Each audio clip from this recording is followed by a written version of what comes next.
हरि ओम। इंद्रियेभ्यः पराह्यर्था अर्थेभ्यश्च परं मनः मनसस्तु परा बुद्धिः बुद्धेरात्मा महान् परः. Beyond the senses are the sense objects, beyond these objects is the mind, beyond the mind is the intellect, and beyond the intellect is the great self. This and the following mantra together provide the sadhak with a line of thinking which he could pursue during his deep meditations upon the immortal and the eternal essence, which is the core of his existence. Earlier we had already explained that in the language of our philosophical textbooks, beyond or within indicate the comparative subtleties between two or more factors. Subtleties in such cases being measured by the greater pervasiveness of one factor over the other. The Shruti here starts with the grossest manifestation of truth and slowly guiding the student through degrees of greater and greater subtleties, ultimately introduces him into the very realm of the subtlest of the subtle, the Atman, that resides in the holy of the holies in us. This mantra also is clearly echoed in Gita chapter 3 verse 46. It is to be carefully noted that the hierarchy of principles we see here becomes later on the technical terms in the latter Sankhya and Vedanta. Today, when we read this mantra, it is not easy to get ourselves free from those latter Vedantic implications that came to be associated with those terms. The meanings of the various portions of this mantra, though clear in themselves, present some obvious difficulties in understanding the opening statement that the sense objects are subtler than the sense organs themselves. Modern science explains to us that there is no mechanism conceived by man in his laboratories which is as subtle as the sheer dictaphone, dictaphone provided in our ears, or the ready camera adjustments of our eyes, or for that matter, the sensitive equipment in our organs of touch or taste. None of the above has ever been beaten even by the best of the discoveries of man, even during this era of science. Yet the Shruti dares to declare that subtler than the sense organs are the sense objects. It is naturally then the student reading and pondering over this mantra should come to wonder how the forms are greater than the eyes, or the sounds greater than the ear, or the taste greater than the tongue. This portion of the mantra is explained by teacher to their disciples in the Himalayan valleys very clearly. For example, this very sadhu found it difficult to gulp this statement down and had to approach his master for extra explanations. Doubts in philosophy take a knack of exhausting the student at their very first appearance, and when the explanations come from a true master, all of a sudden the student finds himself wondering how the doubt ever arose at all in him when their explanations were so simple and obvious. Were it not for the different forms available in the world outside, we would not have been able to feel or assert that we have eyes. If the world were to be steeped in silence, all would have been deaf. For in such a condition, the sense organ ear has no justification for or proof of its very existence. In this sense, the sense objects are the very cause of the sense organs. It may be more clear if you take a modern example from our own political life. The President of the Indian Republic, or for that matter, the very Parliament itself, would not have any existence if the Indian Janata were not there. The people of a country is the cause for the state and for the government of that country. Certainly, the total might and power of the state is not to be found in any of the individual Indians.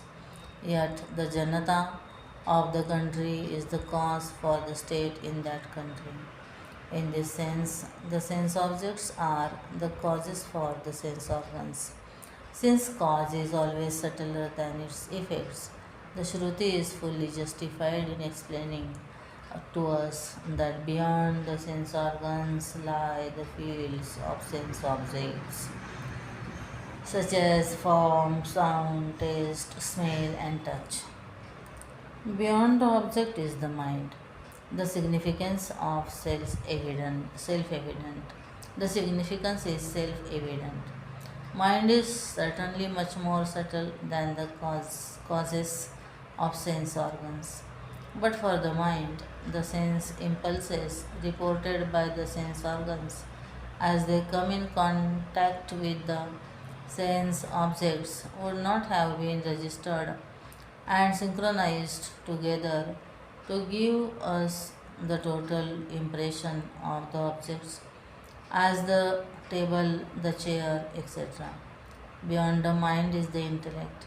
In our early discussions on the fundamental principles of Vedanta, we had discussed the scope and structure of the human mind when we said that the mind was the receiving and dispatching clerk in the inner secretariat. The mind receives impulses sent in by the five sense organs and synthesizes them into one consolidated report and passes it up to the intellect. The decisiveness of the intellect is that which finally disposes of the report. There, the impulses received are checked up with the previous experiences of similar impulses, which are stored away in the memory, and with reference to and in terms of the past experiences. The present impulses are revalued and correctly classified. The intellect thereupon passes down its judgment, which in its turn is for the necessary execution of orders pushed back by the mind to the five sense organs, who implicitly act as they are required in the outer fields of the sense objects. Here, the scheme of the inner government is so elaborately discussed only to show the greater importance the intellect has over the mind. The scripture is perfectly justified in making her statement that the intellect is subtler than the mind. Beyond the intellect is the great self. Naturally so, the great self is what we have so far discussed in our earlier lectures as the total mind or the total intellect, the Hiranyagarbha. In our false sense of egoism and delusion created sense of separativeness, we presume generally that we think our own thoughts totally independent of the thoughts of others. We also presume that our thoughts are exclusively our own and nobody need worry about the texture or the quality of our individual secret thoughts. This is an absurd and false statement worthy to be blabbered only by a thoughtless, uneducated barbarian. Nobody can think even a single thought in absolute independence and freedom from the whole. Let us take an example and try to understand it. Mr. Das, returning from his office, takes his tiffin and lying on an easy chair in his pyjamas comes to entertain an idea that he must go to the picture. He soon comes to feel that he has a wish to see the picture and that it is his wish. Now, friends, do you accept this? Do you accept that this clerk, after his day's work, resting in his veranda, is the sole author of this idea? Is he not a product of the thoughts and values of his age? His great grandfather would never have thought of such an idea, since there was no cinema in his time. A slave to the conscious and the unconscious influences that he has been receiving in the society during the week and a victim of the silent murmurings of the innumerable advertisement that he must have seen, and the thousands of laudatory statements heard from his friend who applauded this particular picture. And however intelligent he may be, he would yet shamelessly declare that go to the picture was his own independent individual idea which came to him that evening. That evening, in fact, none of us can independently feel or think. We, each of us, live every moment of our life influenced by others, and if we be true in our convictions and noble in our values of life, we shall be to that degree influencing the total. The total intellect is the concept of the God principle. Here, the intellect stands for the entire inner instrument, Antakaran. It must certainly be obvious to us now that the total intellect is certainly subtler than the individual intellect. Verse number 11. महतः परमव्यक्तम् अव्यक्तात् पुरुषः परः पुरुषान्न परं किञ्चित् सा काष्ठा सा परागतिः. Beyond the great Mahat is the unmanifested Avyaktam. Beyond the Avyaktam Prakriti is the Purusha. Beyond the Purusha there is nothing. That is the end, that is the highest goal. The total intellect described in the previous mantra constitutes, as we know, the Hiranyagarbha, which is the state of the world as it first emerges out of its very seed condition as a sprout. We all know that in a fig seed we have, in fact, in an unmanifest condition, the entire tree itself.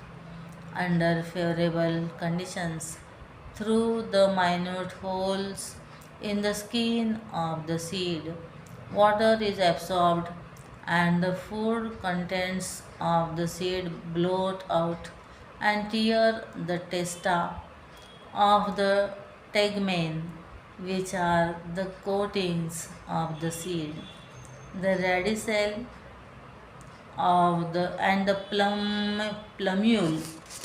plumule, fattening themselves upon the ready food stored away in the cotyledons, slowly shoot out through the aperture made in the skin of the seed. At this stage, the seed is said to be sprouting.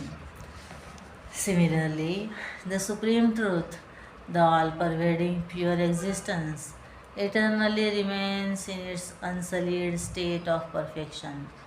Due to the play of Maya, pure consciousness starts projecting itself through various layers of grossness to end ultimately the in its manifestation as the Jagat. In the analogy of the seed, if the total intellect to be condition of the sprout, where manifestation had just started becoming evident, then the condition of the tree in the seed as unmanifest would correspond with the state of avyakta stated in the mantra. The avyakta state is the state of the unmanifest jagat, something like the condition of each of us in our mother's womb. It may be noted here that avyaktam, pradhana, moola prakriti, avyakrut, and maya are synonymous terms. Beyond avyaktam is the purush, subtler than the state called the unmanifest, is the supreme. Pure existence termed in the Upanishad in this mantra as Purush. This is the subtlest of the subtle factors, which is the supreme goal of all the manifested world. In our inquiries into the last two mantras, we were seeking from the grossest external manifestations of truth through layers of greater and greater subtleties to the supreme point of purity and subtlety. The truth we find in degrees that the grossest are the sense organs and beyond them are the sense objects. Still subtler is the mind. Beyond the mind is the intellect. Subtler than the intellect is the total intellect. Yet subtler in the unmanifest and is the unmanifest, and herein we concluded by declaring that subtler than the unmanifest, the supreme goal of our seeking is the Purush, the truth. As logic would have it, it is possible that in this chain of varying degrees of subtlety, we may yet come to inquire what is subtler than the Purush in this case. We may tumble down into the logical absurdity known as anavastha dosham, regress ad infinitum. To avoid this and to satisfy fully an inquiring intellect, Shruti here clearly explains, beyond the Purush there is nothing. It may yet be wondered by the seekers whether this Purush Tattva is after all the supreme truth, by identifying with which we may reach that state of supreme perfection and peace. In order to allay all such vague doubts and to rewind all the loose ends into one cord, the scripture here in this mantra definitely asserts Sa Kashtha, that is the end. Verse number 12. एष सर्वेषु भूतेषु गूढोत्मानप्रकाशते दृश्यते त्वग्रया बुद्ध्या सूक्ष्मया सूक्ष्मदर्शिभिः. This Atman, hidden in all beings, reveals itself not to all but is seen only by the seers of the subtle through sharp and subtle intellect. Vedantic self-realization is not a mere experiencing of the true nature of our divinity alone.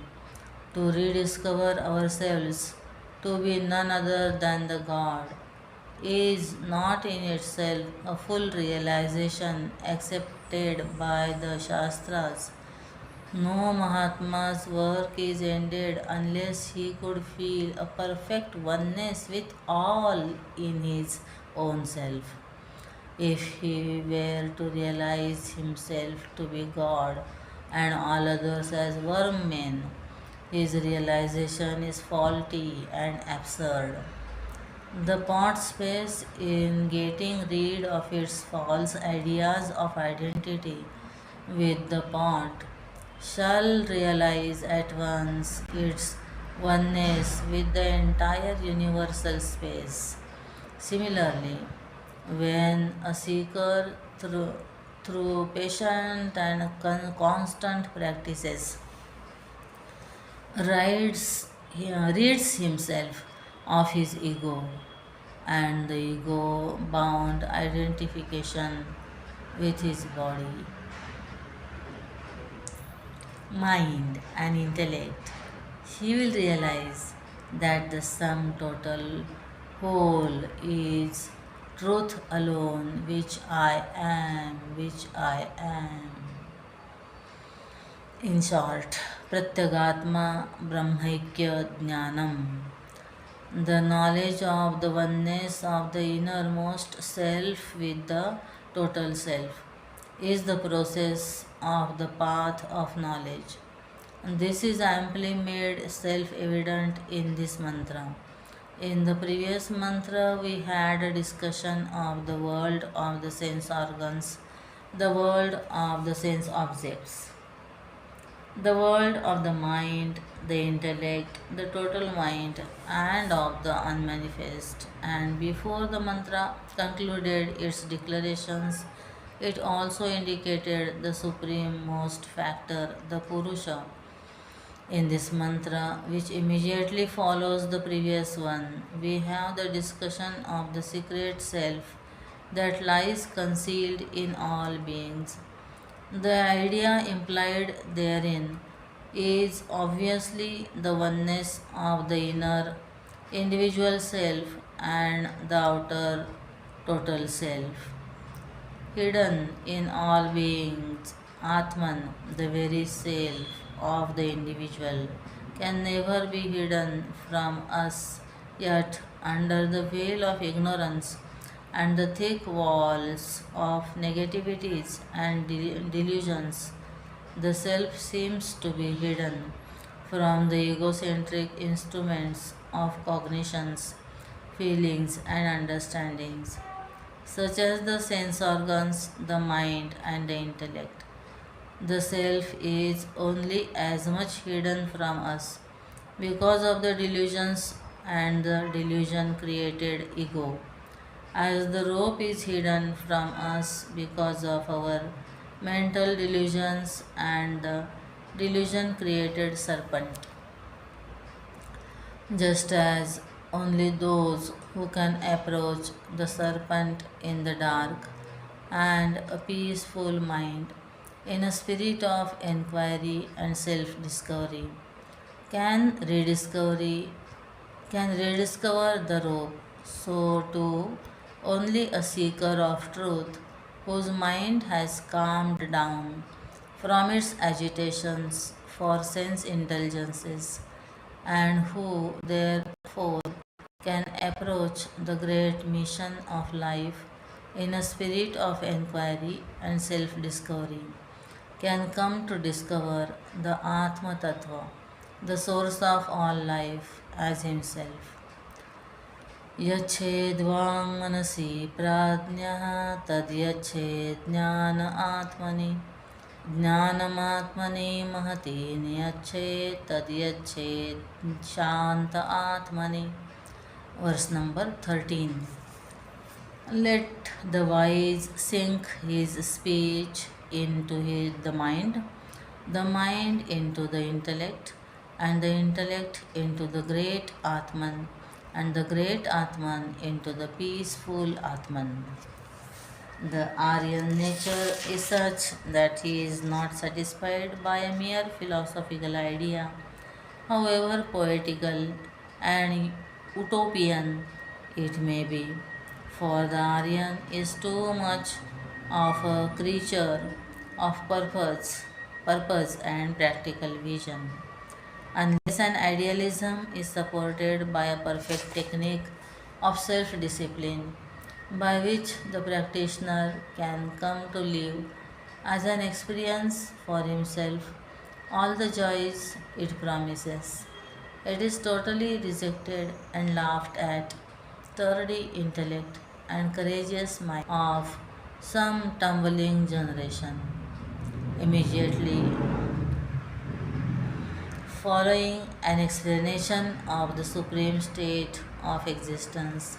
There is in the mantra now under discussion a vivid, detailed explanation of the technique by which we can come to realize that state of perfection indicated by the term Purusha. Merge the speech in the mind. There are some mere Sanskrit scholars, Pandits, who take a limited view of the words and come to read into the scriptural text too tight a meaning, and thus ruin the very broad hints on truth given in the scriptures. The very style of the scripture is to express what Shruti has to say, more with the suggestiveness of the words than with the literal word meaning. More harm than good is done by the mere Sanskrit scholars trying to play their havoc in the fields of the scriptures, with their dry knowledge of words trying to explain the science of sciences which deals with the absolute, can but a folly and a disastrous crime. The scriptural text here is to be understood as indicating at once both the organs of knowledge and action by the mere mention of one of them, namely the speech vak. All the organs of action and of knowledge have to be brought under perfect control of the mind, is the advice of the Shruti. Thereafter, the mind is to be sunk into the intellect, meaning the mental tossings, doubts, desires, emotions, etc., are to be completely brought under the iron grip of the intellect and its powers of discrimination. The process is continued by lifting our identification with our individual and fixing it up with the grand total whole. This again is to be sublimated into its fundamental cause, the state of sleepless sleep, the Turiya Avastha, transcending which the seeker in his higher meditations reaches the goal of life, there to eternally recognize himself in a powerful subjective experience to be the Purush himself.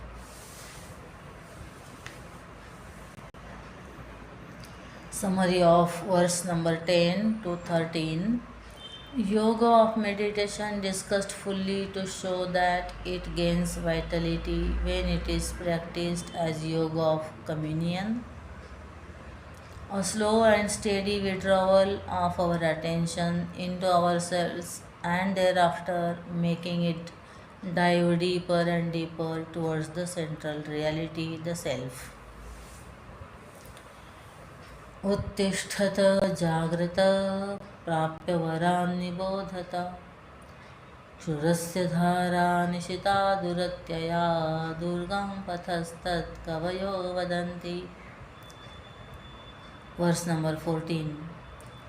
Arise, awake, having reached the great teachers, learn, realize that Atman, like the sharp edge of a razor, is that path difficult to cross and hard to tread, thus say the wise. Upanishads are the declarations of truth as experienced by the Upanishad Rishis in the white heat of their living meditation. An individual, even when he comes to discover an ordinary joy or beauty, almost goes mad and strives to explain the experiences to his fellow men.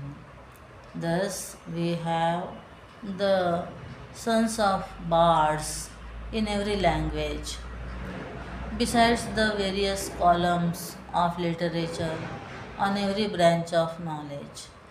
Instances are not wanting where scientists have almost gone mad when they suddenly, during their deep study, discovered for themselves one more secret of nature.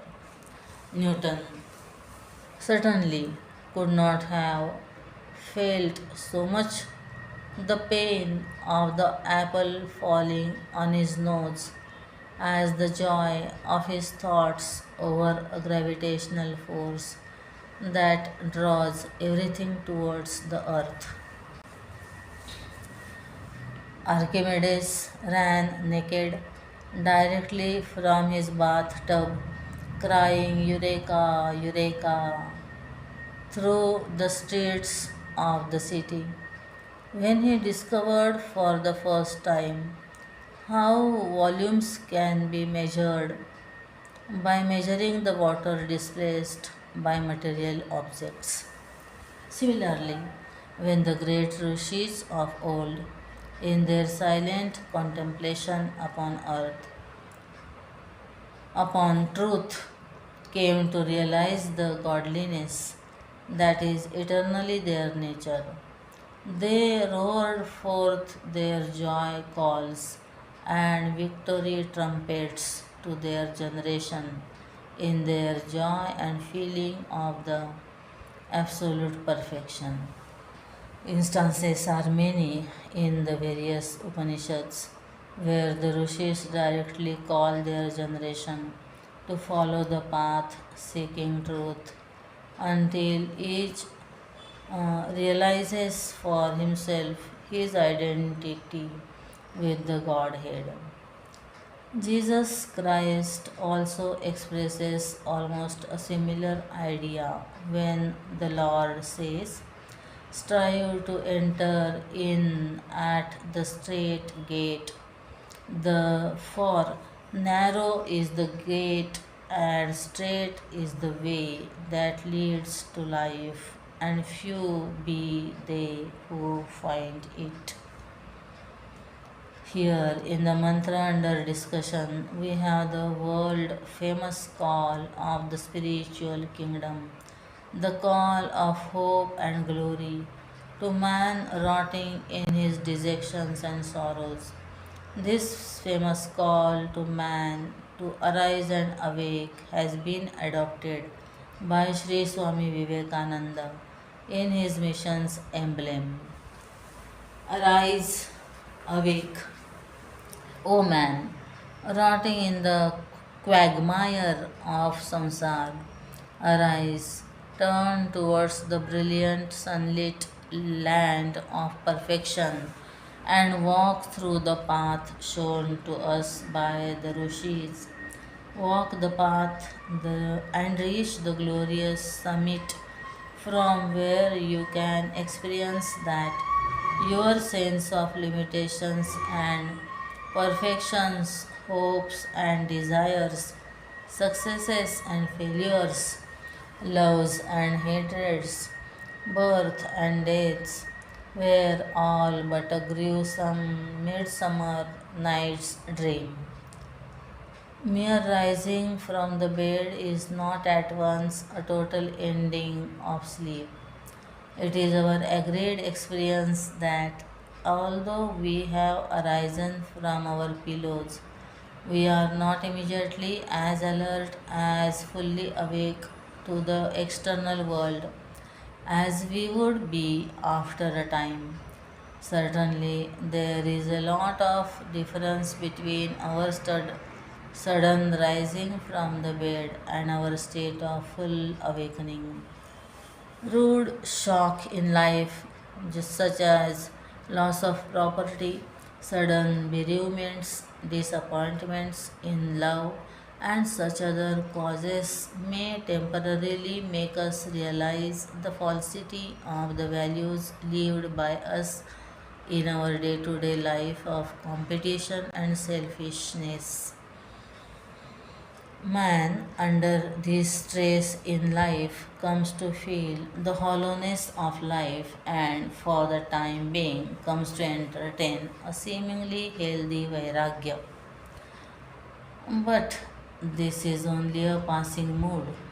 In many of us, this mood does come at some time or the other, but soon it passes off as an impotent impulse.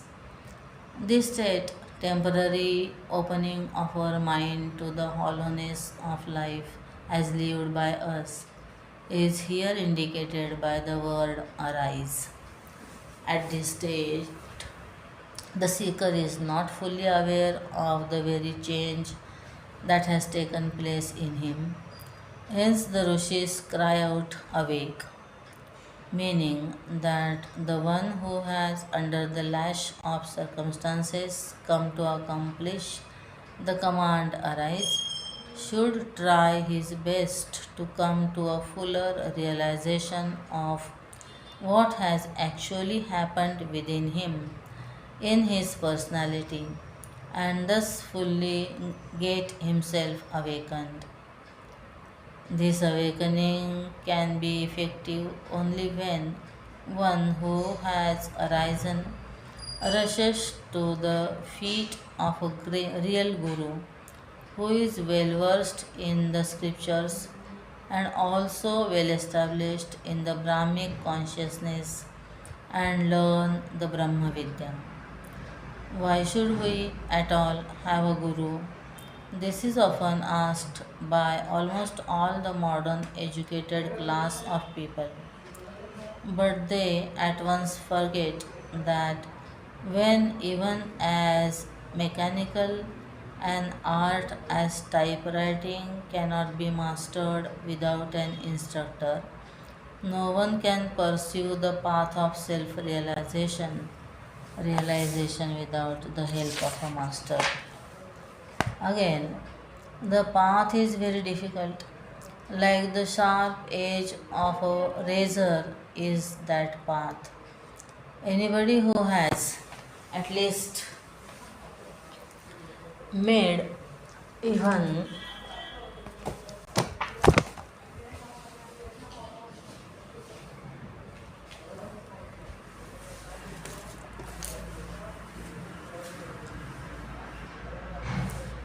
even a sportive attempt to live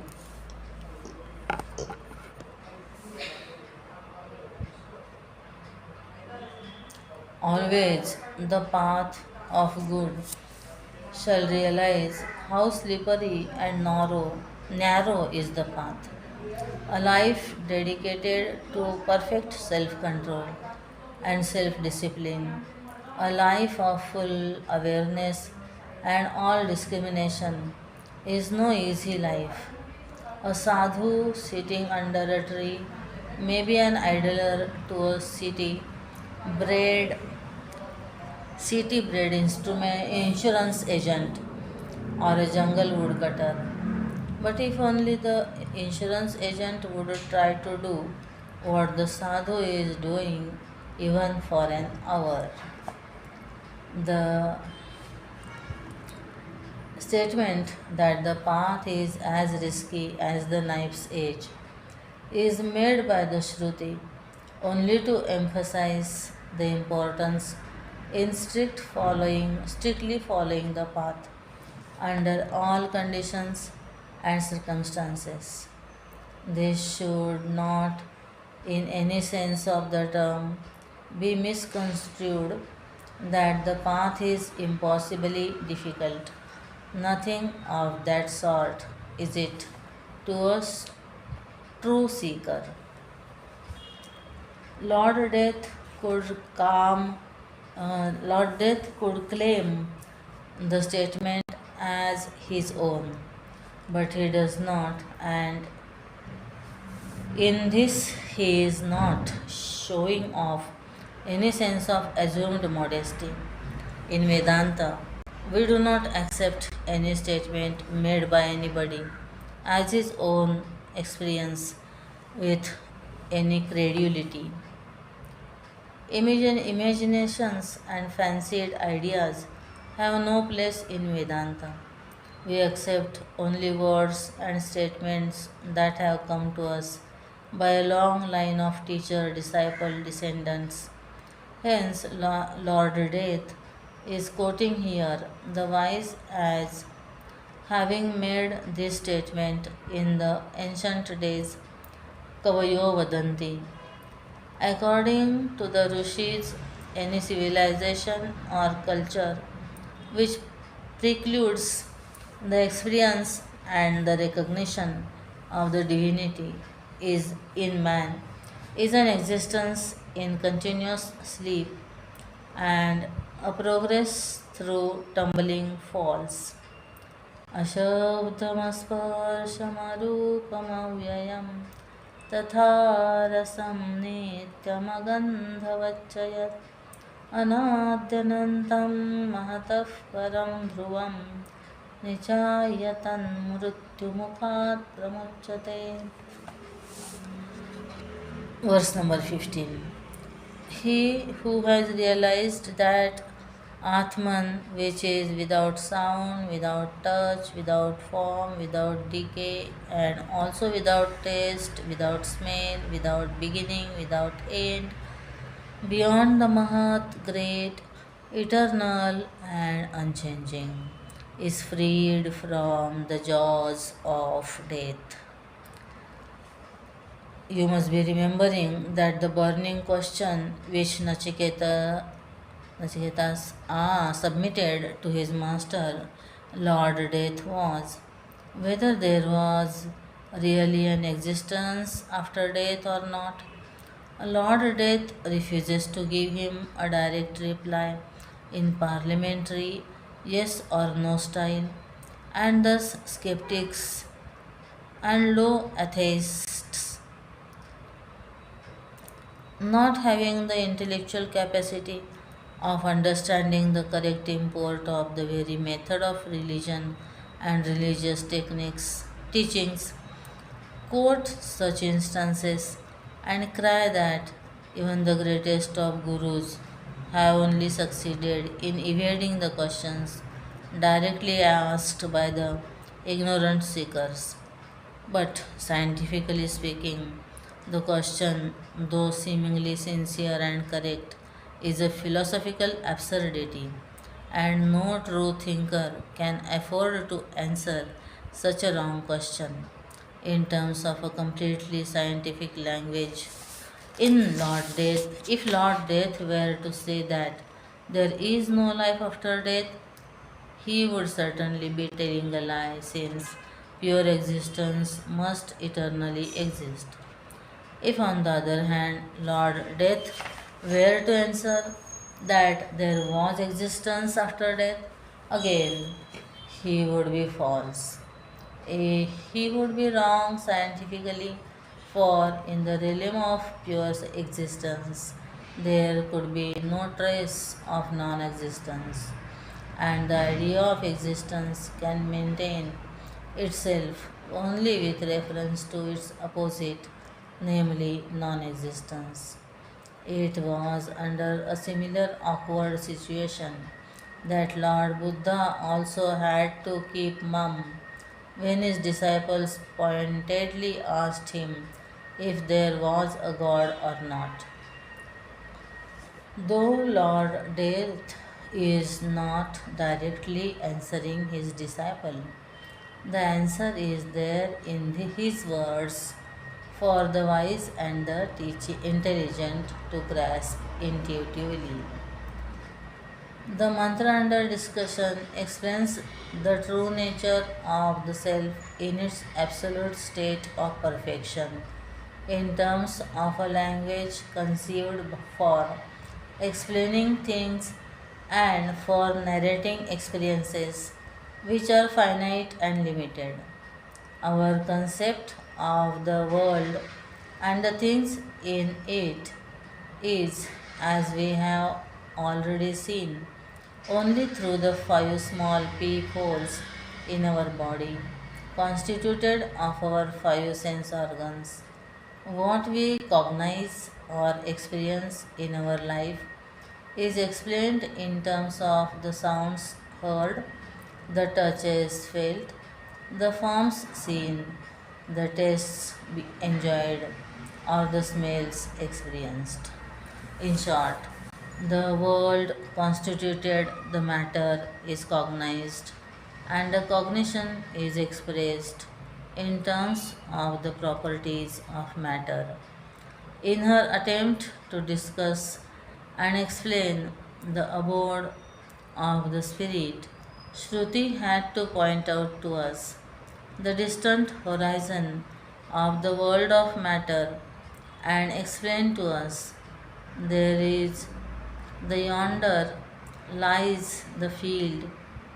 There in the yonder lies the field of pure consciousness, the kingdom of the spirit. At the boundaries of the finite world of matter, all languages stop. Beyond them, only the language of the soul, silent meditation, is available for the spirit to converse with the spirit. Naturally, Shruti finds no other convenient and scientific style of language to explain the inexplicable except by employing a language of repeated negations. Thus, in this mantra, we have the Atman explained to us in all its transcendental glory, in the language of negation as Ashabda without sound, Asparsha without touch, Arupa without form, Arasa without taste, and Agandha without smell. This is the only method available for the science of truth to explain itself in terms of a finite language. In negating the properties of matter such as sound, touch, form, taste, and smell, the Shruti is indicating that our sense organs cannot perceive truth as such. Nityam, eternal, because truth is beyond the comprehension of the sense organs. It is eternal. For a pot or a table or a chair, perceivable by the Indriyas, is finite. Thus, in negating for our sense organs any play in the world of truth, Shruti has already indicated its eternal nature too. Anadi Anantam, without beginning and without end. Not satisfied with the mere indication of the eternal nature of the soul by the very language of negation employed, Shruti has already expressed in the first line of the mantra that truth is eternal, Nityam, and in her anxiety to drive home the idea into the mind of the seekers, she almost commits a sin of repetition when she says that truth is without beginning and without end. When we digest this epithet in a true understanding of the science of Brahma Vidya, we shall find that without being a mere repetition, it is a well chosen word to give us a clear idea of everything suggested by it. That which has an end, meaning a perishable thing, perishes only to lose its present state of existence, and in thus perishing, it can only go back to the condition of its cause. If a clay pot perishes, it can only become mud, which is the cause from which it has risen. If a seed ends, it can only be to become a tree, which is its immediate cause, or it can decay to become the very elements from which it came.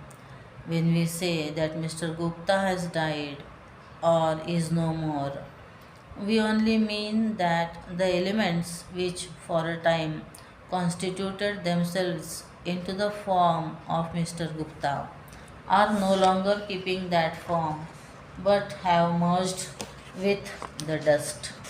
In the language of physics, nothing is lost when a candle burns.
Thus, all finite things end only to go back to the cause from which they had been born. In denying an end to truth, Shruti is indicating to us that truth is the cause of all causes and that it has no cause into which it can go back. This also means that truth as such is not the modification of anything. It is the ultimate, hence, it is also beginningless. Dhruvam, immutable, changeless. From the above, it must be quite clear how pure consciousness, the self in its transcendental nature, is ever changeless. If such be the plane of truth, beyond the cognition of the sense organs, the mind and the intellect, even if it be changeless, eternal, beyond the Hiranyagarbha, beginningless and endless, why should a seeker, after all, seek to establish his identity with it? Is it not more sure, certain, and profitable to reach the day to day marketplaces, to play the sorrowful game of life, and there to strive and struggle, to sweat and toil,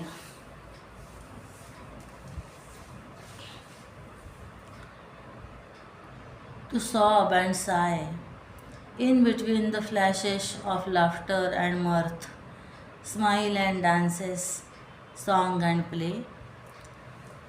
Shruti is here explaining why man should seek and ultimately fulfill himself in establishing his true identity with this supreme state of perfection.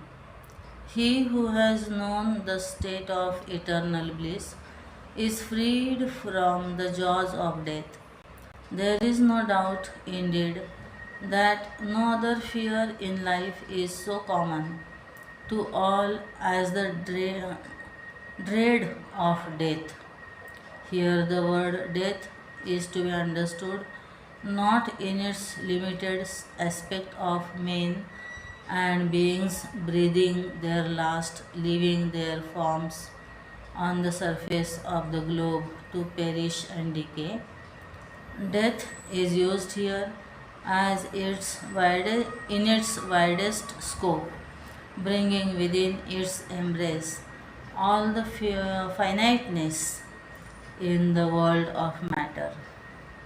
Thus, the mantra explains to the deluded man that he who can seek constantly and ultimately succeed in establishing his identity with this state of perfection, to him there is no more a world of finite sense impulses to wreak his perfect joys by bringing stormy sorrows and tumultuous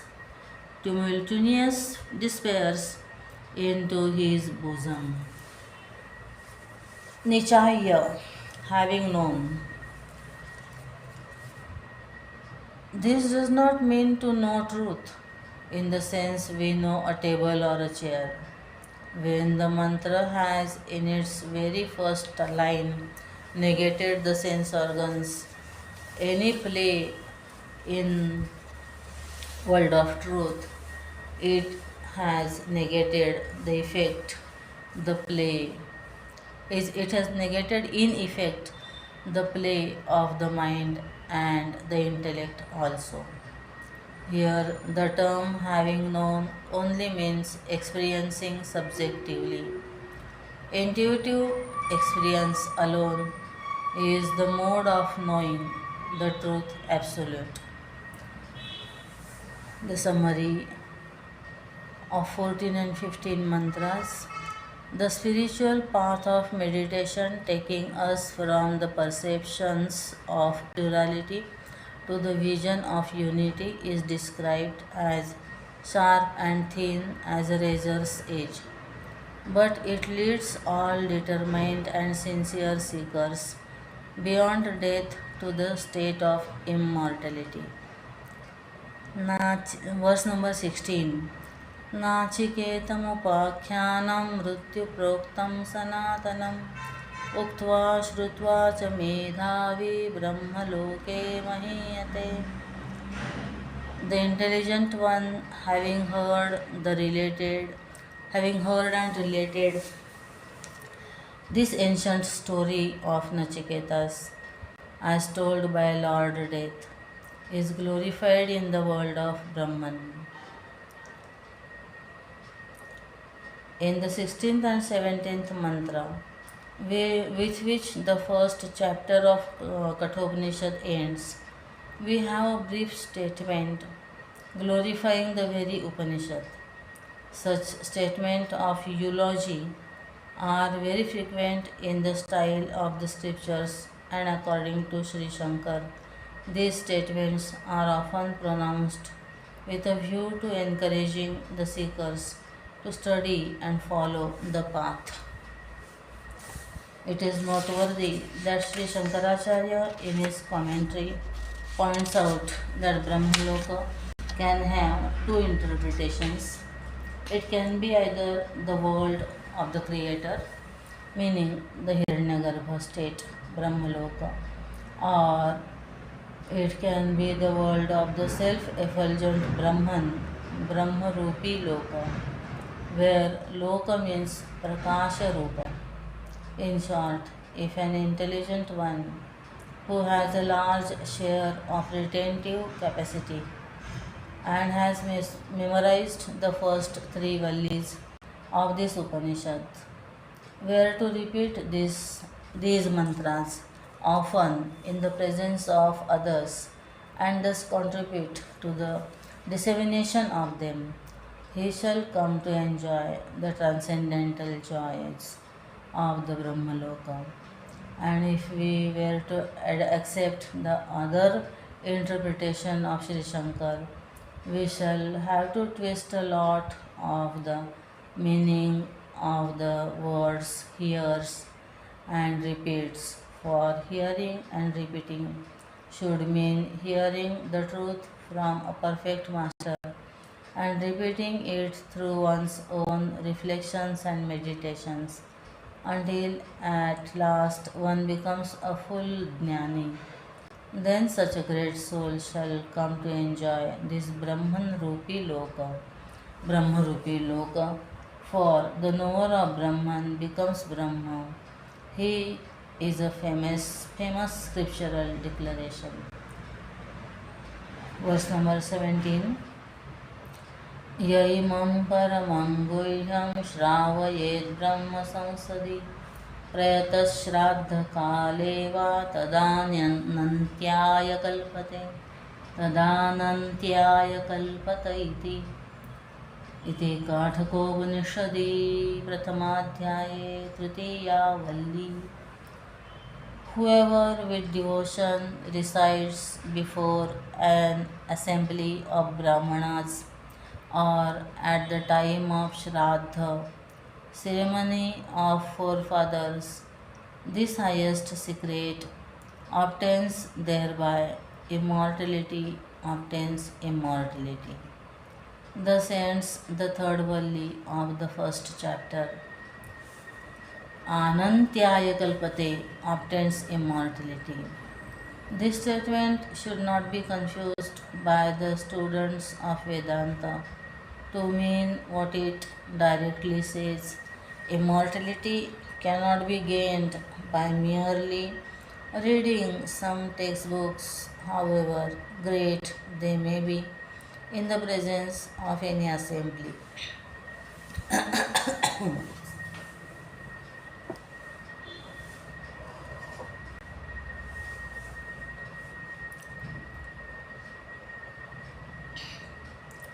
Knowledge alone is the cure for ignorance. Light alone can end darkness. The vital experience lived through samadhi, that one is in one's real swarupa of the nature of the self alone, can end the delusion created egocentric false identifications. It is only with the end of the ego that we end the dream sorrows of samsara and end forever the endless world of births. Here, immortality means only relative immortality, which is the lot of the denizens of the heavens, compared with the quick visitations of death in the plane of the mortal. The long periods of life extending over thousands of years and enjoyed by the enjoyers of heaven, the heavenly life can be favorably expressed as immortal. With this glorification of Brahma Vidya, the first half of the Upanishad ends. It is the style of the Upanishads to repeat the last portion of the last mantra in each chapter to indicate the end of the chapter. Thus, we have here a repetition of the last two phrases to indicate the close of the chapter. Thus, in this chapter, we have an elaborate scene of a fit student of Vedanta. Nachiketas approaching a great and perfect master of Brahma Vidya, Lord Death, with a burning doubt for elucidation. The chapter also contains some crisp statements in which the scriptural answer to the transcendental question has been very briefly hinted at, as it were, with many dots and dashes in them. The next chapter, constituting in itself the entire second part of the Upanishad, gives us in detail the philosophical expositions on the nature of the self. Summary of verse 16 and 17. There are critics who believe that here the Upanishad ended and these two stanzas give the result of its recital. But this chapter raised some points as to the nature of the self, the meaning of yoga, etc. Hence the second chapter.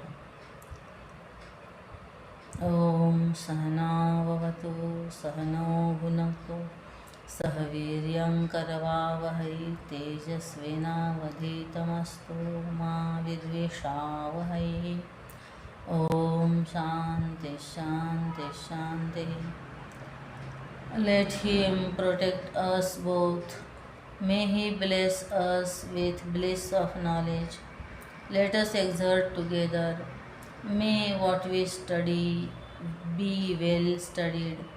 May we not hate, quarrel with each other.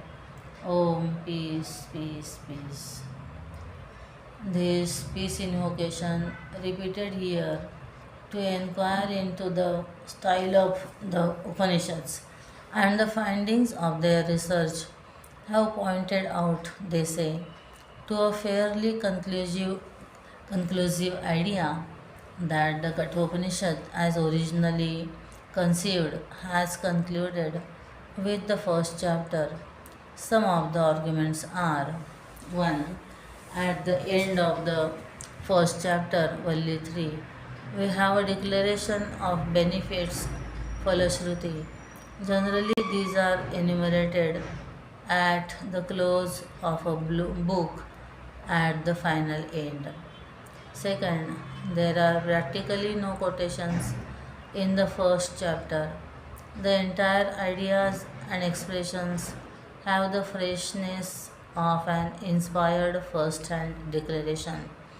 and we have noted from place to place where, how, and in what way does Kathopanishad subscribe new thoughts and initiates new traditions.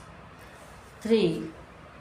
The first chapter has the rhythm of a willful literary plan, while the second is comparatively loose, rambling, and in some places the arrested flow jerks itself into the forced movement. In all such places, it gives us first the feeling that they are all afterthoughts, and soon we almost get convinced that not only are these interpolations at places, but even the entire chapter is a later addition, no doubt by a lesser genius. 4. In the second chapter, we meet with many quotations, some of the repetitions from the earlier chapter itself. 5. It contains also there are signs pointing to the same conclusions. In the first chapter, some questions raised have been answered, perhaps in the mystic language of that age. The second chapter opens up new problems and tries to solve them. No doubt the second is helpful in places to realize fully the implications and significances of the first chapter and its crisp declarations. But the second chapter does not contribute any new ideas. It serves as a resourceful and helpful appendix to the first, rather hastily composed as the appendix itself. It raises new problems and it does not pause to answer them. Due to these above versions, they seem to conclude that the second chapter is an afterthought and that the Upanishad proper ends with the Shanti part we are now discussing. As seekers trying to understand the goal and walk the path, we need not pause to condemn or to applaud these scholarly conclusions. We shall study the next chapter and make use of it. कश्चिद्धीरः प्रत्यगात्मानमैक्षत आवृत्तचक्षुरमृतत्वमिच्छन्. 1. The self existent Brahma created the senses with outgoing tendencies. Therefore, man beholds the external universe and not the internal self Atman, but only some wise man desirous of immortality, with eyes averted turned within and with his senses turned away from sensual objects, sees the Atman within. Being the opening stanza of the part of this Upanishad, we find here not only an explanation of the sorrows and limitations of the samsaric world, but also hints on the path trodden by the wise in getting out of this world of tears. No religion in the world is without its conception of an all powerful controller and director in all forms of life, who is himself the creator. This God principle is conceived of by all known prophets and sages as self born. The Shruti here is repeating this universal concept of God. God, the Creator, has created the sense organs with a powerful tendency to go outward into the lustful fields of their own individual sense objects. Our ears can detect and listen to even the whispering songs of some distant bird, chirping on the branch of a tree, through trucks, even in the busiest market center. Our eyes can detect what our ears cannot hear. A gross example of this can be had in modern clubs where one understands what two friends are whispering between themselves by merely watching the movement of their lips. Thus, in all sense organs, ever keep on galloping outward towards their objects, but never can they be turned inward to listen, see, smell, taste, or touch what is happening within the body. This portion of the text has been more often than not completely misunderstood both by casual readers and studious scholars. Shankar's commentary has been always the sanction for the misinterpretation.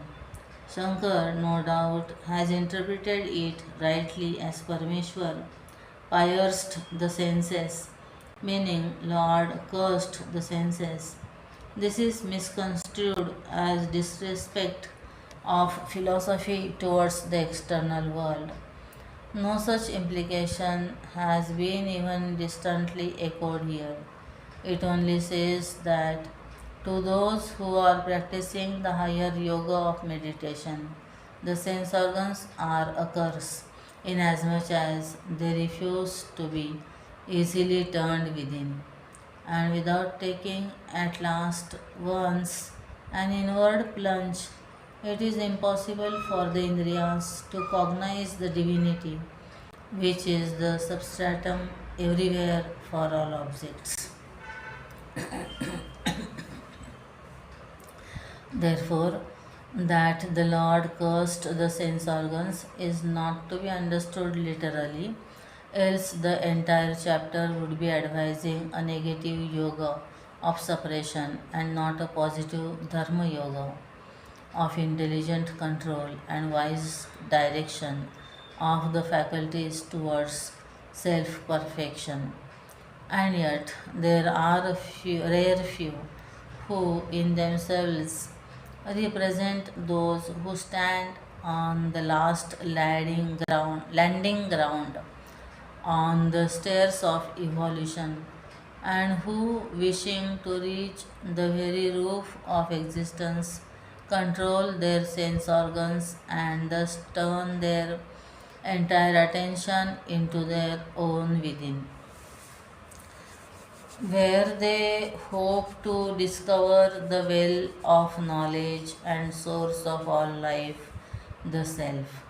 Unless a seeker has come to feel an irresistible urge to know the nature of the Self and to experience as the Self the fullness of life, he will not find in himself the required sense of introvertedness, not the required amount of moral courage, intellectual conviction, mental heroism, psychological guts, and spiritual nerve to dam the outward flow of his indriyas and thus send the stream of attention in him back again to its very source, the Atman. Indeed, such full blown men are rare in any generation.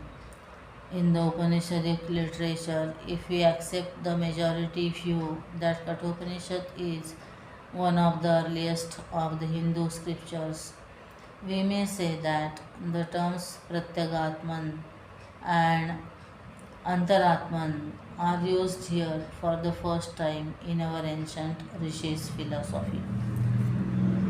It is evident how Lord Death has, in this beautiful stanza, summarized the cause for the disease of death and also prescribed the specific for its remedy. No wonder then if there is no other stanza in all our scriptures which is so often quoted from platforms, from pulpits, in courts, and in temples. Verse number 2. पराचः कामाननुयन्ति बालास्ते मृत्योर्यन्ति विततस्य पाशम् अथ धीरामृतत्वं विदित्वा ध्रुवमध्रुवेष्विह न प्रार्थयन्ते. The ignorant childlike pursue the external pleasures, and so they fall into the snares of the widespread death. But the wise do not desire anything in this world, having known what is eternally immortal in the midst of all non-eternals. The forgetfulness of our divine nature is ignorance. This ignorance, avidya, manifests itself in the mental plane as desires.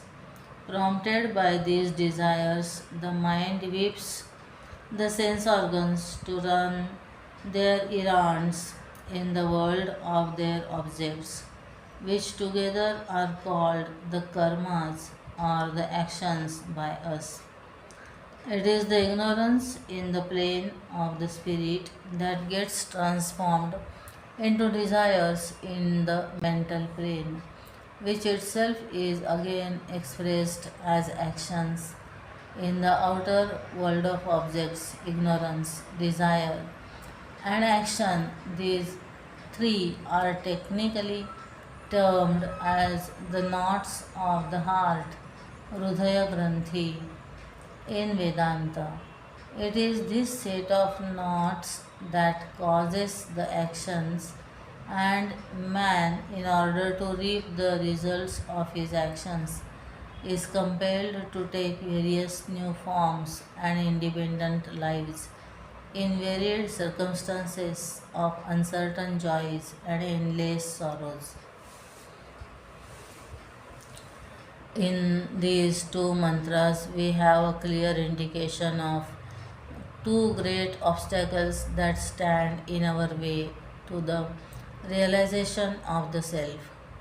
One, the natural tendency of the sense organs to run outward, diviner in contents, where the sense organs stop their rambling into the pits of sorrow, wherein they generally revel as an ordinary man living in his day-to-day delusions. Indeed, it is only too true when the Shrutis classify such men as mere children, haunted by desires and goaded by the mind.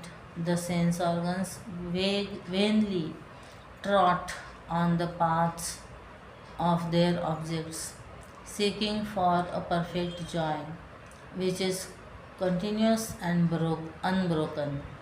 Man can be satisfied only with the eternal. Finiteness always despairs man. Seeking the infinite in our ignorance, we exhaust ourselves among the sense objects. Tired and weary, fatigued and exhausted with the futile haunt, each of us falls prostrate soon to breathe our last.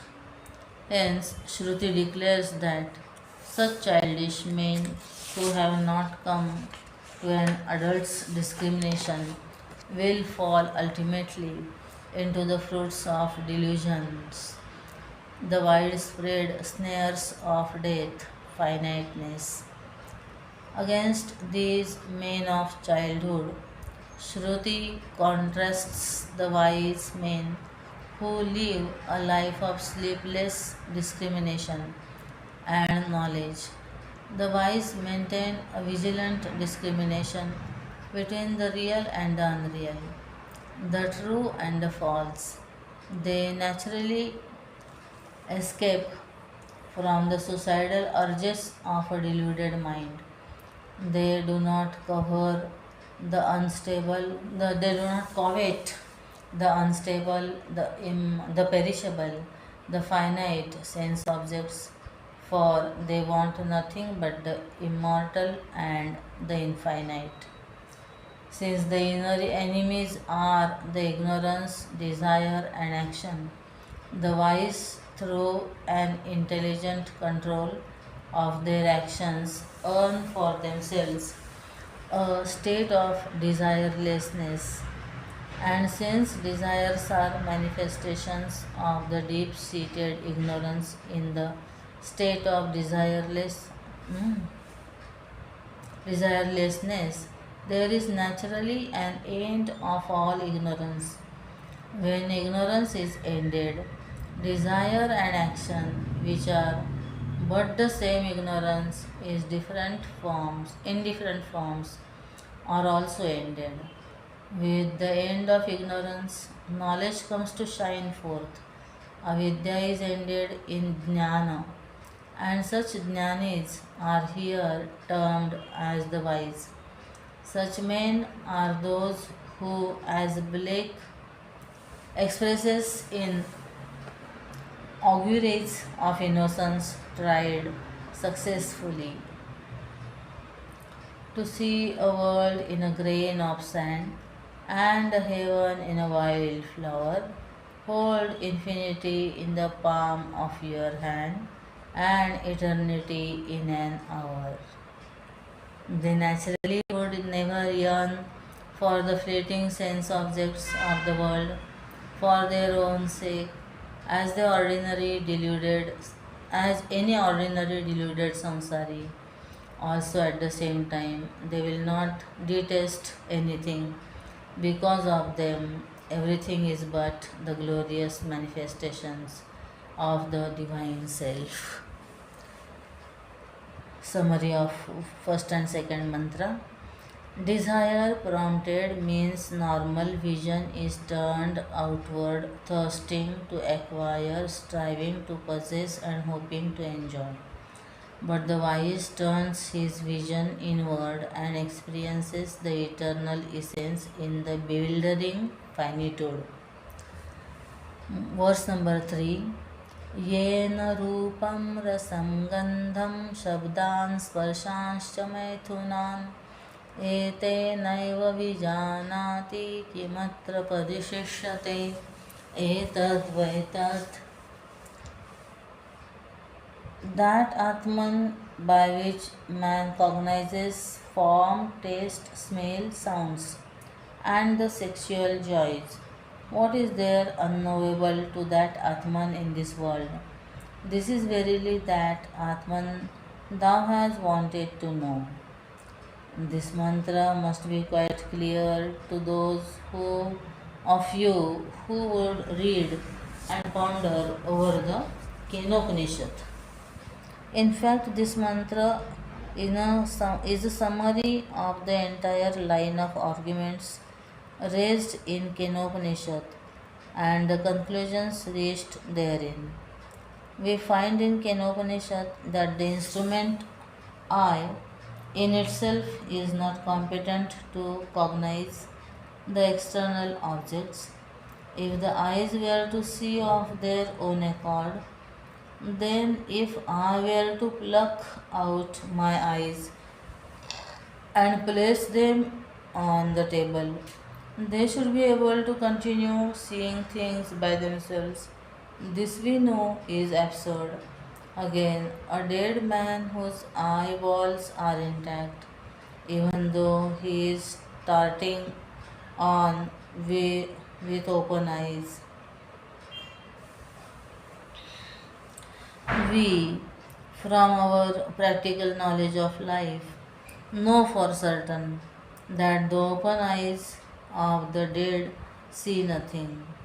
From the above, it is amply clear that the human eye is only an instrument to see, and that it is to be used by the seer within. For a close analogy, we shall take the case of a telescope in use. A telescope by itself can observe no movement of the planets. It is the observer behind the eyepiece of the telescope who watches the heavens through the instrument.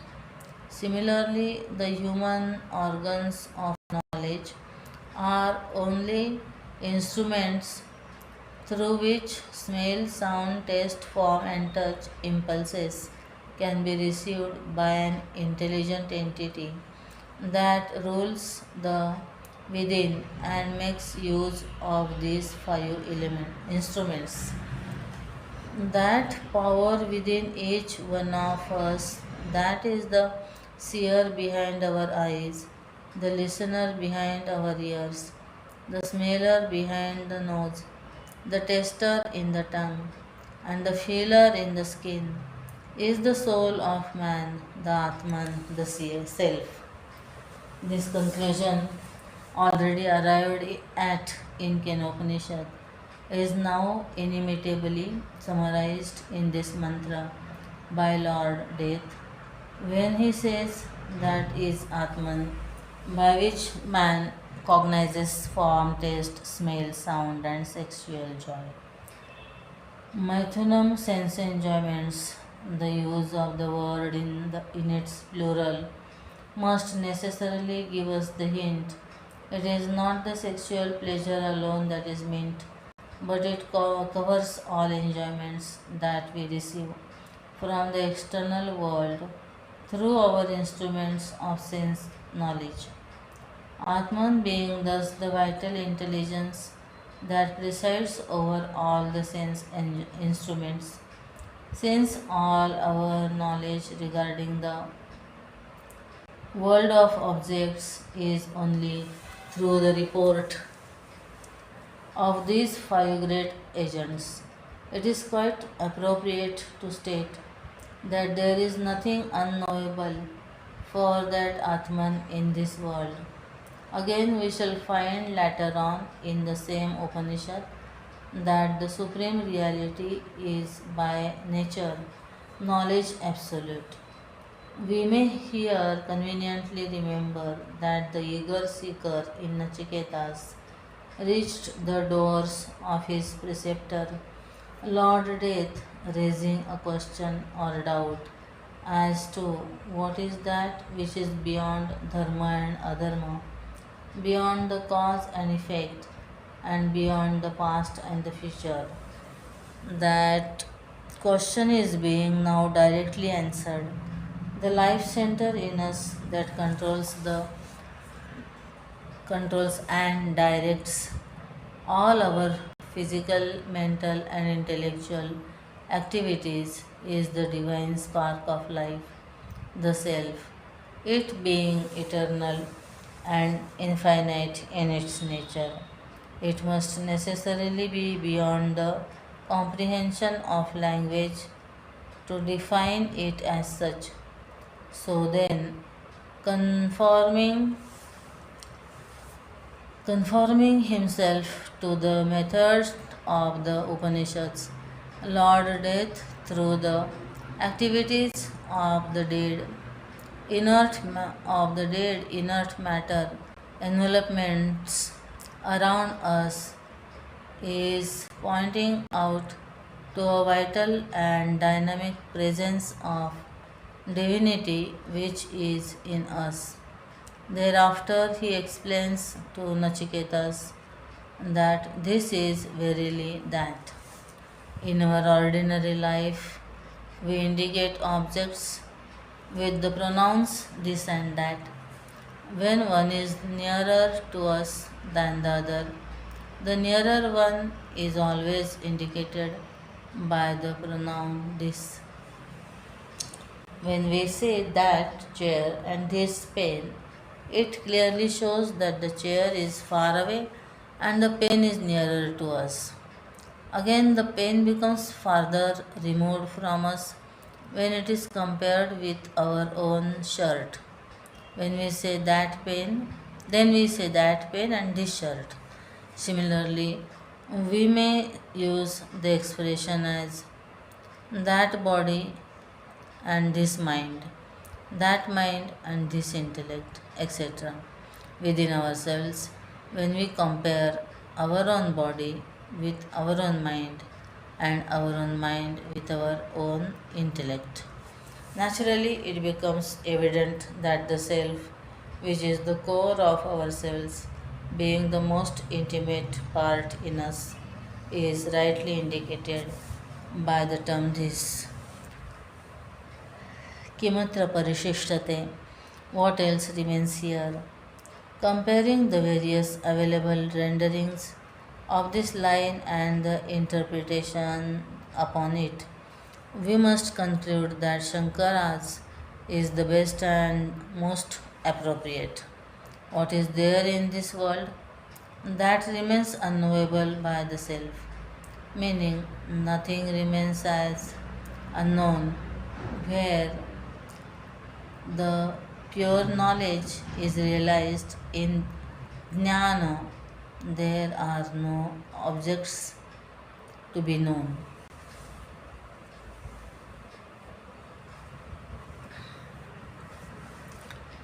Here the Upanishad says, this is that, meaning the indicative self in the Supreme Self is the Supreme Self. Besides this Vedantic interpretation of the oneness of the individual self and the total self, we may here, accepting the dramatic background of the Upanishad, explain the passage as that is the Atman thou hast wanted to know, about which even gods are puzzled. स्वप्नान्तं जागरितान्तं चोभौ येनानुपश्यति महान्तं विभुमात्मानं मत्वा धीरो न शोचति. Verse number 4. He by whom the end of dream as well as waking is perceived, that all-pervading great self I am. Knowing this, the wide grieves not. Here Lord Death is slightly elaborating upon the greatest significance and the practical application in life of the knowledge of Atman in us.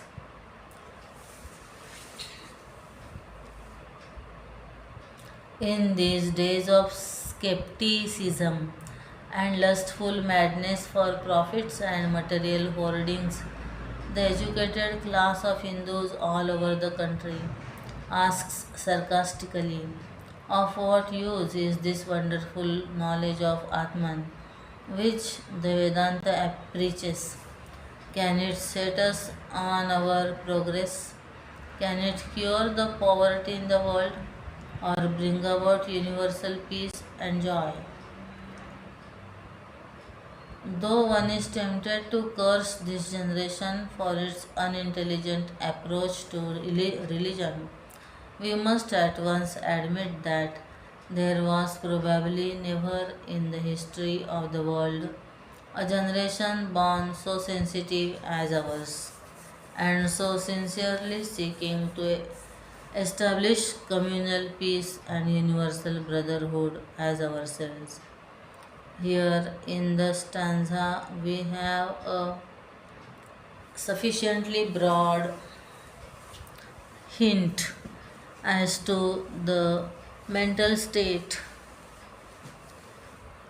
the physical condition, and the intellectual attitude of a seeker who has come to grasp this true great knowledge and fix his own identity with the real factor, pure consciousness that lies in him.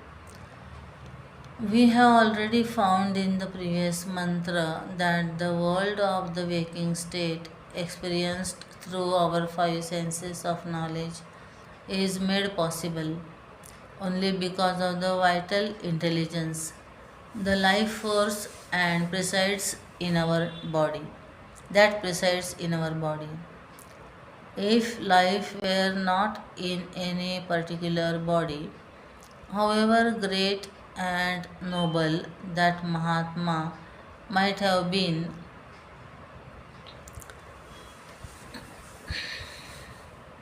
however intelligent the scientist, however emotional the poet, however great genius, the painter, none of them would anymore function when once the life has ceased to preside over the life, the body, preside over the body. Thus, we have already found out that the intelligent entity, the Atman, is the illuminator of our awareness of the waking state world during the periods of our wakeful existence. There could be none who had not yet experienced what a dream is. Now, supposing you take up a book in hand, how do you read it? Is not the presence of some light necessary for the illumination of the letters and words in the book so that you may read? Supposing it were night, you might read in the moonlight, in the dark fortnight by starlight, in cloudy starless pitch darkness you may bring the light of a fire to light up the letters. In short, without some sort of light, we cannot see objects. Yet we will see our daily dreams. The dream world certainly exists only within ourselves, and since we see them and they are objects, we surely must need we surely must need have some sort of light to illumine for us the inner objects in our mental region. Lord Death explains that the dream world is not illumined for us by the light of the same divine intelligence that presides in us as our real nature. One and the same consciousness illumines for us not only the world of our waking state, but it also lights up for us the experiences of our dream state. The goal of life, the highest achievement of man, is to get himself completely detached from the false identification with his body, mind, and intellect, and come to rediscover himself to be nothing other than that divine spark, which is the director and controller of all the activities, manifested in its outer envelopments. Mahantam Vibhum, great, omnipresent, in the final experience of God consciousness, the perfected one establishes his identity with his soul and thereby at once realizes his own nature as great as and omnipresent. For we have already found that the individual self is the supreme self.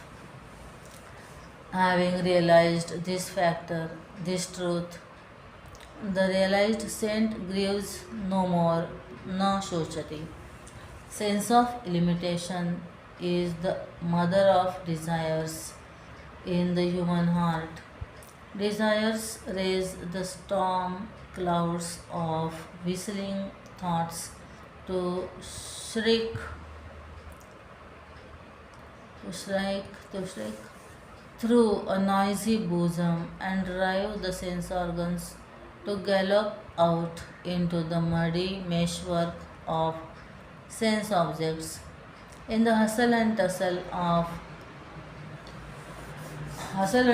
to achieve a satisfaction in each of our desire.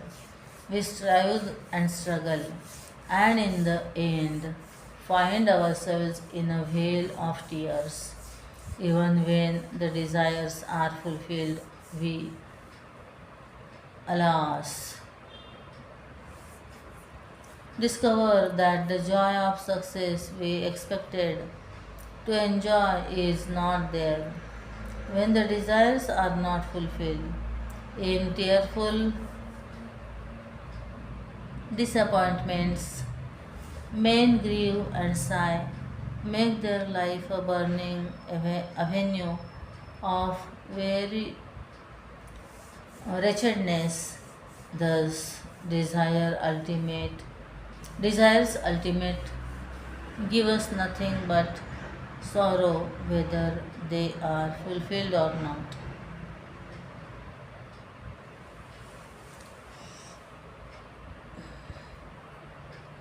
Give us nothing but sorrow, whether they are fulfilled or not. Desire, we found, can rise only when there is a sense of imperfection in us. Soon after a full dinner, at least for some time, even the worst of gluttons will not desire for something to eat. For the time being, there is no lack of food within him. Soon after a couple of hours, he may desire for some light tiffin. Here he has started feeling a sense of incompleteness, hence the desire. When a perfect human being who has ended all his misunderstandings about himself and has come to the knowledge that he is the supreme awareness in himself,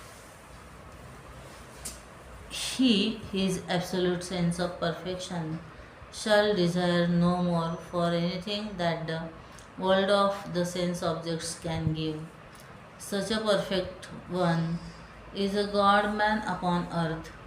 This is the goal pointed out by the great of all religions known to man, Hinduism.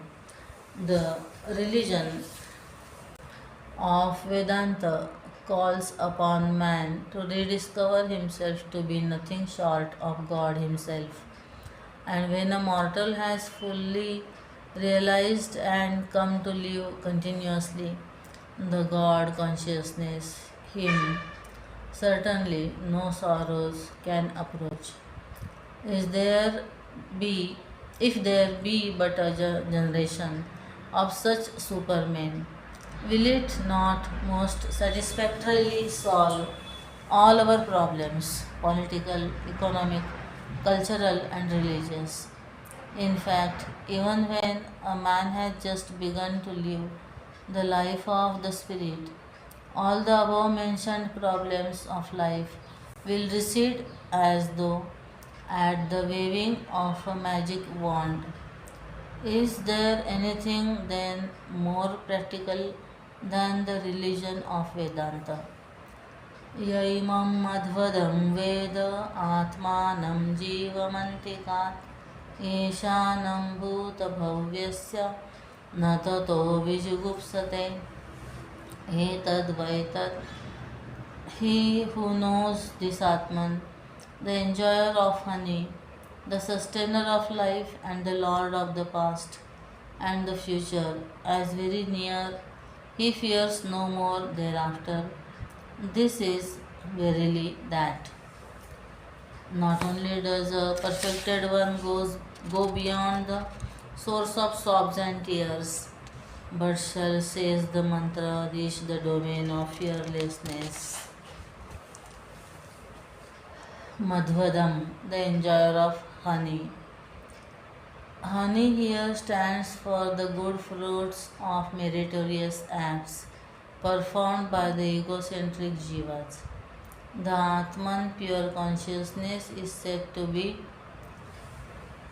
here the eater of honey, meaning that he is the enjoyer of all the good luck that accrues to one as a result of noble acts of kindness, mercy, and love performed in earlier states of experience. This statement, in fact, is understood literally, if understood literally, would go against the grains of the very philosophy of Vedanta, as Atman is neither an enjoyer nor a doer. In case we accept the Atman to be an enjoyer in pure consciousness, which is one without a second,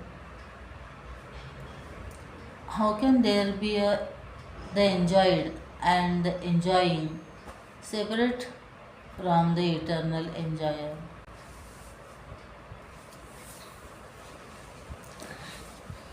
Atman is the intelligence that illumines for us both the acts of commissions and omissions, meritorious or otherwise.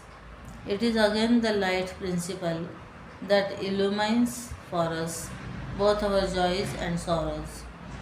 The sun may illumine equally a scene of murder at one place and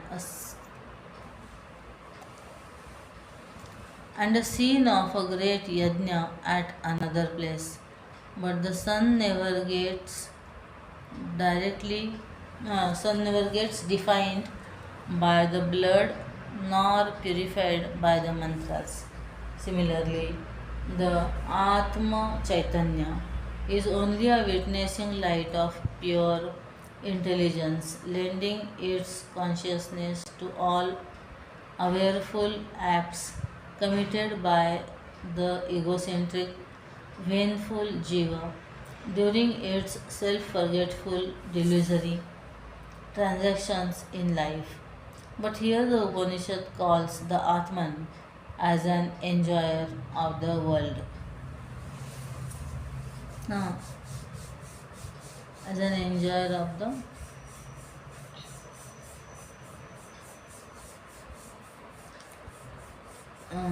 enjoyer of the fruits of the good acts only in its conditioned aspect.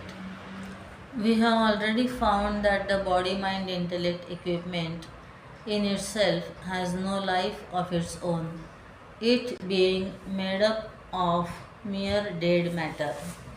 It is the spirit in us that lends to these coverings a simulacrum of life. To make this point clearer, let us take an example. The glass bulb or the filament has no capacity in itself to illumine objects in a dark room. But when a required quantity of electricity is allowed to flow through the same filament, the bulb again a special huh? the bulb gains a special capacity to illumine the objects of the room. In fact, electricity as such does not illumine the room. It is the glowing filament in the bulb that gives us the light. Yet, don't we in our transactions say that the room is lit by electricity? It is exactly in a similar way. We have here the statement that Atman is the enjoyer of the fruits of actions. Atman, as conditioned by the mind, intellect, and body, is actually what is meant here.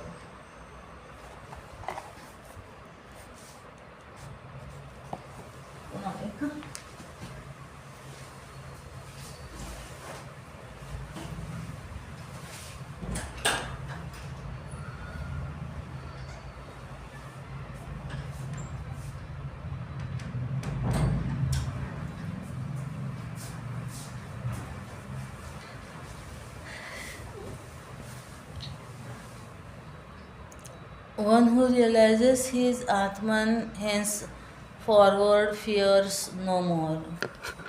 Henceforward fears no more.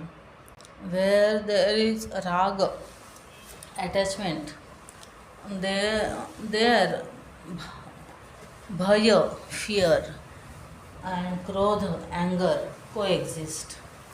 When, as we have seen in the last mantra, a perfected soul has reached the state of desirelessness. He has no more attachments with any particular objects of the world, and naturally, there cannot be in him any sense of fear. He has, in his true wisdom, realized the shadow nothingness of his dream body and so does not fear even death. which to him is only an escape from his own self created body cocoon. He has no attachments even with his body. He is perfectly above all body consciousness. This verily is that Brahman which thou hast asked for. For summary of 3 to 5 mantra. The self is here indicated as the principle of knowledge because of which all knowledge of perceptions and experiences is possible. Knowing meaning realizing this self, the knower escapes all fears. Verse number 6. यः पूर्वं तपसो जातम् अद्भ्यः पूर्वमजायत गुहां प्रविश्य तिष्ठन्तं यो भूतेभिर्व्यपश्यत एतद्वैतत्.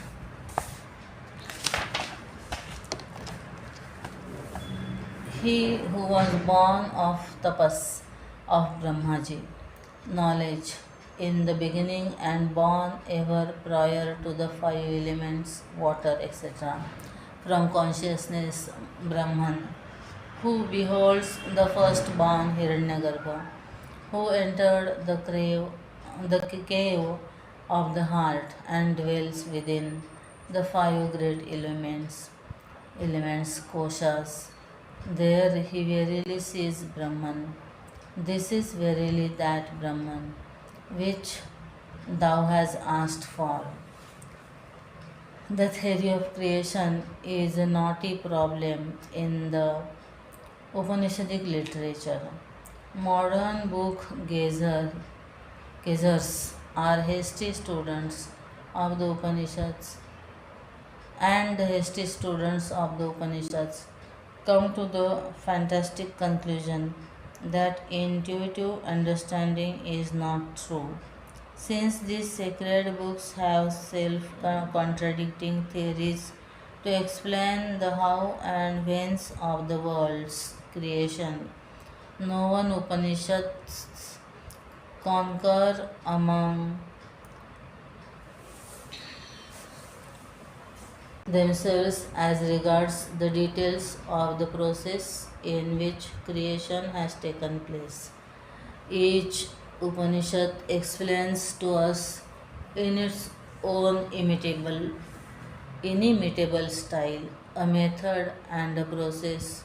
Each of them in itself has a charm of its own and can give the student a convincing explanation quite satisfactorily till the same student comes to read and understand a totally different process expounded by another Upanishad.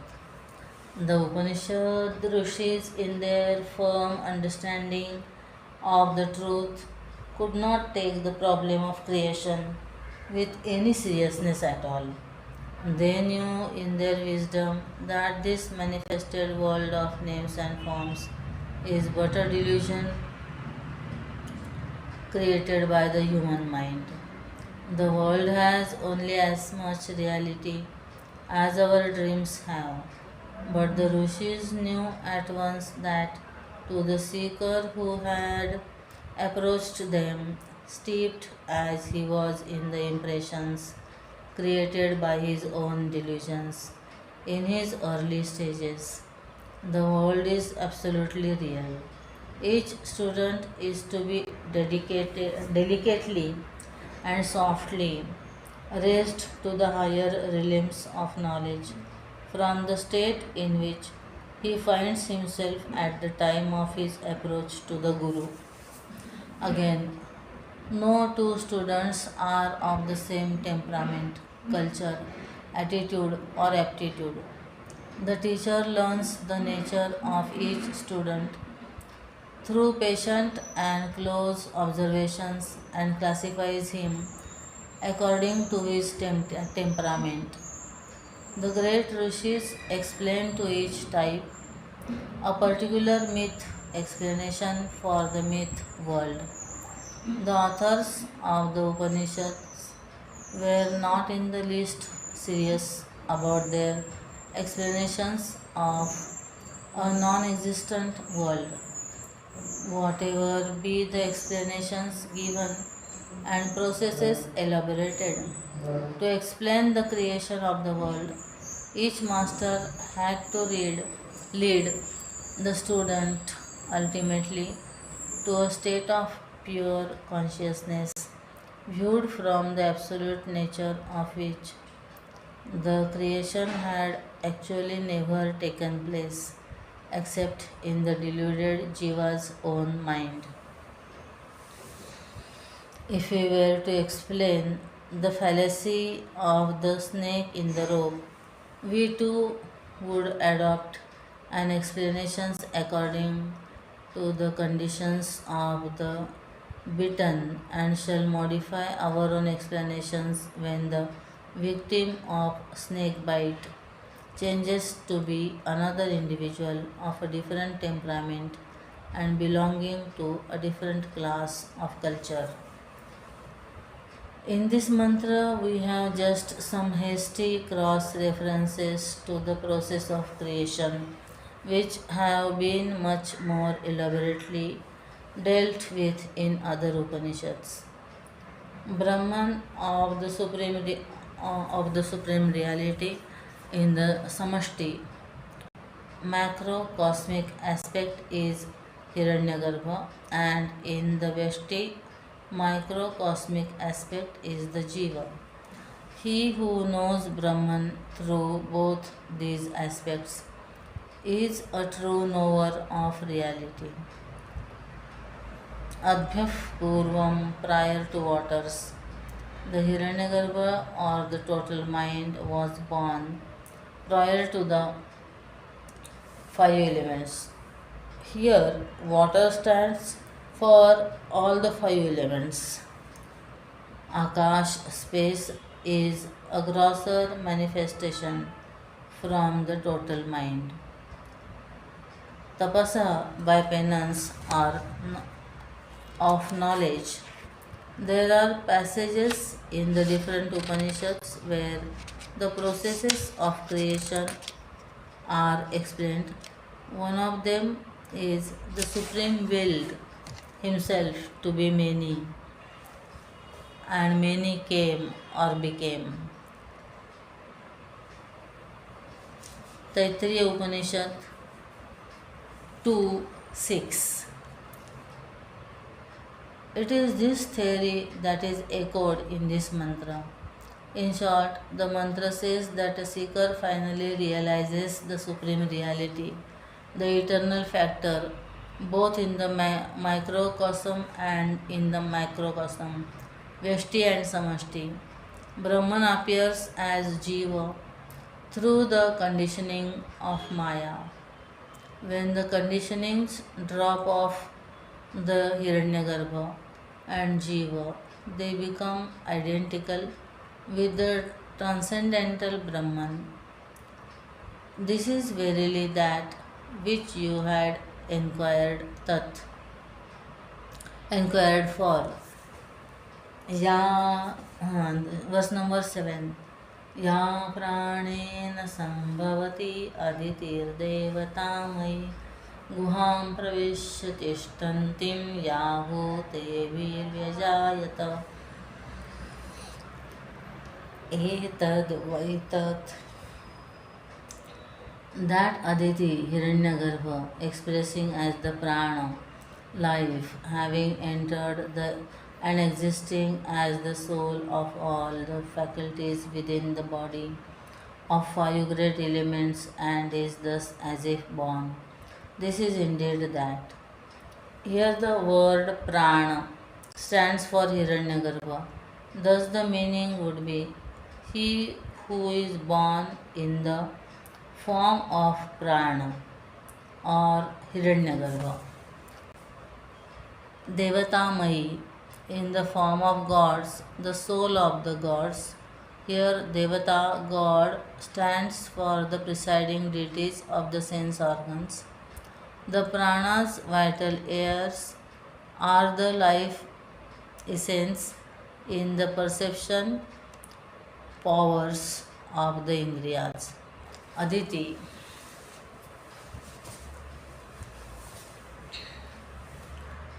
Literally, one who eats the eater. Hiranyagarbha is called here as Aditi because he is the sole enjoyer of the whole universe, as he is the macrocosmic life or the cosmic prana or the cosmic intelligence.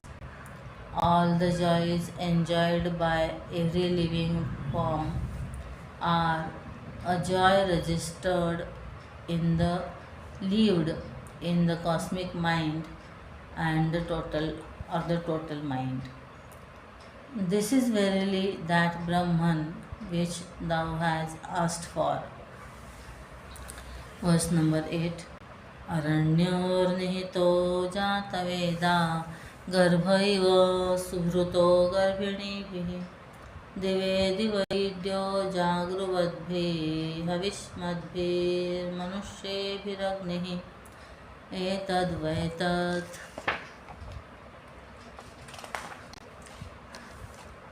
As the fetus is well preserved by the pregnant woman, the omniscient fire that is lodged within two pieces of wood fire sticks is worshipped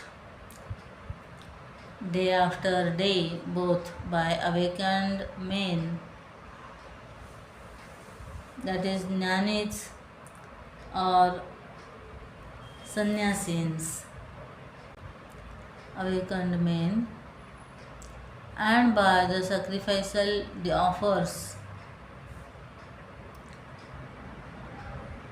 that is karmis or householders.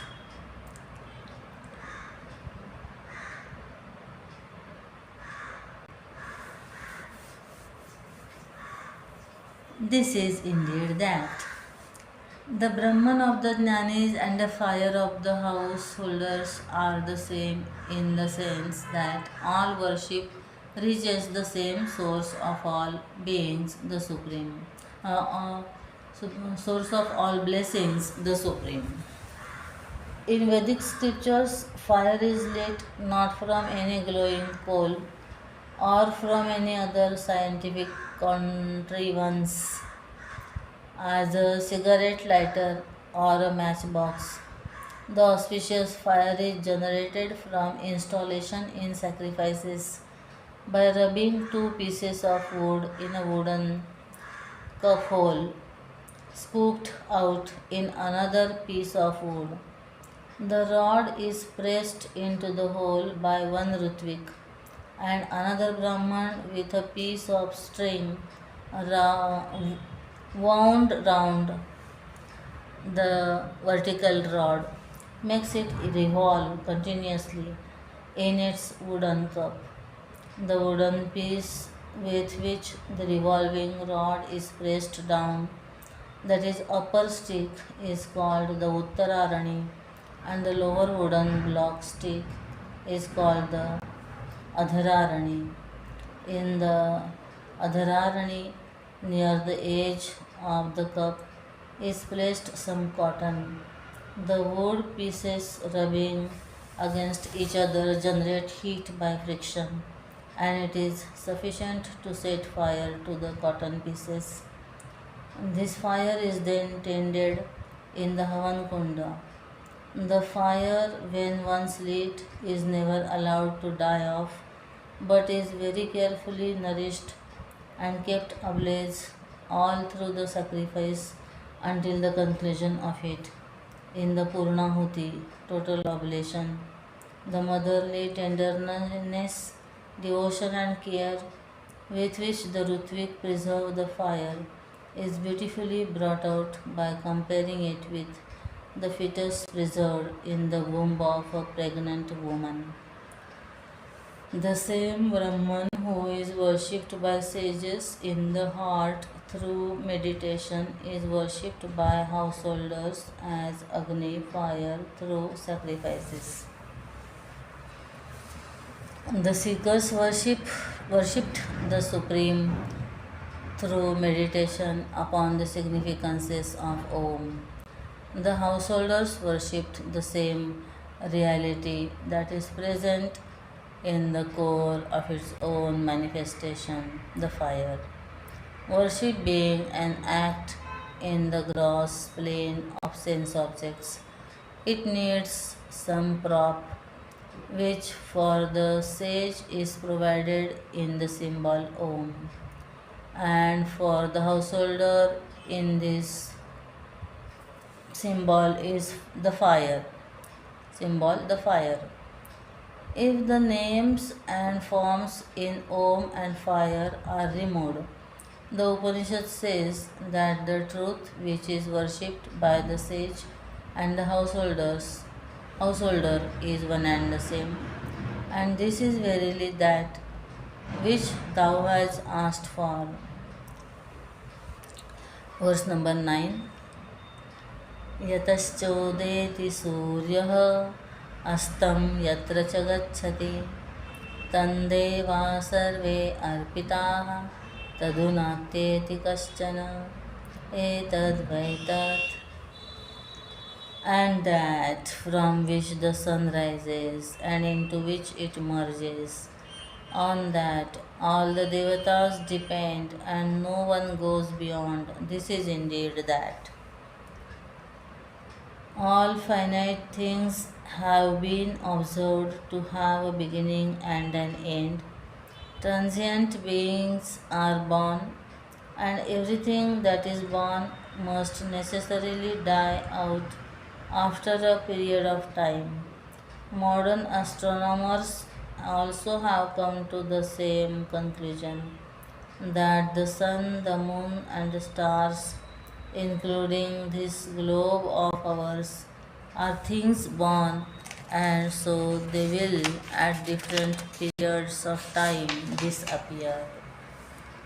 Long before our modern astronomers started their game, in the dim dawn of the history of modern man, known today for the European to the European thinkers, the Aryan masters had built a heaven on the Gangetic plains and developed themselves into a generation of supreme human culture and godly civilization. Their greatest achievement in thought left to us for study is the science of all sciences, the Brahma Vidya.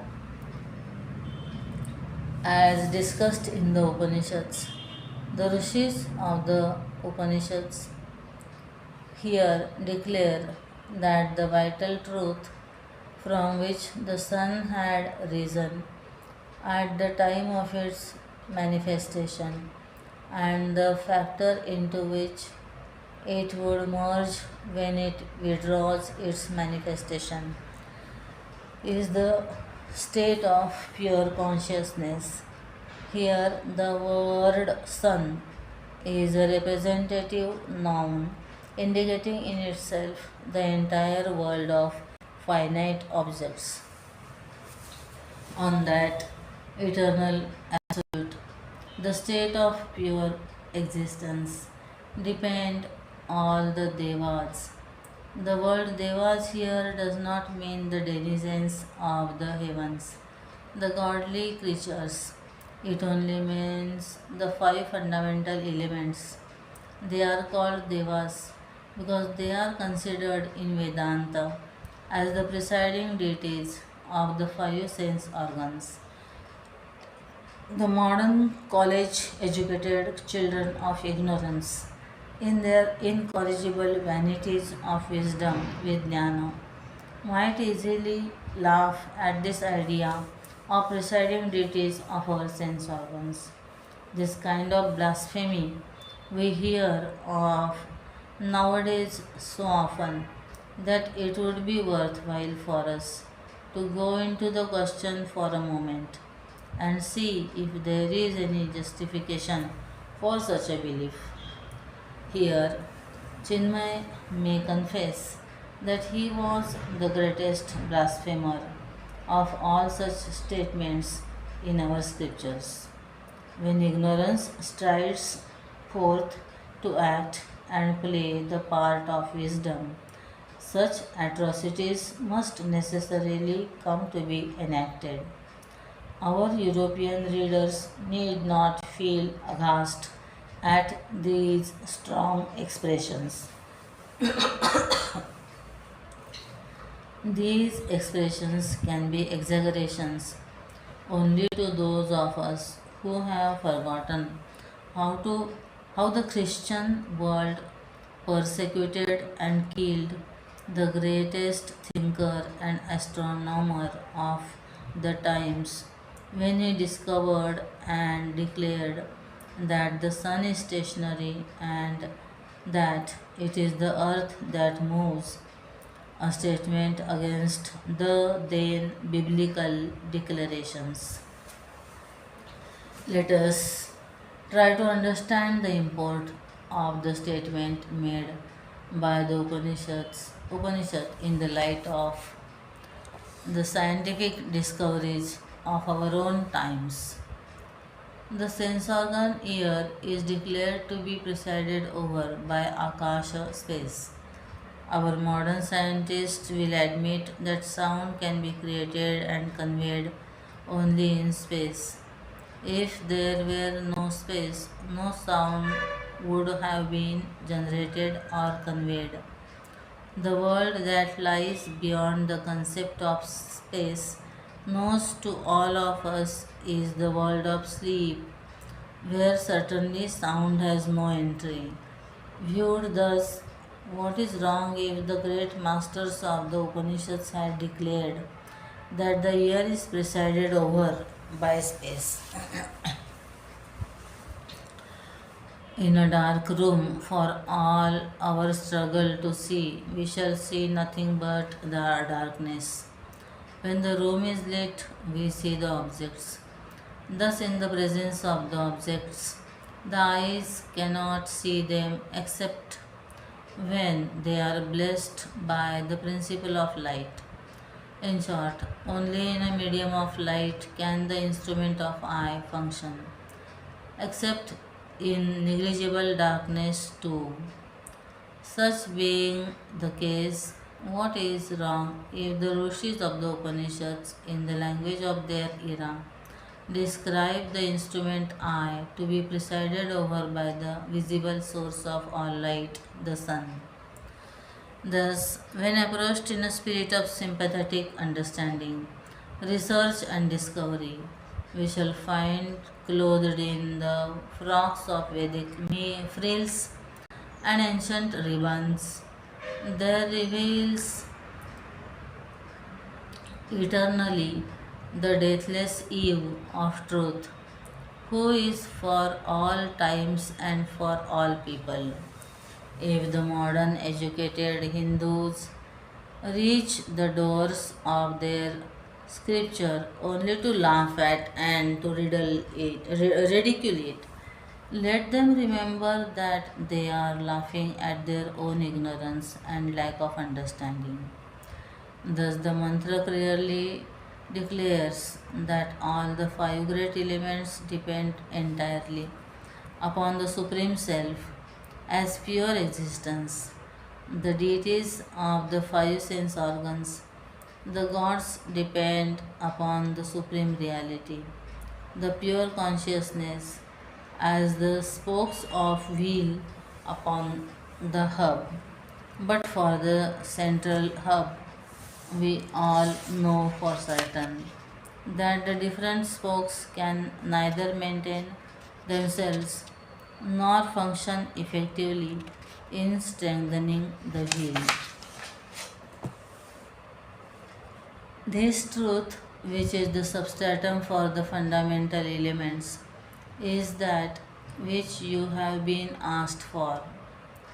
Summary of the mantra number 6 to 9 shows that the one Lord who entered the human heart as the Self is also the universal Self from which all creation has sprung. Mantra number 10. Yadeveha tadamutra yadamutra tadanviha mrutyo samrutyumapnoti ya iha naneva pashyati. What is indeed here visible as the world, the same is there invisible as Brahman, and what is there, the same is here. He proceeds from death to death, who beholds here difference between Brahman and the world. All the different waves are the ocean. The ocean alone is, whether it be at its food or at its length or at its tail, the real substance behind the serpent in the rope is always the reality of the rope alone. The fact the waves are nothing but the ocean, the serpent is nothing but the rope, the mirage is nothing but the desert. In this sense, the mantra is here kindly explaining to us that, in fact, there is no difference between the supreme reality and the essential reality behind the world of delusory names and forms. Where there is no truth, there cannot be a manifested world of objects. What we see behind all seeming delusions is the eternal, all pervading truth. The story may be a tragedy, a comedy, or musical extravaganza, but whatever be the theme and quality of the film displayed, the audience can have for themselves a continuous idea of the story only when the play of light and shade is supported by an unchanging, spotless screen. Where there is no screen, there no story can possibly be depicted. In short, the knower of the self, after his supreme moment of life, the moment of illumination, cannot visualize the world without a dynamic awareness of the truth principle that ever supports and governs it. After his gaining the knowledge, his vision changes, and thereafter even the most heinous crime is to that God man only a manifestation of the all pervading self. He neither condemns nor extols any action. To him, all actions are false, but at once they are to him solid reminders of the central truth. The uninitiated youth may find this statement rather too thick to swallow down. We shall try to grasp its serious inner import through a vivid example. Don't we find doting fathers glorifying their children as the most ideal kids that had ever come to live on the surface of this globe, even when they have proved themselves to be urchins of the worst type, mischievous, unruly, and uncultured. If we observe these fathers more minutely, we shall find them to be intelligent critics of all the children. Similarly, God man, having had once the glorious vision of the all pervading beauty, attains the eternal perfection of the self. Thereafter, given in the midst of sorrows and bliss, to the realized saint in his transcendental vision, whatever is here, that is there. What is there, the same is here. If the statement be yet beyond the grasp of your understanding, it is only because the statement relates itself to a standpoint which is too high even for your mind and intellect to soar up in their fat grossness. After all, why should one try to gain this supreme vision of oneness? Of what benefit is it for the mortal? These and similar questions might rise up in the mind of an unprepared and uninitiated. The Shruti kindly answers all such possible doubts in the minds of her students. She says that he who has not achieved this grand mission of life and has not come to have free darshan of the eternal presence everywhere and at all times, such a wretch groveling in the world of plurality shall fall repeatedly into the whirl of births and deaths.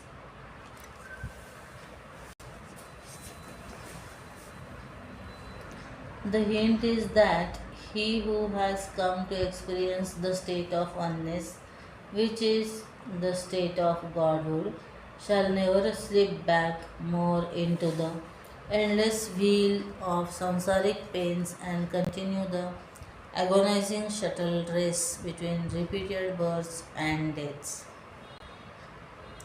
Verse number 11. मनसैवेदमाप्तव्यं नेह नानास्ति किञ्चन मृत्योस्य मृत्युं गच्छति य इह नानेव पश्यति. By mind alone could this Brahman be obtained, realized, then there is no difference here at all. He who sees any difference here goes from death to death. As we have seen earlier, the Aryan's practical mind is not satisfied by a mere statement of an ideology, however wonderful and great it may be. No philosophy is acceptable to the Hindus unless it also contains a way of living by which he can realize the ideals glorified by that philosophy.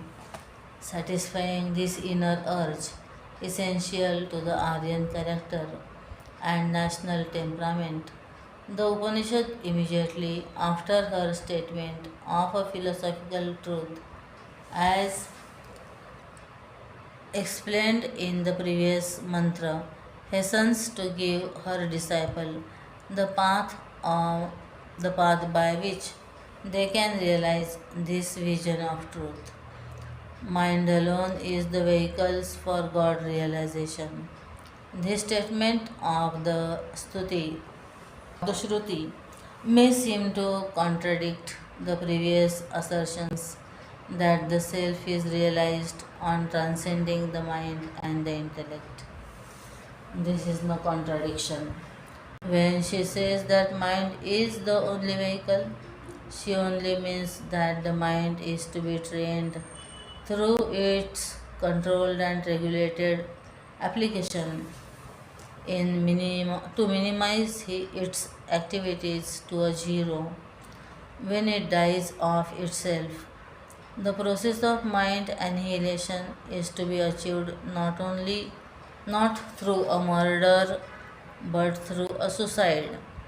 In fact, however great the master be and however powerful the scriptures be, they cannot bring about the final ending of the mind unless the seeker is ready to end in it itself and by its own efforts. By mind alone could this be obtained. Dedication is the process by which the mind, soaring over the summit of spiritual enquiries, loses itself into nothingness, like the mythological bird phoenix, which singing death song, falls down to die in a mass of fire. The mind, out of its own ashes, rises up to a new faculty called intuition, which is the instrument with which the seeker ultimately cognizes the self. When the mind has thus ended through meditation and the self has become of itself, fully aware of itself, then there is no difference here at all.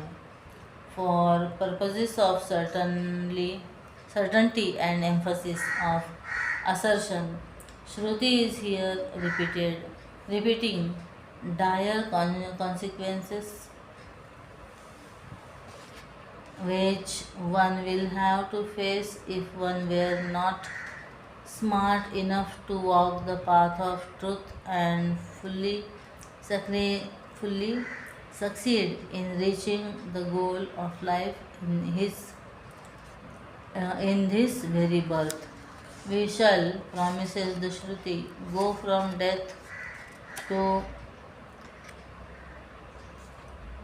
death who sees uh, he shall, promises the Shruti, go from death to death who shall sees differences here. All beings are in truth but the one, and the failure to experience the unity in this diversity is death. Verse number 12. अंगुष्ठमात्रः पुरुषः मध्यात्मनि तिष्ठति ईशानो भूतभव्यस्य न ततो विजुगुप्सते एतद्वैतत्.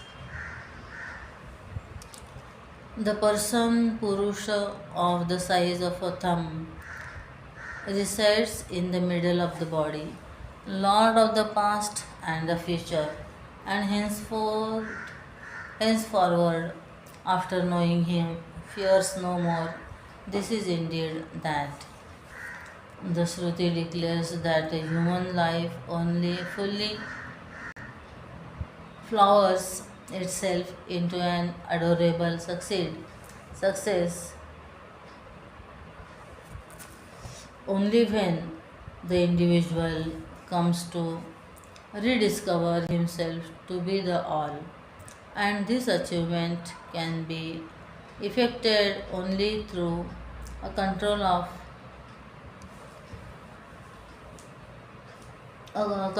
and a perfect sublimation of the mind. Mind has an existence only when it entertains its natural tossings, doubts, and emotions. If thoughts do not arise in the mental plane, that itself is the state of no mind.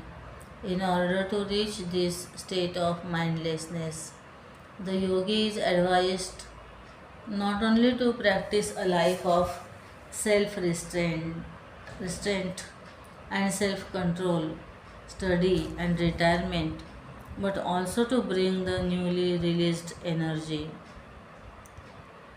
of the mind to a single pointed application at a given point of purpose and developing its powers of concentration.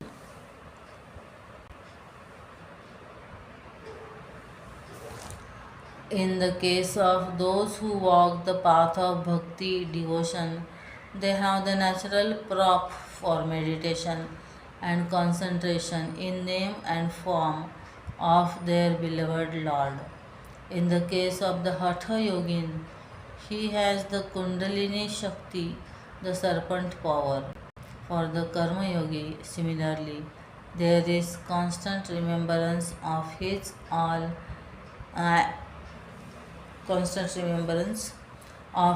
all dedication to the Lord of the universe, Sri Narayana. It is only for the rare few who come to tread the rocky uphill path of knowledge that we find in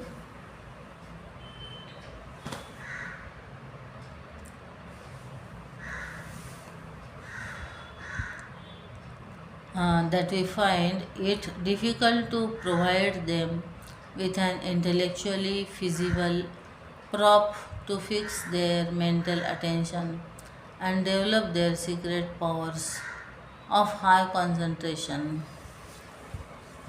No doubt.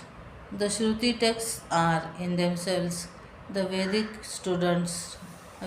student's ultimate prop in his meditation.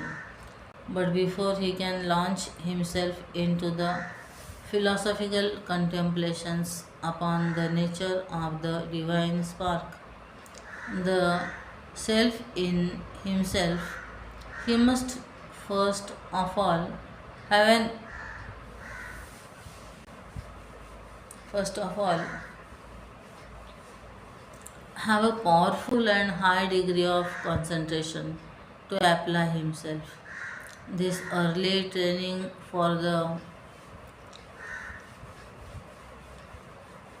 development of his powers of concentration is achieved by him through the process now discussed by the Shruti in this mantra. Kind Shruti advises the Vedantic. The kind Shruti advises the Vedantic students to meditate upon the Purusha who dwells in the center of the heart and who is of the size of one's own thumb.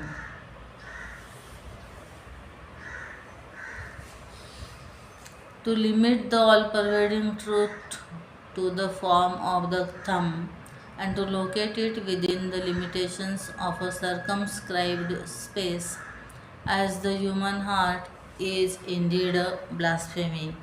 But the Shruti permits herself even to stoop down to such crime against herself, only to provide her children with something to lean upon and learn to step out on their first few steps in walking the halls of wisdom.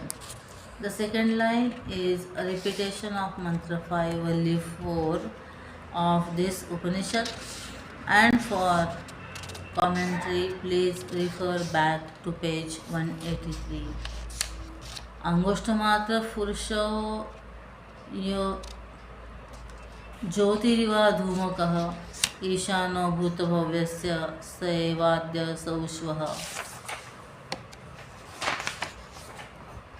Verse number 13. That person of the size of a thumb is like flame without smoke, Lord of the past and future. He alone is even today and will be verily tomorrow. This is verily that. That Purusha or Atman of the size of the thumb, who is perceived by the meditator in his heart as light or jyoti, exists immutably through all times, past, present, and future. He exists in all living beings now, and he will certainly be existing in all forms tomorrow also.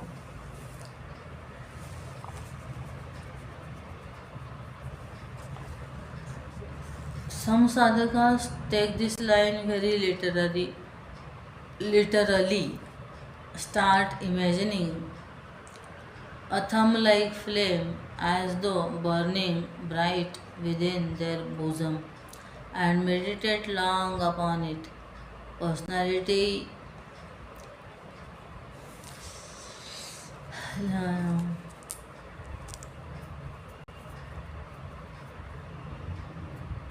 Personally, this sadhu had known an individual who had been imagining this light for the past 23 years and who recently approached the Swami with a very sad and melancholy face to complain of his spiritual fall, since he is not having nowadays the darshan of his Atman. Friends, this is only one instance of the desperation of a foolish sadhaka who had come to believe that his delusory frame dream created by his imagination is his Atman. It is dangerous, certainly,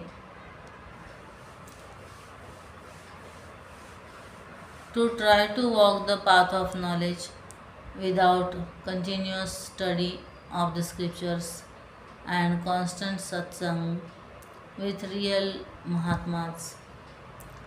We mean not the palm reading, stargazing, herb selling Mahatmas that flock the city streets of our unhappy land nowadays. Let them be courted by ignorant multitude that hustle out of the universities of India. But to a true seeker of truth and to an intelligent follower of religion, such Mahatmas are more ochre-clothed criminals, poisoning the very atmosphere of this sacred land of the Rishis. When we shall have a government intelligent enough to feed the country better and provide its people with sufficient work, we shall have these red monsters wiped out from our market scene. Till then, we must learn to endure what cannot be cured. The thumb like Jyoti, recommended by the great rishis, is only to provide the meditator with a prop to develop his concentration during the early stages of his practices. The stone idol of Shiva is not in itself Sri Parameshwara. Similarly, the Jyoti is but an idol for the Vedantins to imitate.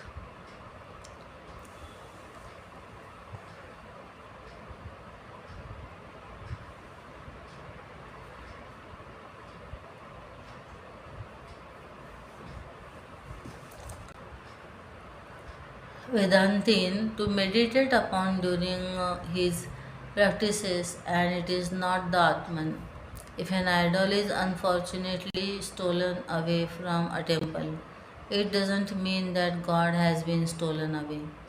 When a sadhaka has developed his power of concentration, by he enters by degrees into the higher stages of meditation advised by the Shruti in the various Upanishads, and he ultimately comes to realize his own identity with his own Atman, the light, power, wisdom course within himself, the light, power, wisdom source within himself.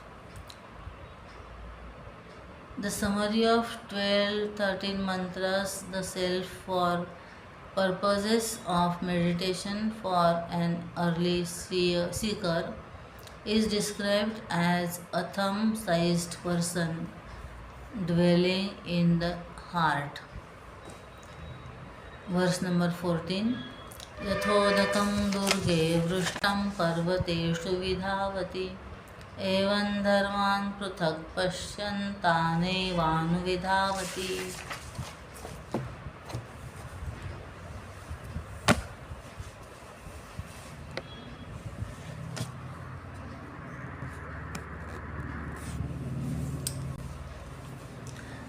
Just as water rained on high mountain ridges runs down the rocks, scattering on all sides, so does he who beholds the attributes as different runs after them only at all times.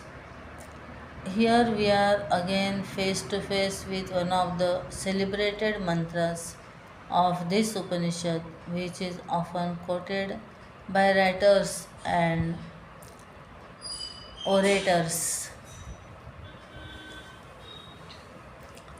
The human mind is in fact a great dynamo of superhuman energies and godly powers.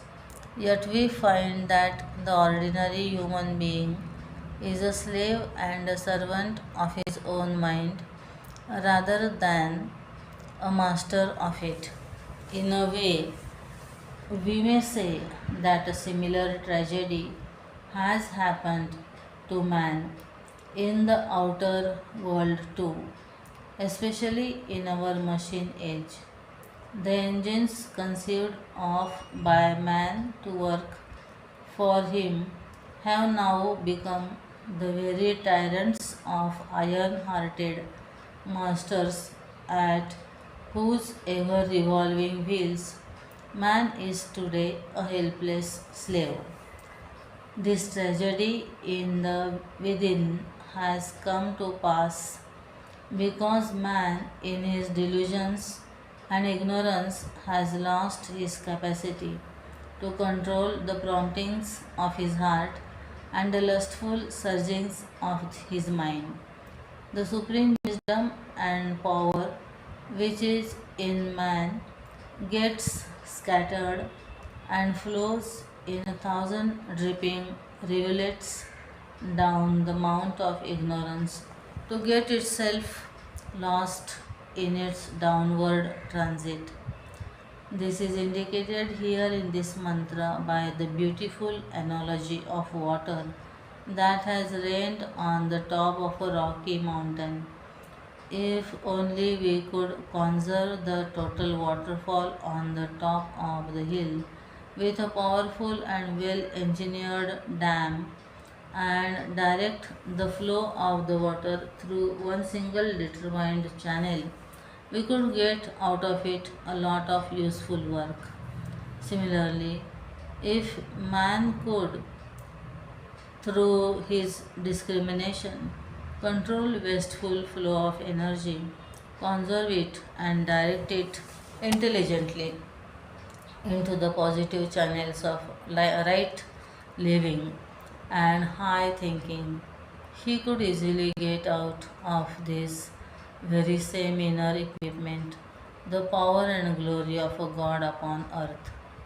But man will not and cannot bless himself unless and until he slowly learns to remove his ignorance of his own real nature with the sacred knowledge gained through a personal experience of his own eternal godliness.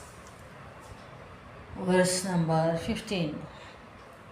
यथोदकं शुद्धे शुद्धम् आसिक्तं तादृगेव भवति एवं मुनेर्विजानत आत्मा भवति गौतम इति काठकोपनिषदि द्वितीयाध्याये चतुर्थी वल्ली. As pure water poured into pure water becomes the same only, so becomes the Atman of the thinker sage who knows this unity of the Atman, O Gautam. Thus ends the fourth Valli in the second chapter. This concluding mantra in the fourth section reasserts the oneness of the divine presence in man and the totality of divinity that pervades everywhere. Man minus his ego is God. God plus ego is man. Annihilation of the ego sense in us is the becoming of God. When we totally detach ourselves from our misunderstanding and false values of a delusory life with the knowledge of the true and the eternal, the ego evaporates away, leaving behind only the absolute truth in all its purity and grandeur. At this moment, the individual realizes his own real nature as pure consciousness. With this self realization, he experiences his oneness with the all pervading and immortal truth. When pure water is poured into pure water, there can only be pure water alone. Similarly, in realizing oneself to be the eternal factor, one at once realizes his own oneness with the one that alone is the one. The individual self is the supreme self. In fact, even after such clear declarations, if we must misunderstand the true import of the Shruti and cry down the Vedas as full of contradictions and vague statements, we must be the most unsympathetic readers and the most dull witted students of our Bible. Long years of utter neglect of scriptural studies and the lack of proper teachers for the educated classes have undermined the Sanatan culture. These have, to an extent, succeeded in distorting, if not destroying, the Hindu culture, especially among the rich and the upper middle classes. The above tragedies have made of us today what we are, a nation of Hindus where rarely we meet a true Hindu. Even the best of them dread to read and write to understand and try to understand their own Bible, the Upanishads. The Upanishads are the very documents revealing the greatest scientific discoveries man had ever made of life and the values of life. Without the Upanishads, Hinduism is not a religion at all. The perfect identity of the individual self with the universal self is emphasized through metaphors. Perception of this unity leads to the who one which is beyond death. Section 5 Panchami Valli, the inner soul, immanent yet transcendent. Verse 1 पुरमेकादशद्वारमजस्यावक्रचेतसः अनुष्ठाय न शोचति विमुक्तश्च विमुच्यते एतद्वैतत्. This body of 11 gates is indeed of the unborn, even-minded self. Having meditated upon this, the seeker grieves not, and the liberated one is ever liberated indeed. This is verily that. Puram Ekadash Dwaram, city with 11 gates. The body with its 11 opening gates is meant here by the city. We have altogether 7 openings in the head, 3 openings in the trunk, and the 11th one in the subtle aperture called the Brahmarandra at the crown of the head, famous in the Yoga Shastra. The comparison of the body with a city is quite appropriate inasmuch as we have gates, gatekeepers, their controllers, a palace, and a king, under whose orders all the servants carry out their appointed duties very systematically and very regularly, both in a city as well as in the body. The sense organs openings are the gates, the presiding deities are the gatekeepers, the mind and the mind the controller and Purusha the king. Anusthaya, having meditated upon. He who meditates upon the Lord of the heart constantly gets rid of his ignorance and ignorance created ego sense and realizes the true nature of the self. Thereafter, naturally, he grieves not, being liberated from all bonds of ignorance and becoming free from the trammels of birth and death. This is that which Nachiketas has asked of his Guru Lord Death to explain. Hamsashuchishat vasurantarikshasat होता वेदिषद्दतिथिर्दुरोणसत् नृषत् वरसद्रुतसद्व्योमसत् अब्जा गोजा ऋतजा अद्रिजा ऋतं बृहत्. Verse number 2. As Hamsa, sun, he dwells in heaven. As Vayu, air, he dwells in the sky. As fire, he dwells on the sacrificial altar or on earth. As guest, he dwells in a house. He dwells in man, in the gods, in the sacrifice, truth, in the sky. He is born in the water. He is born on the He is born on the earth. He is born in the sacrifice. He is born on the mountains. He is the true and the great.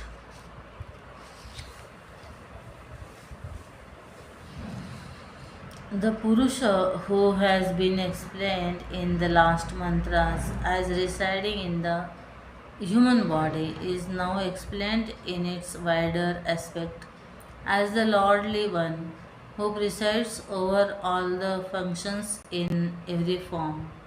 The stanza gives us a very melodious list of living organisms and forms in the universe. Abja, born in water, in the form of conch, mother of pearl, shell, fish, insects, in short, all aquatic animals and insects. Goja, born of earth, in the form of corns, grains, plants, trees, herbs, etc. Adrija, born of mountains, in the form of rivers, springs, rivulets, etc. Verse number 3. ऊर्ध्वं प्राणमुन्नयति अपानं प्रत्यगस्यति मध्ये वामनमासीनं विश्वे देवा उपासते. He, Brahman, sends the prana upward and throws the apan downward. All devas worship that adorable one seated in the center. If the life center, the Atman, were not within a body, it is obvious that that body will not continue to breathe. Naturally, the mantra becomes clear when it says that he, the man or Purush, he, the Atman or Purush, is the one who maintains the flow of the different vital airs through our body and maintains it alive and active till its death. There are 5 principal kinds of vital energy because of which the physical body functions. They are known by different names according to the function they perform, although they altogether constitute the one and the same principle of existence. The 5 principal kinds of pranas are called One prana, when the cosmic power manifests through the work of the lungs and the respiratory organs. Two apana, when it works in the colon and bladders. Three samana, when it works through the digestive system. Four udana, when it works through the larynx and produces voice and vyana, 5 vyana, when it expresses itself through the blood circulation in the body. Thus, it is to be noted carefully that pran is not merely breath. Pran is the vital energy, and breath is only one of its various manifestations. Devaha, God, gods. We have already explained this term in a previous mantra, where we clearly concluded that the word gods does not represent the inhabitants of the heavenly regions, but the five great elements which are the deities of the five organs of knowledge in man. Here it only shows that the sense organs can function only in the blessings of the Purusha, and so naturally the Upanishad in its language says that all the devas, meaning the sense organs, worship the one seated in the center. Verse number 4. अस्य विश्रम समानस्य शरीरस्थस्य देहिनः देहात् विमुच्यमानस्य किमत्र परिशिष्यते एतद् वै तत्.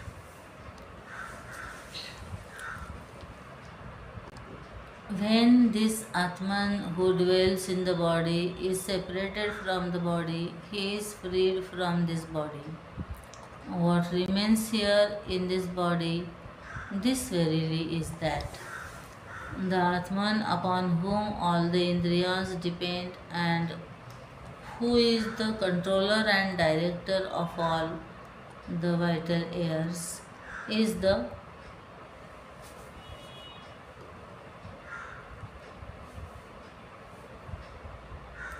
king of this city of 11 gates, our body, just as when the beloved king leaves the capital permanently to stay in a different chosen capital, all his subject people follow the king into the new capital.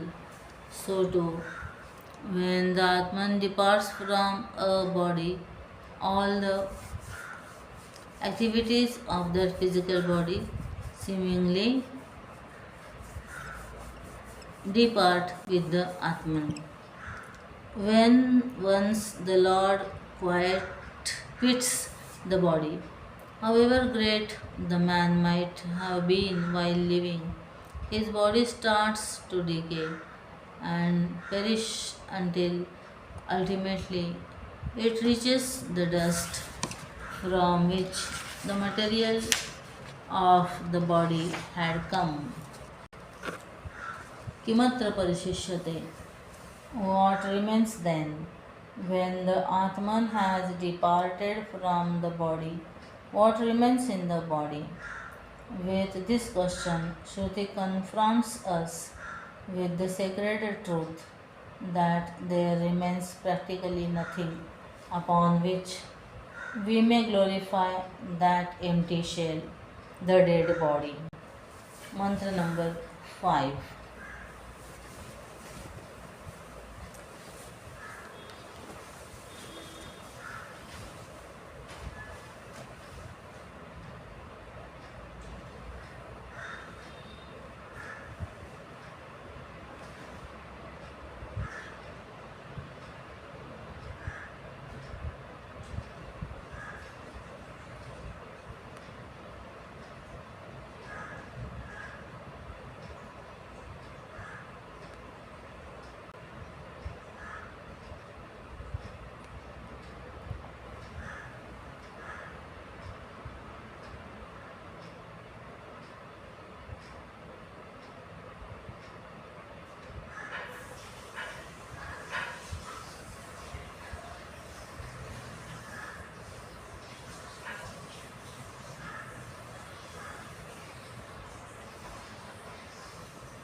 न प्राणेन नापानेन मर्त्यो जीवति कश्चन इतरेण तु जीवन्ति यस्मिन्नेतावुपाश्रितौ. Verse number 5. Not by prana, not by apana does an immortal live, but it is by some other on which these two depend that man live. One who has followed the commentaries and therefore the mantras so far should not find any difficulty at all in understanding the direct statement of the Shruti when she says that a man lives not because his body, mind, intellect, equipment is functioning well when the pranas function, but that all sign of life's activities met with in a living man depend upon the glorious touch of the self in him. The pranas function only when life resides in the body. Though the meaning of the stanza is clear and direct, the philosophical implications in the statement of the Shruti are rather new to the early students in the study of the Hindu Shastras. The parts constituting an assemblage are in themselves not free. They constitute together and make such only for the benefit of somebody else who is not himself a part of the assembly. For example, let us take the case of a house. The walls, the rafters, the beams, the tiles, etc., are all necessary parts which constitute together the house. The house is not built for the walls, nor for the rafters, nor for the beams. They all together form an entire whole only for the sake of the master of the house, Mr. Das, the owner of the house, has all the freedom to walk in or walk out of his house at his own sweet will. Not so the bricks that constitute the walls. Similarly, the indriyas, the limbs of the body, the mind and intellect are all parts of the body assembly, which exists only for the sake of the Purusha in it. The body in itself has no freedom to act as it lasts, while the Purusha can walk out of the body in all freedom at the time of death. When once Mr. Das has discarded his house in time, it perishes in ruins. When the Atman leaves the body perishes.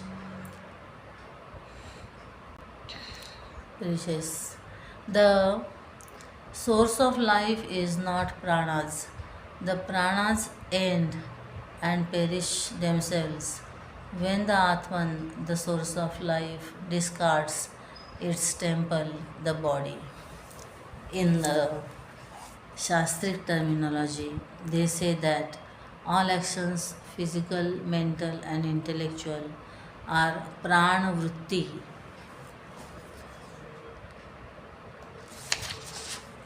Verse number 6. हन्ते इदं प्रवक्ष्यामि गुह्यं ब्रह्म सनातनं यथा च मरणं प्राप्य आत्मा भवति Gautam. Well, now, O Gautam, I will explain thee the mysterious and ancient Brahman and also what happens to the soul after death. All that Lord Death has so far said seems to be but an introduction to enter the subject proper namely, what happens to the soul after death. Lord Death here kindly informs Nachiketas that he will be now initiated into the knowledge of what happens to the jiva when it has once experienced the process of death in its delusions. And surely we shall never have a better reporter than Lord Death himself to explain to us what happens to the soul after the body has become cold and inert in the icy embrace of death. Atma, ego center. In the Upanishad mantras, we often meet with the use of the word Atman to indicate sometimes the body, sometimes the mind, sometimes intellect, and yet at other times the mind and mind conditioned pure consciousness, the jiva. Here in this particular mantra, the word Atman is used to indicate the ego center and not the self. For if we were to assume that the word literally means its own special connotation, it would mean that the mantra here is contradicting the very philosophy of the Upanishads. Nothing ever happens to pure consciousness, the truth. When pure consciousness presides over the functions of this body, the reference to the body, it is said to be the individual soul, just as the all pervading space with reference to the four walls of a room is said to be the room space. In fact, the infinite space can never be conditioned or limited by the walls, which themselves stand in space. Similarly, consciousness or knowledge is homogeneous and one without a second. When the body perishes, the divine spark or the life center that presided over the body while it lived undergoes reshapes.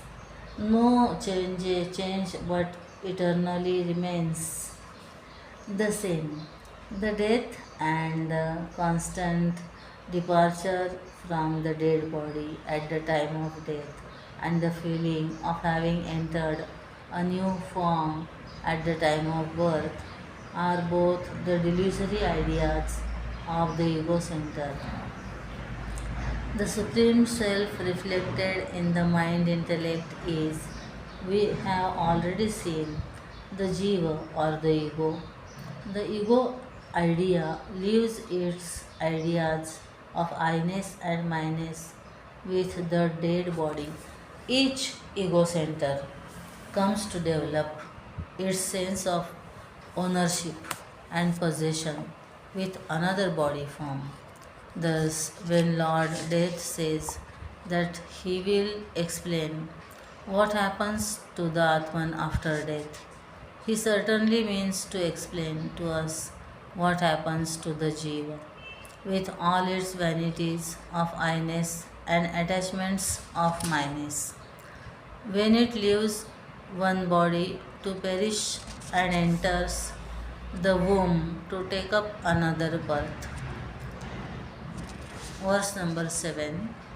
योनिमन्येन योनिमन्ये प्रपद्यन्ते शरीरत्वाय देहिनः स्थाणुमन्येन संयन्ति यथा कर्म यथा श्रुतम्. Some souls enter the womb to have a body, others go to the plants just according to their work and according to their knowledge. Sthanum means immovable, hence it may mean either the vegetable kingdom or it may also mean the inert world of stones and slabs. It is often claimed to have it is often claimed to in an unwarranted optimism that a being having been born once into the human form will not, whatever be the atrocities he might commit during his lifetime, go down so much in the ladder of evolution as to reach the bottommost level of mere stones. There are even spiritual preceptors who also support this optimistic view to encourage their disciples and emphatically assert that, having once come to take the incarnation as man, that individual will not on any score degrade himself into such a low level as that of the animal life, or will ever come to exist as the inert rocks. This false optimism is smothered here by the opening statement of the Upanishad in this mantra. In the sixth mantra of the first Valli section, uh, we had already a clear indication of the law of karma and the doctrine of reincarnation when Nachiketa stated, like corn, the mortals decay, and like corn, they are born again. In this mantra, also, the Shruti speaks definitely supporting the law of karma and the doctrine of reincarnation.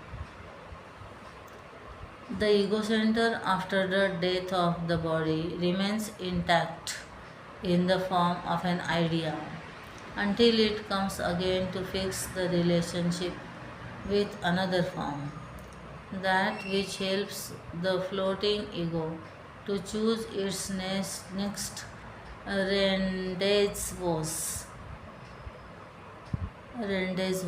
is the sum total of the reapings it has to make with new form in the new field of things and circumstances. Indeed, there is no philosophical concept so tight in logic and so true in reason as the law of karma, which is a special blessing enjoyed only by the Hindu community. Unfortunately, as a result of our criminal neglect of the study of our own scriptures, if we have come to read in the law of karma only a repetition of the sapless philosophy of the law of destiny, it is indeed not the fault of the Upanishad seers. If properly understood, law of karma gives into our individual hands the privilege and the might to carve out our own destinies to be lived by us in the days to come.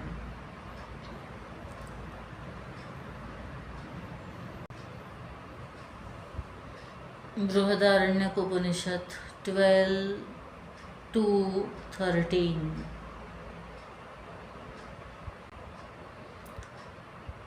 Yatha karma, according to karma, according to the quality of the actions performed in the past, we shall have a future existence in the form and in a set of circumstances necessary to reap the required quality of reactions in the form of experiences. Yatha Shrutam, according to knowledge. The future lives are dependent not only upon the actions committed in the past but also by the degree of the knowledge of the reality we have gained in and through our living their reactions.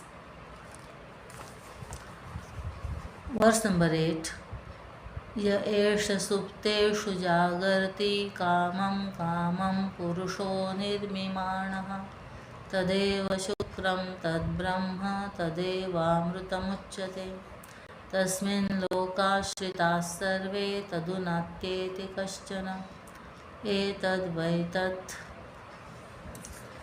The Purusha who remains awake shaping all sorts of objects of desires into dreams, even while we are asleep. Verily, that is the pure, the Brahman, and that is also called the immortal. In that rests all the worlds, and none can transcend that. This verily is that which you asked for.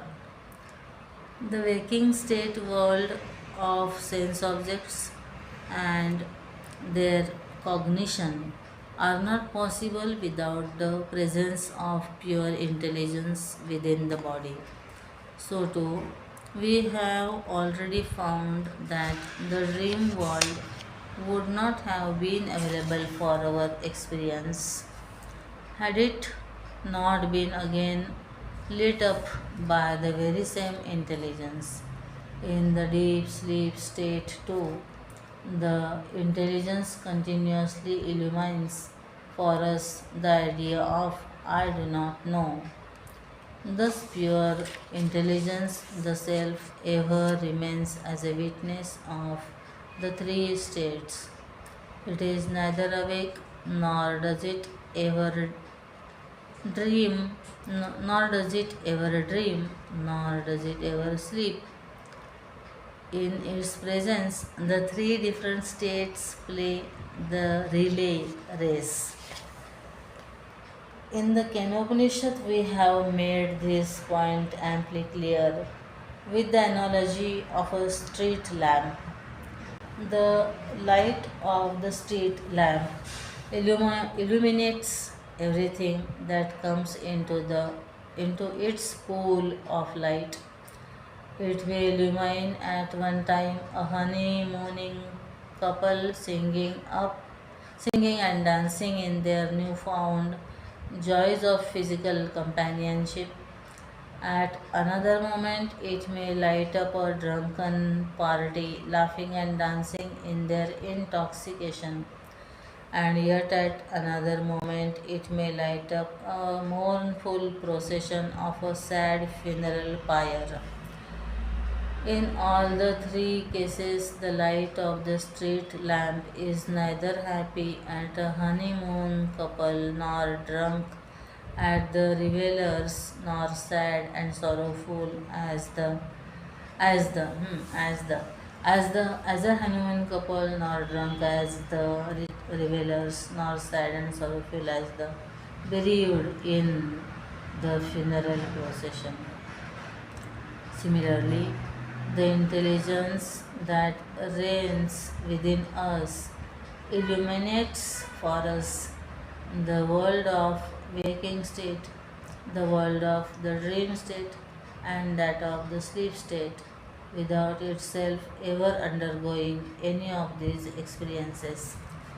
Lord Death is now trying to point out to its disciple Nachiketas that the self is, though through a consideration and in terms of the experiences known to the student during his present existence in the world of ignorance. A schoolmaster knows that the best way to start teaching a student addition or subtraction is not by directly making the child play with the figures, but to make him understand the idea of addition through familiar objects. Thus, it is very well known that a schoolmaster always takes examples from the child's own life. Supposing you have 10 mangoes, starts the master, and your friend has 5 mangoes. How many mangoes are there? With both between you and him. This question is asked by the master not for the purpose of keeping the mango accounts, but to make the child understand the greater principles of arithmetic through what is already familiar to the child. Similarly, the Upanishad texts always adopt the method of raising a seeker into the highest realms by explaining to him the truth absolute, in which he is well versed at the moment of his approach to the feet of his teacher. No human can be unaware of the three planes of consciousness through which he daily passes, namely the waking state, the dream state, and the deep sleep state.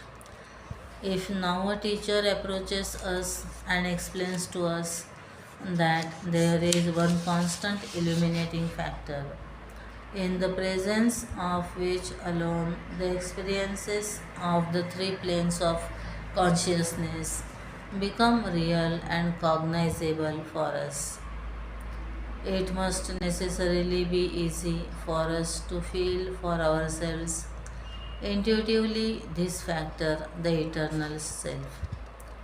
Since the self is not polluted by our criminal intentions, low lustful desires, jealousies, and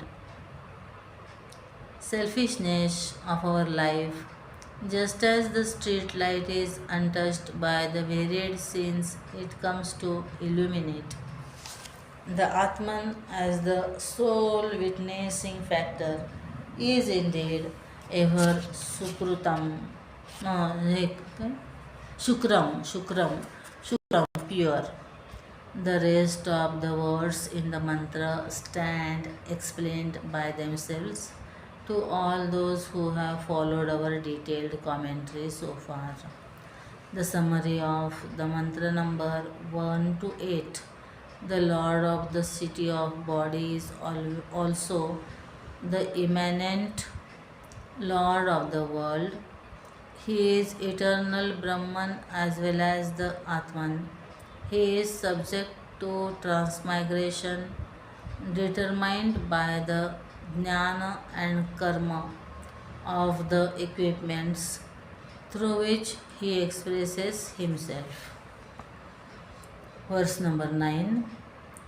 अग्निर्यथैको भुवनं प्रविष्टो रूपं रूपं प्रतिरूपो बभूव एकस्तथा सर्वभूतान्तरात्मा रूपं रूपं प्रतिरूपो बहिश्च. Just as fire after it has entered the world, though one assumes different forms according to the shape it enters, so does the eternal Atman of all living beings. Though one takes a form according to each shape it enters, and also in it itself it exists beyond them. Of the 108 accepted Upanishads, there is none so melodiously poetical for its mellifluous words, its rhyme and rhythm, and for the exquisite poetic ideas and pictures, as Kathopanishad is. It would be a safe commentary to say that Kathopanishad is a touchstone for both poetry and philosophy in Sanskrit literature. In no other language in the world have we such magnanimous flights of human thoughts expressed in such breathless poetry. In Kathopanishad, we have a love kindling arbor where poetry courts successfully her paramour philosophy. The mantra under discussion is an ample evidence to prove the truth of our previous statements. The same colored fluid in a flat bottle would look long, and in a flask it would look as though spherical. Because of the different shapes, we cannot label down the same fluid differently. Similarly, the dynamic life center remaining the same, it illuminates different forms. The forms are different, but the spiritual substance is universally the same.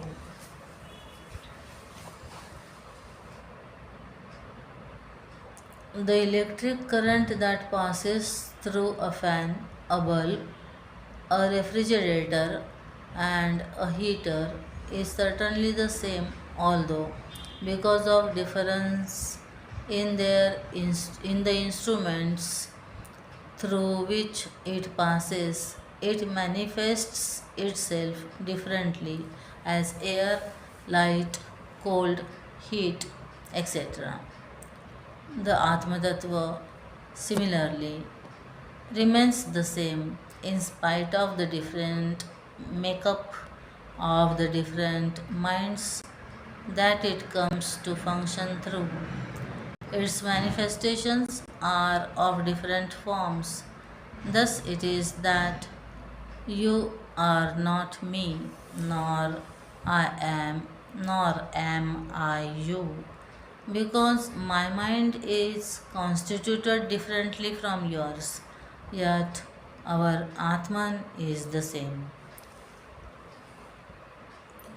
Bahishcha, beyond also. Pure consciousness, the all pervading truth, certainly presides over every form, vitalizing every cell in them, but adds the Shruti. Truth is not limited to cover only the area of or extent occupied by the manifested life. Life in the millions of universes put together is but, according to the Lord's own words in the Gita, only a fraction of the divine total. This is indicated by the Shruti here by emphasizing that absolute truth not only pervades every visible form and invisible world, but also transcends them all. In short, the Supreme Reality is at once immanent and transcendent. Verse number 10. वायुर्यथैको भुवनं प्रविष्टो रूपं रूपं प्रतिरूपो बभूव एकस्तथा सर्वभूतान्तरात्मा रूपं रूपं प्रतिरूपो बहिश्च. Just as air, after it has entered the world, though one assumes different forms according to the shape it enters, so the internal Atman of all living beings, though one assumes forms according to each shape it enters, and in itself it exists beyond them also. Here is another beautiful comparison to explain the same oneness of truth that was indicated in the previous mantra. Instead of fire, Lord Death is explaining the same truth with the example of Vayu. Whether it be a horse, a donkey, or a man, creeper, or a fig tree, all live upon the same vital air, oxygen. Similarly, whatever be the name and shape of the objects in the universe that we may cognize, they are all presided over by the same non dual truth essence. Since this stanza is a close repetition of the previous one, given out by the Shruti for purpose of emphasis, we satisfy ourselves with just hinting at the beauty contents of it. Verse number 11. Suryo yatha sarvalokasya चक्षुर्नलिप्यते चाक्षुषैर्बाह्यदोषैः एकस्तथा सर्वभूतान्तरात्मा न लिप्यते लोकदुःखेन बाह्यः.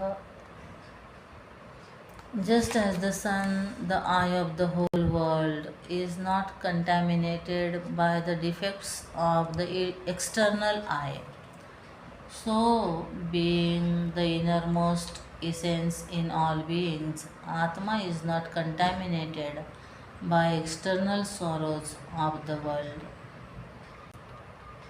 Sarvalokasya chakshuhu, the eye of the eye of whole world. Without the light energy provided by the sun, we would not have been able to make use of our eyes in discriminating the various forms and colors or the sense objects in the world. Nor would we have moon to provide us with moonlight, at least during the bright fortnights, if the sun were not there to lend its light to the moon to reflect. Apart from all these, and probably built upon a thorough knowledge of the science of light, the ancient rishis of the Upanishads have declared even in the Vedic period that the sun is the presiding deity of the sense organ, the eye. Thus, it is most appropriate to term the sun as the eye of the universe. The light of the sun illumines equally all the objects in all conditions of health and decay. Whether the sunlight illumines a scene of meritorious sacrifice or a dire sense of calculated villainy, the sunlight as such does not get either blessed or condemned by the qualities of the various scenes it illumines. Similarly, the Atman is not tainted by the miseries of the world arising from the karma and karma of the egocentric individuals living the delusions of their own ignorance. All sorrows are created by our unrestrained desires and our attempts in the world of sense objects to fulfill our desires through passion motivated self willed actions. Kama, karma, udbhavam, dukkham. Kama, karmodbhavam, dukkham. Whatever be the condition of the ghost in the post is not in the least affected. Whatever be the threatening aspects of the snake in the rope is not in any way affected. In whatever condition be the surface of the mirage water, the desert is not at all affected. Similarly, whatever be the condition of the world and our experience of it, in our present embodiment, the truth is not in the least affected. There are mainly two schools of thoughts among the Hindu philosophers as they try to explain the relative status of truth and the world. Some claim that the Supreme Reality modified itself to become this world, as the milk gets modified to become curd. Vedantins condemn this point of view since it is faulty according to their line of argument. They condemn this theory on the score that if the Supreme Reality were to suffer itself to undergo a modification, just as the milk is no more in the curd, the Supreme will have to end itself to become the world, which is naturally absurd.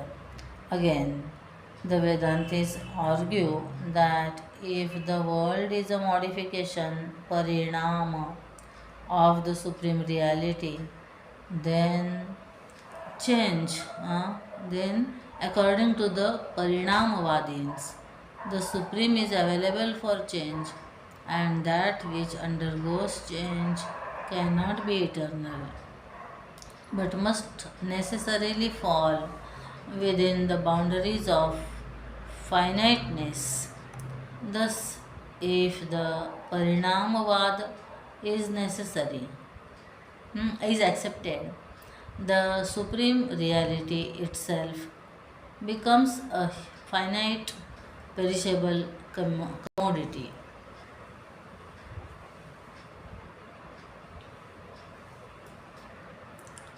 On the other hand, the Vedantins view the creation as a superimposition upon truth caused by the jugglery of the mind termed as Maya.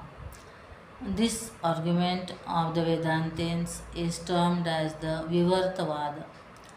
Here, the Supreme undergoes no change at all, but ever remains in its eternal purity and immortal grandeur.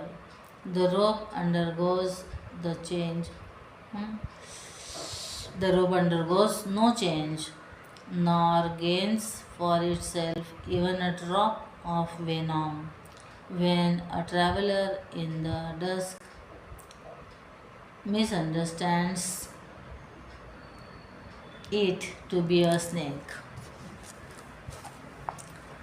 The mantra under discussion seems to support wholeheartedly Sri Shankara's standpoint. Anyway, the theory of modification stands blasted in the presence of the more brilliant and satisfying theory of superimposition in explaining the real and the unreal. 9 to 11 mantras say he is the inner self of all beings. This Antaratman, like air and fire, is immanent, enwrapped in every form. He is also at once transcendental, none can fully describe him. Like sun, he, while illuminating all, is not touched by the imperfections of any. Verse number 12. एको वशी सर्वभूतान्तरात्मा एकं रूपं बहुधा यः करोति तमात्मस्थं येन पश्यन्ति धीराः तेषां सुखं शाश्वतं नेतरेषाम्. Verse number 12. That the Supreme Ruler, the soul of all beings, who makes his one form manifold, those wise men who perceive him as existing in their own self, to them belongs eternal happiness and to none else.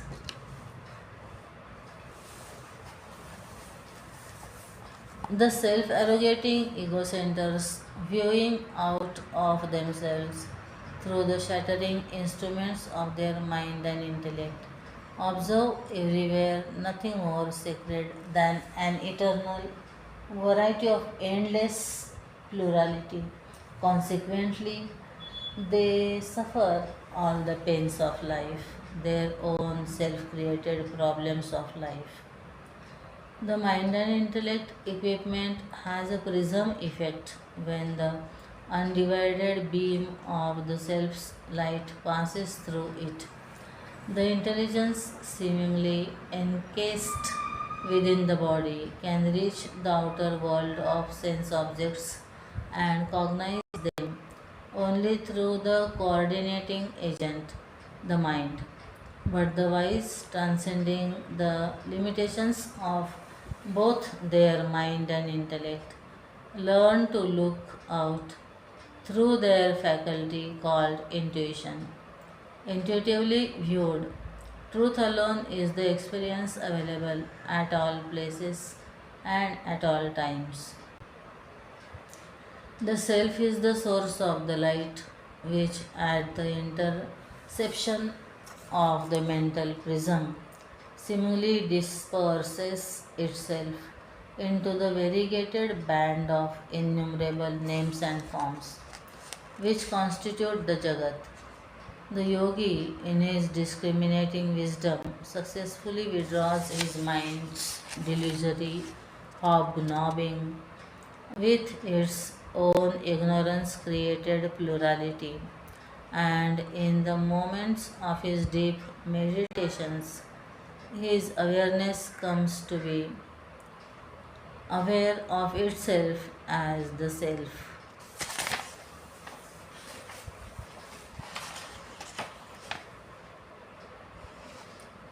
Our consciousness becoming conscious of itself. The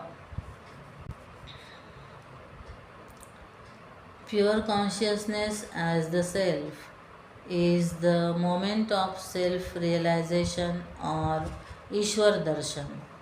In order to enjoy this moment of supreme bliss and wisdom, the individual must necessarily be a highly evolved soul, dhiraha, dhiraha.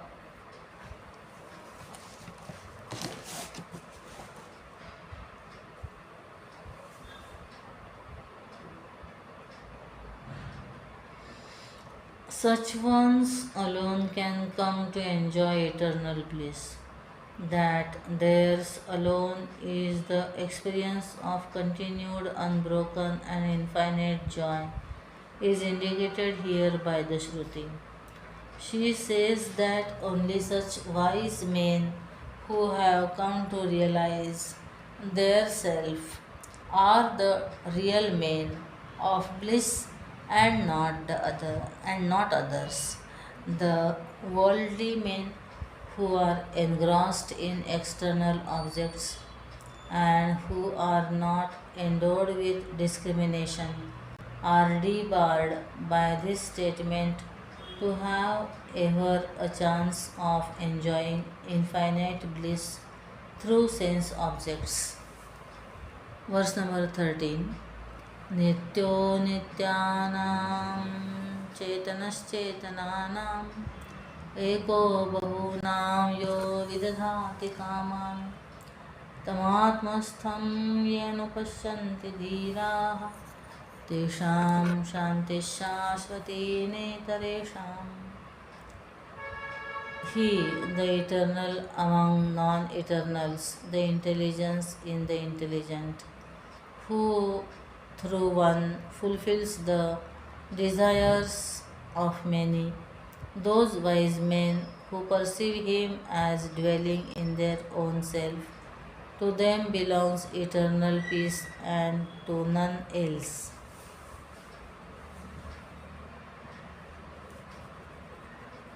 The method of assertion and denial adopted by the Shruti in the previous mantra is again repeated here when she reasserts to them belongs the eternal peace and to none else. What is to be realized in us as the self is discussed here, and in the discussion we are provided with enough material to understand intuitively the very nature of the soul, which you will remember was the pointed query of the Brahman seeker Nachiketas to his master Lord Death. We may say that in no mantra in the entire scriptural literature of the Hindus is there a passage equal to the mantra under discussion in its completeness and directness of statement, touching almost all the important factors that language can express regarding the nature of the soul. The world is a flux, a constant change of appearances, a transient play of names and forms. Even our very physical form is constantly changing hour by hour through all the years of its existence. The medical science of the modern world declares that the constitution of every human body changes completely as it were once in every 7 years. At every moment, old cells are dying away and are being replaced by new ones. We come in contact with men and circumstances, and moment to moment, we are ever changing in our physical habits, mental makeup, intellectual ideas, and spiritual values. Nobody can stop the process of growth in this constant change. If this constant change were to give us the idea of a continuity, there must be some constant denominator that is ever constant. In the picture house, the ever changing play of light and shade thrown out from the films gives the audience a sense of continuity because of the constant factor, the screen behind it. Without the screen, the audience would have been no story at all. Waves, ripples, bubbles, froth, and foam can all have their eternal dance to give us the idea of a continuous surge. Only when there is the constant, unchanging, placid depths of the ocean beneath them. The delusory ideas of a snake, a rod, a crack in the earth are all possible only when there is the unchanging truth behind all the rope. Similarly, the world of flux could be possible without a base that is unchangeable and unchanging. No river can flow without a bed. Chetanam, intelligence in the intelligent. Again, if a piece of iron burns your fingers, you know that the iron has no heat of its own and so must have borrowed it from fire.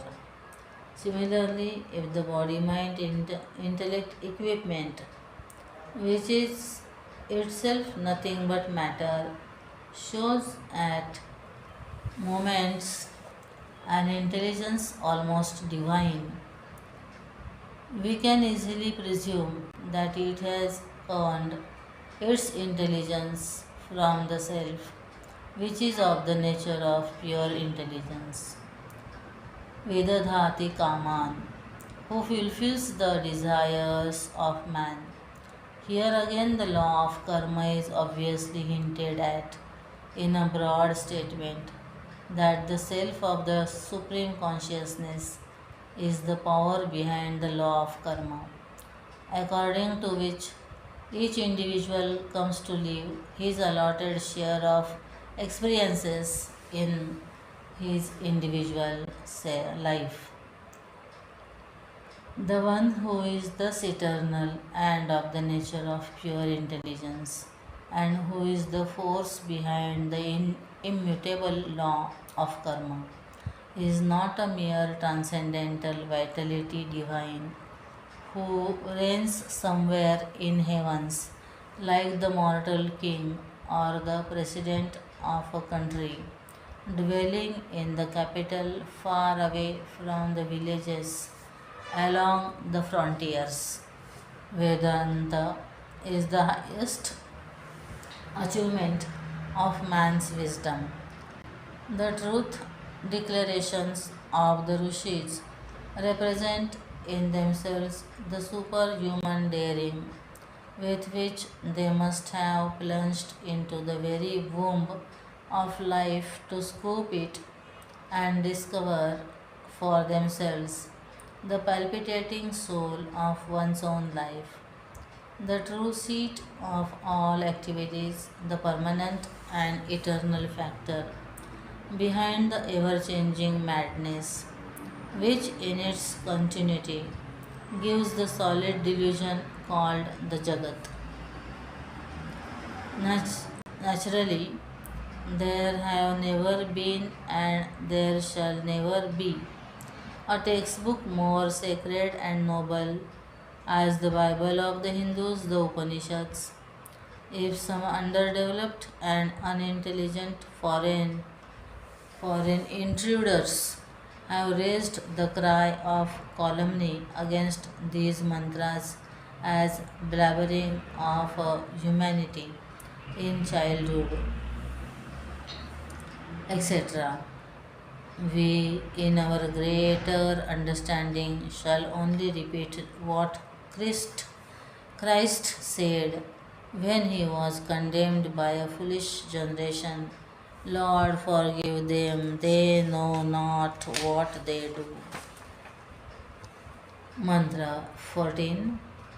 Tade taditi manyante anirdesham paramam sukham katham nu tadvijaneyam kimuhati vibhati va. They, the sages, perceive that indescribable highest bliss as this is that. How shall I know that? Does it shine of itself or does it shine by another light? This mantra can be considered as a question raised by Lord Death himself, only to be answered by himself in the next mantra. But personally, Chinmaya would like to understand it as a sincere question raised by the supreme student of Vedanta in Nachiketas. In the previous stanza, Lord Death had already explained that the self is beyond the sense perceptions, or the mind's cognitions, or the intellect's determinations. Yet in the last two stanzas, Lord Death was dilating upon the sure and permanent joys of those who come to behold the self. Naturally, the intelligent students feel confused again in the first half of the very same mantra. Lord Death asserts that the main of discrimination during their deep meditations come to the divine achievement of realizing the all pervading truth intimately in a subjective experience as this is that. Tade taditi. This is that. Truth is not perceived or felt or determined perception, feeling, and determination are the functions of the sense organs, the mind, and the intellect, respectively. And these three can function only in the plane of plurality.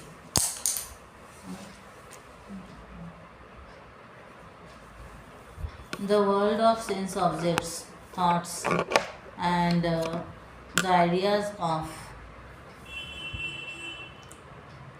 identification with these three at the moment when he has thus completely transcended himself beyond the painful limitations of these three, he comes to realize that what he has till now been seeking was the nearest factor in him, his own self.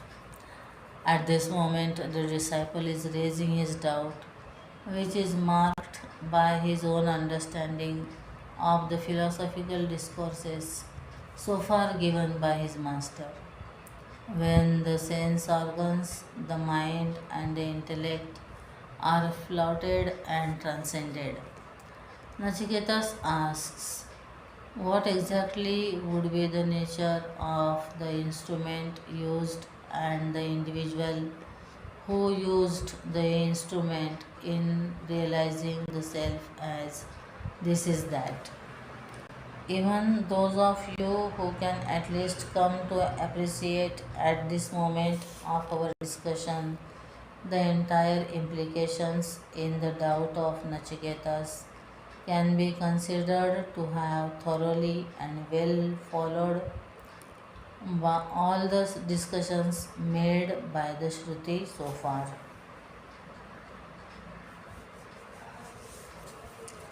We have already shown in the previous discussion how, in order to cognize and understand an object, we need the help of light.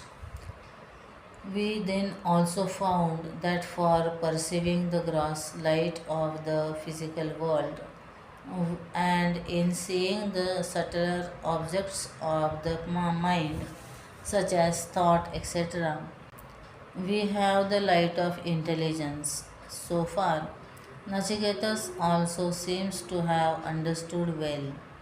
But when Lord Death says that the Vedantic seer, transcending the regions of his mind and intellect, comes to behold the self, the Brahmana child feels confused.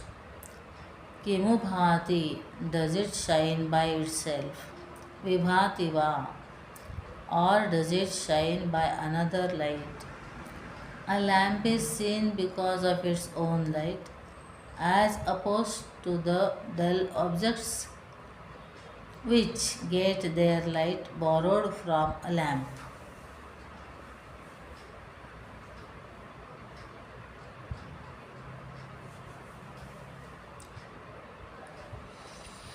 In the philosophy of Vedanta, the question is answered by the great masters very vividly. It is a case of the self becoming aware of itself. When the meditator has successfully hushed the mind and the intellect in the throbbing silence within, his awareness becomes conscious of itself. This is a state of intuitive experience and not physical cognition. It is to show this intimate self awareness of the self that we have in the inimitable language and style of the scripture the expression this is that. Etad vetat tadetat. The self being itself the light of wisdom needs no other light to light itself. When the clouds have moved away, the sun that comes out from behind the screening clouds needs no other torch to enable us to see him. He being in the nature of nothing but a mass of light. Similarly, when the veiling disturbances of the mind and the intellect, caused by our own ignorance of the self, are stopped, the Atman, in its own self effulgence, comes out to shine forth in all glory. Intelligence needs no other intelligence to light itself. In the next mantra, we have the answer to the question raised in this stanza. Summary of 12 to 14 mantras. The Supreme Eternal Truth reveals within as the inner self, and the wise realizing it in his heart attains enduring peace and bliss. How is such a vision possible? Self is all knowledge, and as such, to reach it is to know it, experience it. Verse number 15. न तत्र सूर्यो भाति न चन्द्रतारकं नेमा विद्युतो भान्ति कुतोऽयमग्निः तमेव भान्तमनुभाति सर्वं तस्य भासा सर्वमिदं विभाति इति काठकोपनिषदि द्वितीयाध्याये पंचमी वल्ली. The sun does not shine there, nor does the moon, nor do the stars, nor the lightnings, and much less this fire. When he shines, everything shines after him. By his light, all these shine. Thus ends the fifth Valli in the second chapter. Even today, long after we have forgotten our own great Bible, the Upanishads, we are hearing this mantra almost every day, repeated in all temples and pujas, since no ritual is generally concluded without chanting this mantra soon after the common and well known arati. None of the devotees or the Panditas has ever come to really understand the message of this mantra stanza, except probably some who have a surface knowledge of its mere word meaning.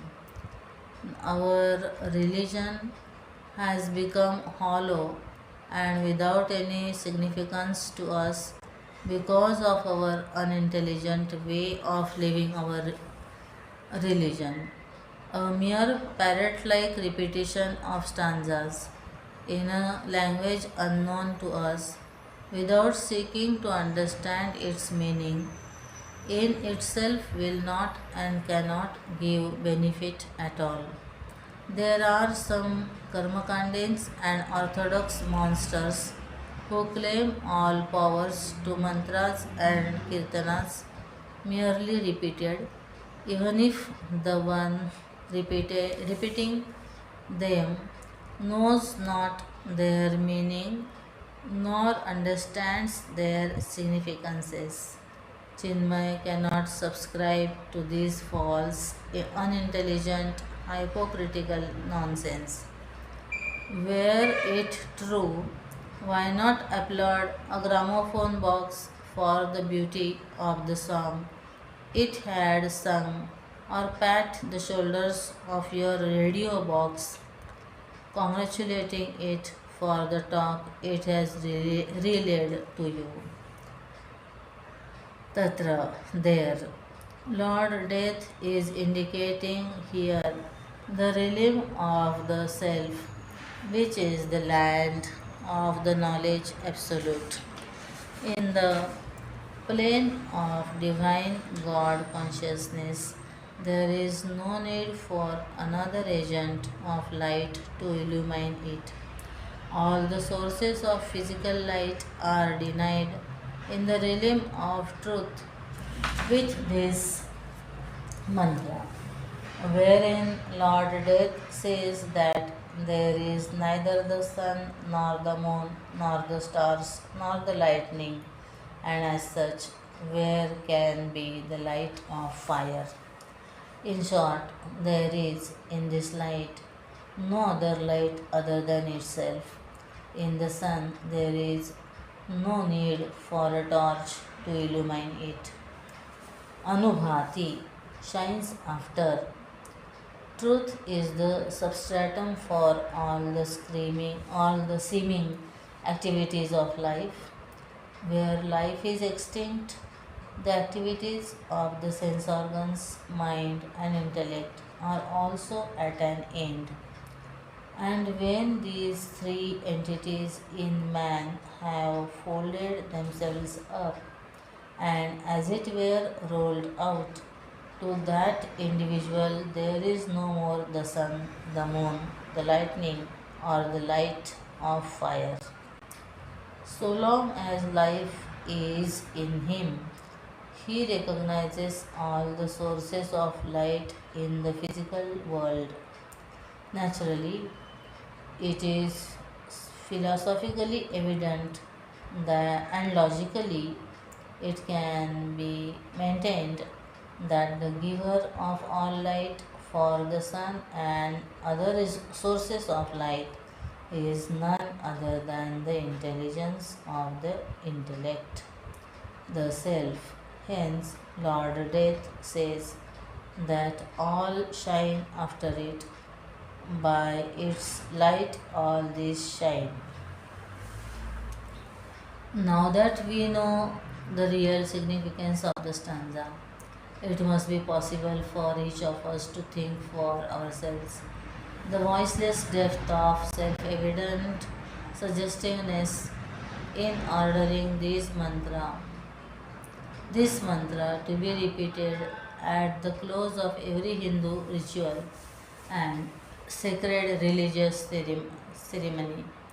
The importance of this stanza is again emphasized in the fact that the same stanza has been repeated in two more Upanishads of the 10 important ones.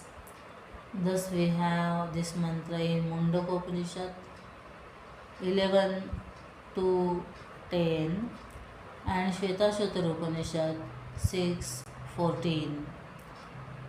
Though in slightly different words, we have the same transcendental idea that the self is the source of all light, hinted at in the Bhagavad Gita 15:6.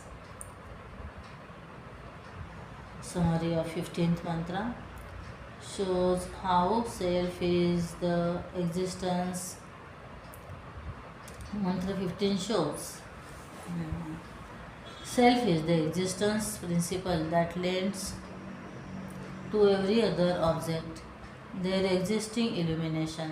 So, no other light can illumine the light in all lights. Section 6 Shashti Valli. The path of Adhyatma Yoga further elaborated. ऊर्ध्वमूलो वाक्शाख एषोऽश्वत्थः सनातनः तदेव शुक्रं तद्ब्रह्म तदेवामृतमुच्यते तस्मिन् लोकाश्रिताः सर्वे तदुनात्येति कश्चन एतद्वैतत्. This is the ancient Ashwatha tree whose roots are above and branches spread below. That is verily the pure, that is Brahman, and that is also called the immortal. In that rest all the worlds, and none can transcend it. Verily, this is that. All those who have at least a scrappy knowledge of Sanskrit are advised to get hold of a copy of Sri Shankara's commentary upon this mantra. It is a piece of joy. Even the great philosopher Sri Shankaracharya was seemingly carried away into the realm of pure poetry and literature at the beauty of the deep suggestions contained in the above mantra. Just as the sweet scent of the night flower wafting towards us can give us an idea of not only the presence of the night queen shrub but also the roots that sustain the plant, so too the Shruti, from an observation of the finite world of names and forms, wants to deduce the root of it all that lies in the region concealed from our superficial observation. Thus, in order to point out an unseen cause for the seen and experienced effects, the scripture is here bringing out a beautiful comparison of the universe projected out from the reality in the form of an Ashwatha tree, peepal tree. It is also relevant here to remember that in describing the same fig tree, Lord Vyasa also has devoted 3 entire stanzas in the opening of the 15th chapter in his masterpiece Sri Bhagavad Gita. Shankaracharya in his commentary also provides us with a reason why the samsara has been compared to a tree by the Shruti.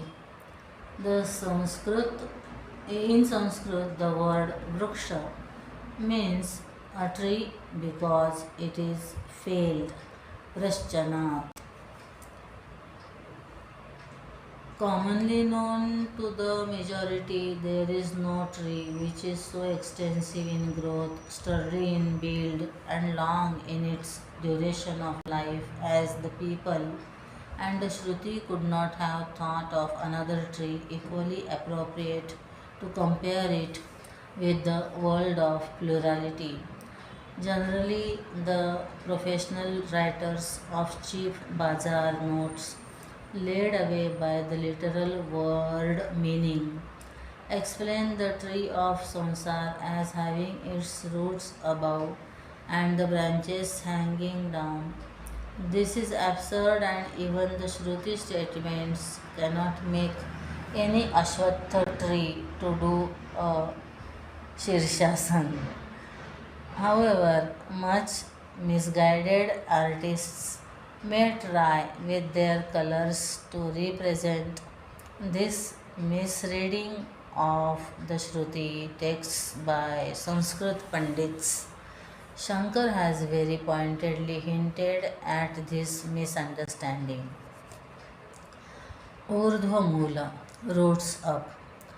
The word Urdhva here does not mean up in the sense of geometrical up, but it is used to indicate the idea of reverence. Thus, of the many parts of the tree of samsar, the root is much more sacred and hence Urdhva. The tree of samsar has its roots sucking out its sap from the Vishnu of Paramam Padam, the supreme place of Vishnu, the all pervading Atman. Again, there can be yet another reason why Shruti has chosen this people tree for her purposes of representing samsar. The very word Ashwatha can be liquidated in Sanskrit into three component parts. Ashwatha, a not, Shwash tomorrow, Stha existing, that is impermanent.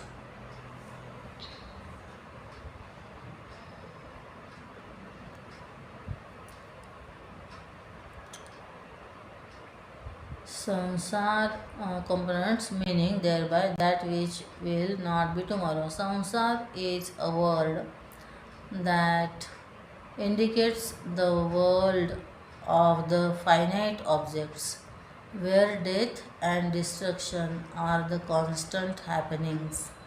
No simpler word would have more completely and so effectively indicated the world of perishable objects as the Ashwatthah.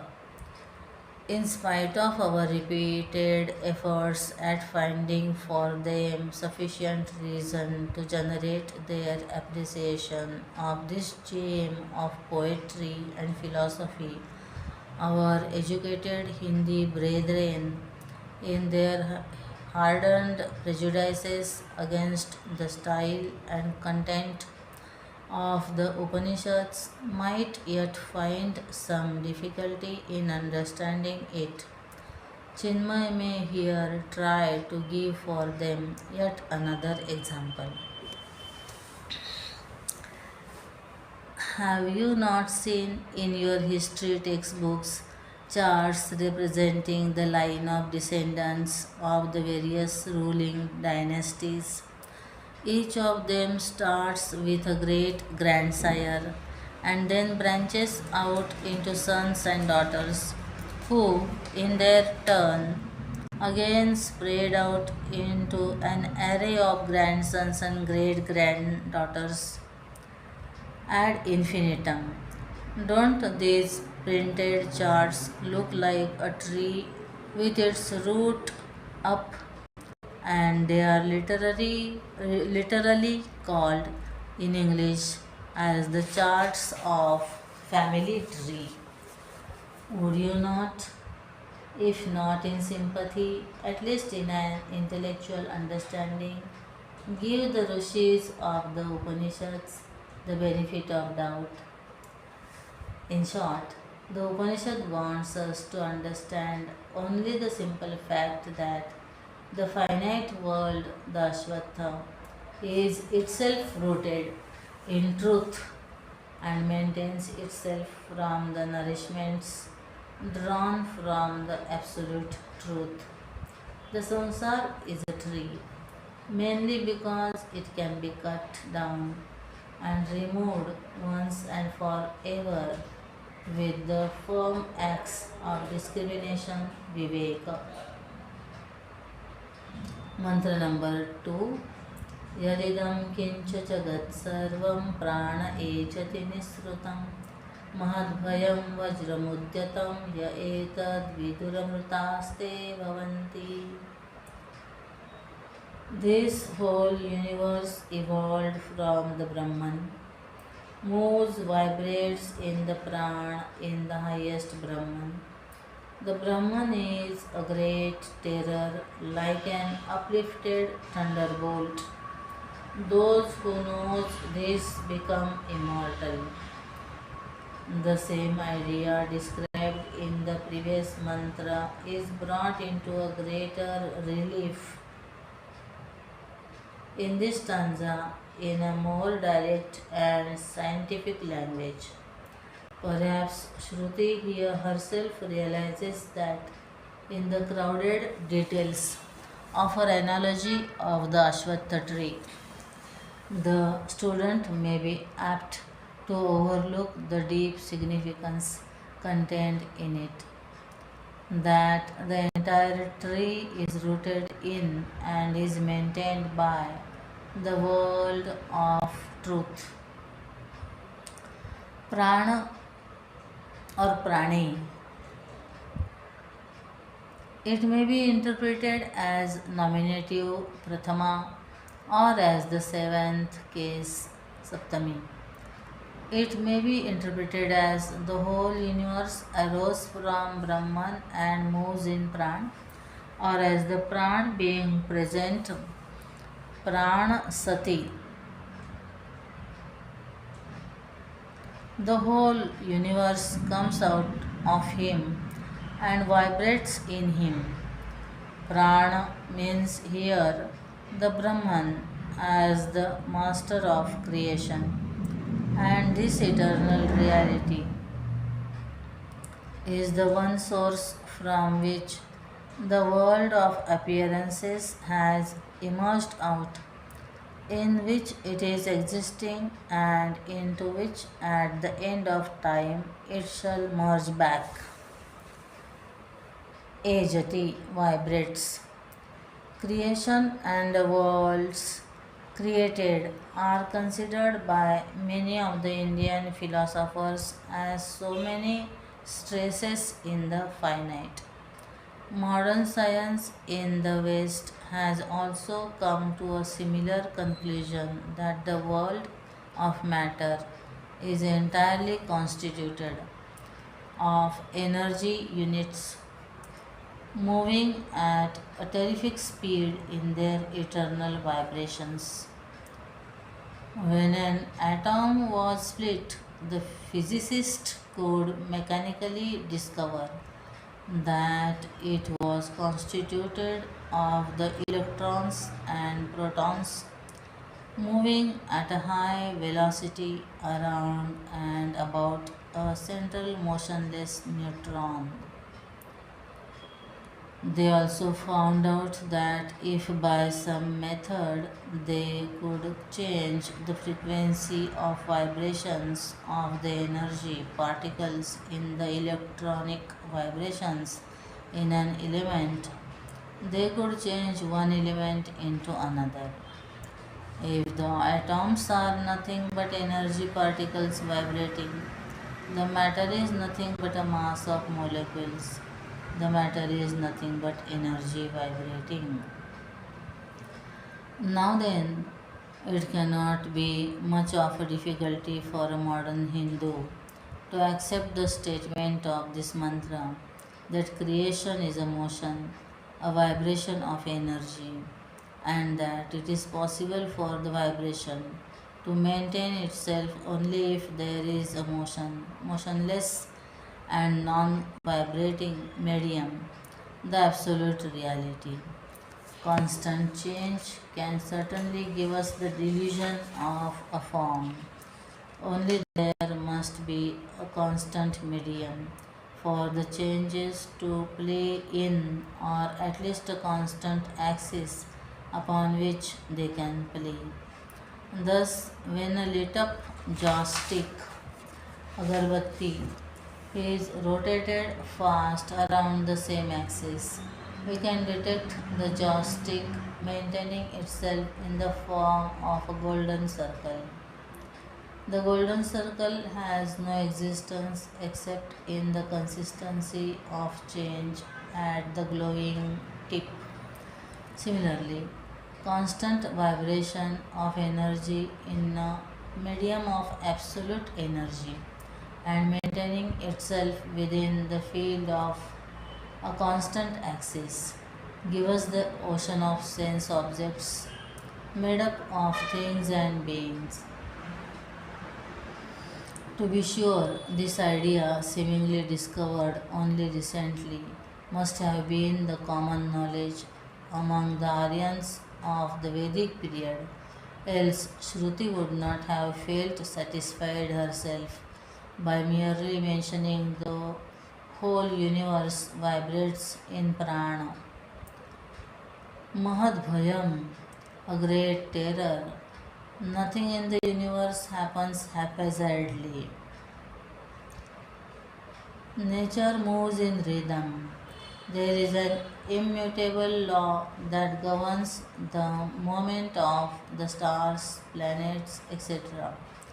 There is a constancy in the working of all the laws of nature. Everything is scheduled to happen according to some strict commands, as though there is a very severe lawmaker and a strict maintainer of these laws. In this sense, the scripture states here that the finite world of names and forms seems to exist and functions so diligently and readily as though the master of the laws is standing right behind it with a raised whip. The mantra, on the whole, indicates that the source of all manifestations is not an inert non existence, as some of the Buddhistic schools of philosophers believe and try to maintain, but that the ultimate source of all lives is an active and dynamic existence which in its nature is pure intelligence itself. Those who know this highest Brahman, the source of all life, the substratum for the eternal play of change, to be the vital factor in themselves, they shall attain immortality. भयादस्याग्निस्तपति भयात् तपति सूर्यः भयादिन्द्रश्च वायुश्च मृत्युर्धावति पंचमः. Verse number 3. For fear of him the fire burns, for fear of him shines the sun, for fear of him do Indra, Vayu and Death, the fifth, proceed with their respective functions. If Brahman, the Supreme Reality, were not there, not only to declare by its will the law of existence, but also to control and govern it, and thus ultimately ensure its smooth functioning, we would not have had, to be sure, such a systematic and scientific consistency in the laws of nature, had it not been for this eternal fear for the supreme authority of the transcendental reality. We could not have had any science textbooks. As for that matter, life itself would have been impossible. For example, supposing fire chooses to take holiday from its nature and thus prove itself to be cold, the milk over the oven would probably remain colder than when it was put on the fire, even after hours of waiting. No life would have been possible then, in the sense of a systematic and continuous living, for the planets could then, at their will, stray away from their appointed paths in the heavens almost as frequently as we are having motor accidents, trains collisions, and plane crashes in these days in our ill organized world. We could have had collision between stars and between planets. But on the other hand, we are seeing that the universe is running smoothly and harmoniously in a perfect and perfect in a perfect orderly manner. Sun, fire, Indra, Vayu, and death are all working with a beautiful team spirit. This idea that nature strictly keeps herself within the word and spirit of the eternal law due to her fear of the Supreme is repeated with almost the same vigor, if not in the same words, in Taittiriya Upanishad 2 3 1. 2 8 1.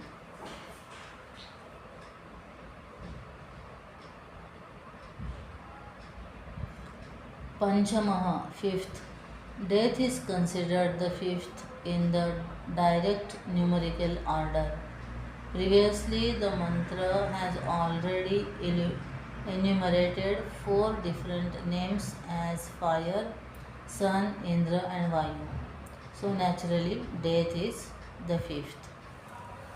Mantra number 123 says the famous comparison of the world with the people tree. The roots are the Brahman, the unseen nourisher and sustainer of the phenomenal world.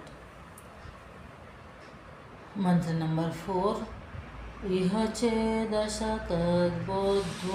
प्राक्शरीरस्य विस्रसः ततः सर्गेषु लोकेषु शरीरत्वाय कल्पते. If here in this life one is able to comprehend him, Brahman, before the death of the body, he will be liberated from the bondage of the world. If not, then one has to take a body again in the worlds of creation. Ignorance can be ended only with knowledge. Ignorance and knowledge cannot remain together at one place at the same period of time. Knowledge ends in ignorance as light ends in darkness. The ignorance of our real identity has made us identify ourselves with the mind, intellect, and body delusions, and this is the start for our egocentric life of pains and limitations. There is no other achievement more sacred and glorious which a human seeker can achieve within the duration of his existence as man than the realization of his real identity with the unlimited, eternal, absolute self. Our identifying ourselves with the self during one's lifetime here gains the eternal padavi or deathless perfection. Having realized this real nature, There cannot be for such an individual, any more of the pains of birth and death. After having woken up from the dream, one need not run to the sideboard to snatch his rifle to shoot down the tiger that hunted him down in his dream. After a dream ride, when the dreamer wakes up, he need not run out to take his dream horse to water. Having woken up from the dream of the egocentric agonies into the waking state of the knowledge of the self, the God man will not and need no more repeat the to and fro swinging between the arcs of birth and death. If an individual fails to realize the eternal nature of his self during his lifetime, he, after departing from his present manifestation, will have to take up yet another form and come back to this wretched plane of limitations and finiteness. This is true because the ego sense can ultimately end.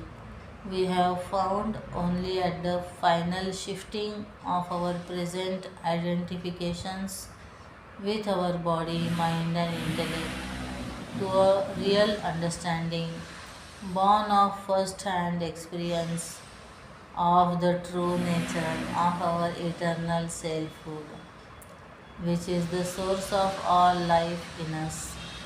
As long as an individual has not come to have this subjective realization of the self, his ego sense persists, and the I-ness and my-ness in him drop off their present physical body but remain intact together as an idea ego, which in time associates itself with another form body, maintaining and developing its ego-ness with that chosen form.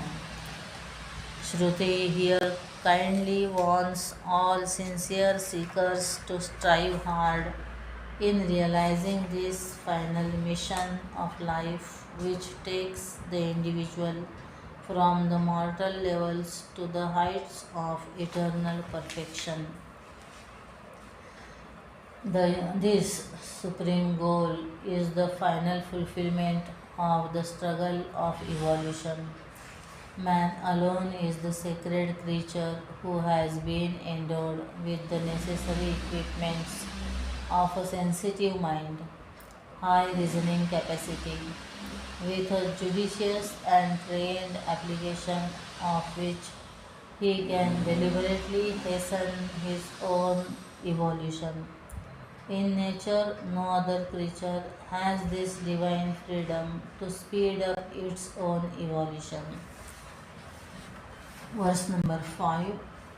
यथा दर्शे तथात्मनि यथा स्वप्ने तथा पितृलोके यथा सुपरिव ददृशे तथा गन्धर्वलोके छायातपयोरिव ब्रह्मलोके. Brahman is seen in the self as one sees oneself in the mirror, in the world of mains as one perceives oneself in dream, in the world of Gandharvas as one's reflection is seen in the water, and in the world of Brahma as distinctly separated as light and shade. In the previous mantra, we have been advised that in our life the greatest achievement would be that of realizing our own real nature. Now, in this mantra, Lord Death is trying to explain to his disciple Nachiketas how realization realization of the self in the human existence is much more sacred compared with the possibilities of realization in the other different planes of existence. As men, we are living in a plane of consciousness where we have certain kinds of experiences which we gain through our sense organs, mind, and intellect when they react with the available external world of sense objects. Just as our experiences of the waking state world are not the same as our experiences in our dream world, so too there can be other planes of consciousness wherein different degrees of experiences can be our lot. Thus, we have the Pitruloka, the world of the mains, where the individual has only the mind and intellect physical body. Naturally, the experiences gained by the subtle body must be different from our own experiences here, inasmuch as the body with its demands, cravings, pains, and joys will color our experiences to give us, on the whole, a totally different life. Similarly, the experiences in the world of the Gandharvas, divine nymphs, instinctively clever in music, dance, and such other allied arts,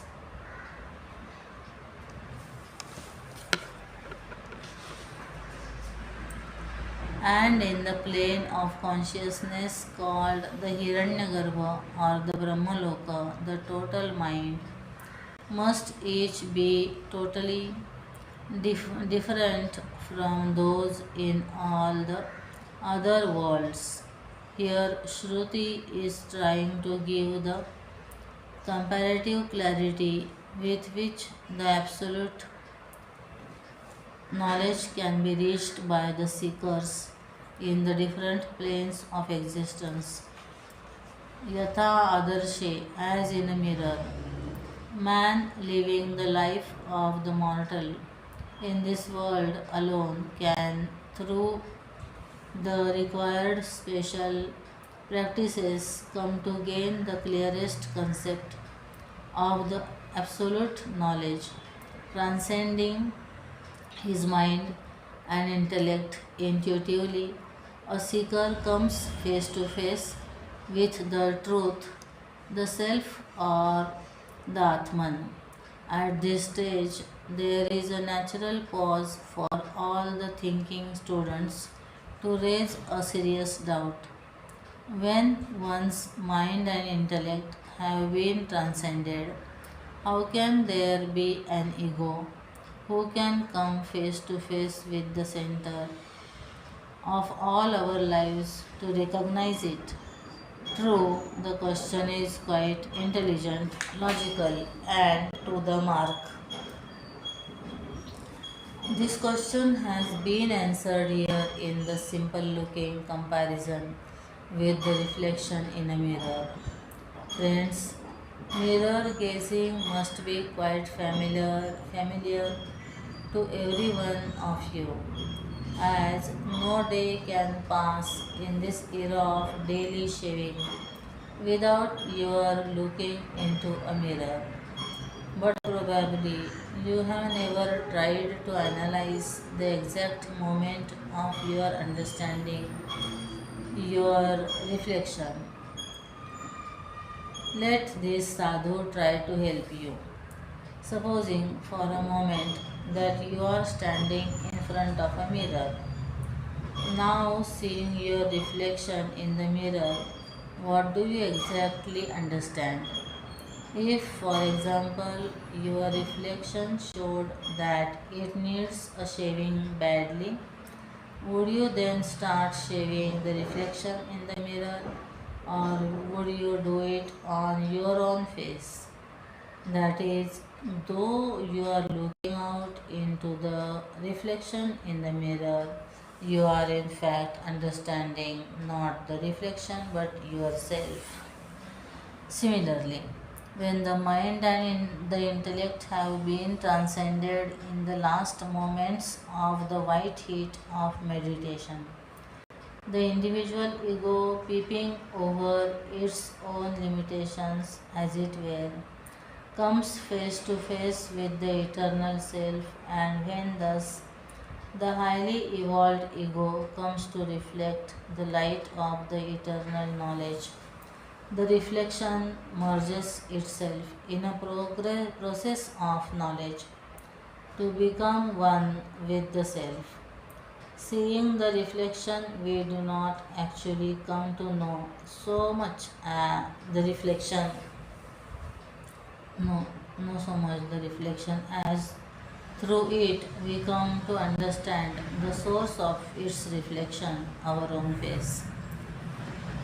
If once we have grasped this point clearly in all its pregnant import, we shall easily understand the other comparisons used in explaining the different degrees of clarity with which a seeker can realize his own self in the different planes of conscious existence.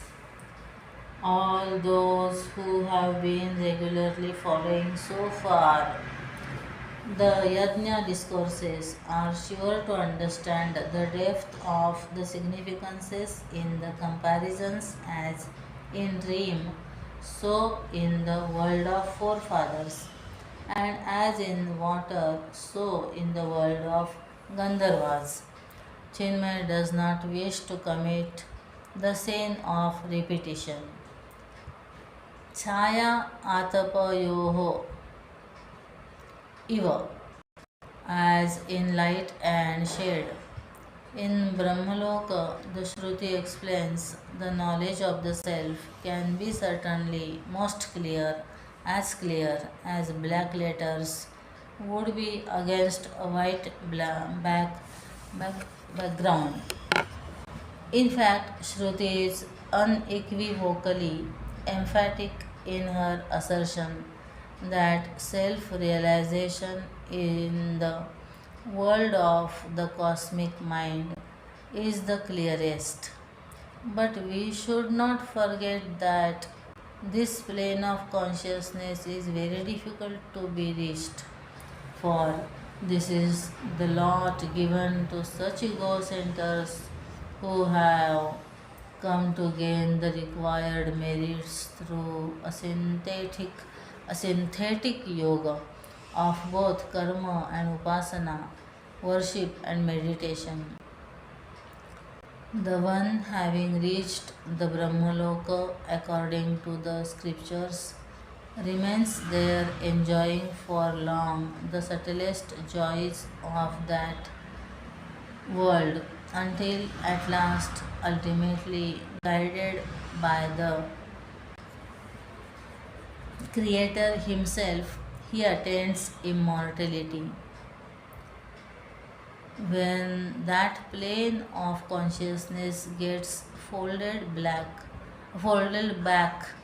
into the absolute during the periodical pralayas, deluge, this process of self realization is termed as Krama Mukti, liberation by stages in the Vedantic textbooks.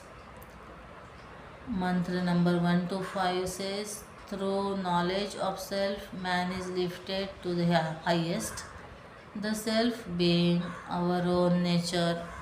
This realization can happen at any stage of existence, but it is never so complete and consummate as here and now in the human form in this world.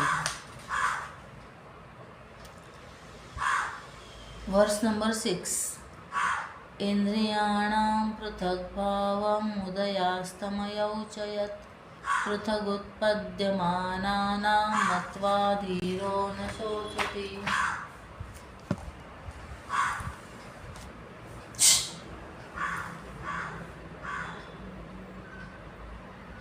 A wise man, knowing well the separateness of the existence of senses and their appearance and disappearance to be other than the self, grieves no more for them.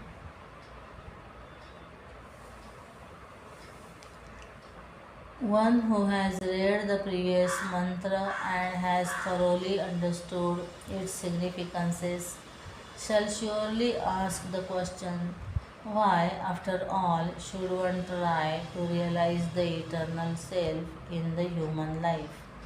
The answer is given by Shruti Bhagavati in this mantra.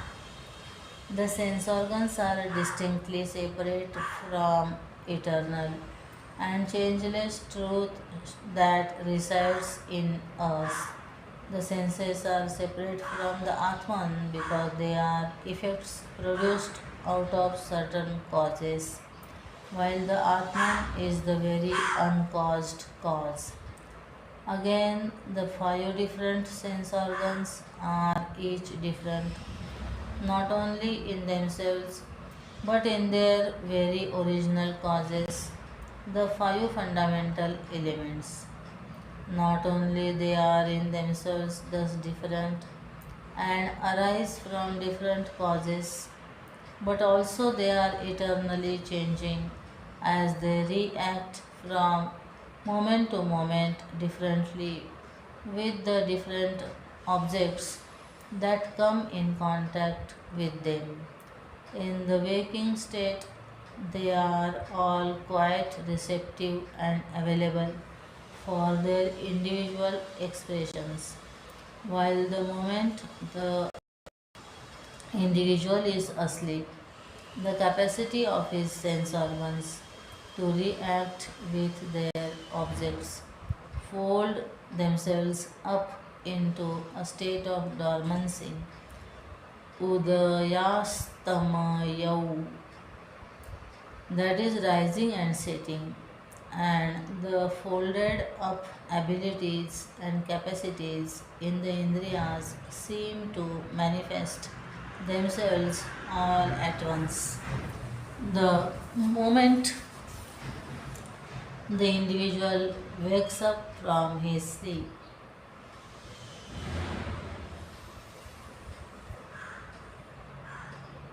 a wise discriminating man, differentiating between the eternal factor, the Atman, and the ever changing play of passing expressions of his Indriyas, comes to grieve no more.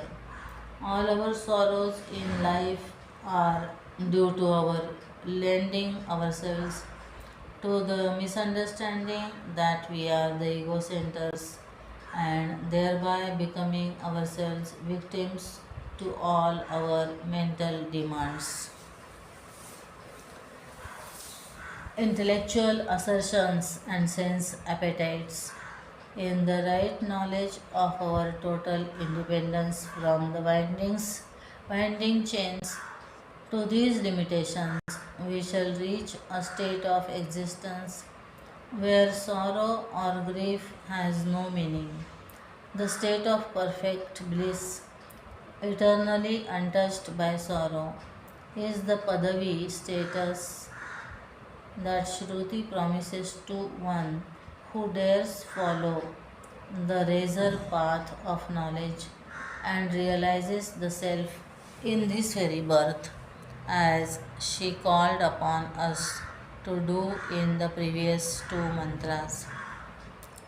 That a self realized soul would eternally be beyond all sorrows is an oft repeated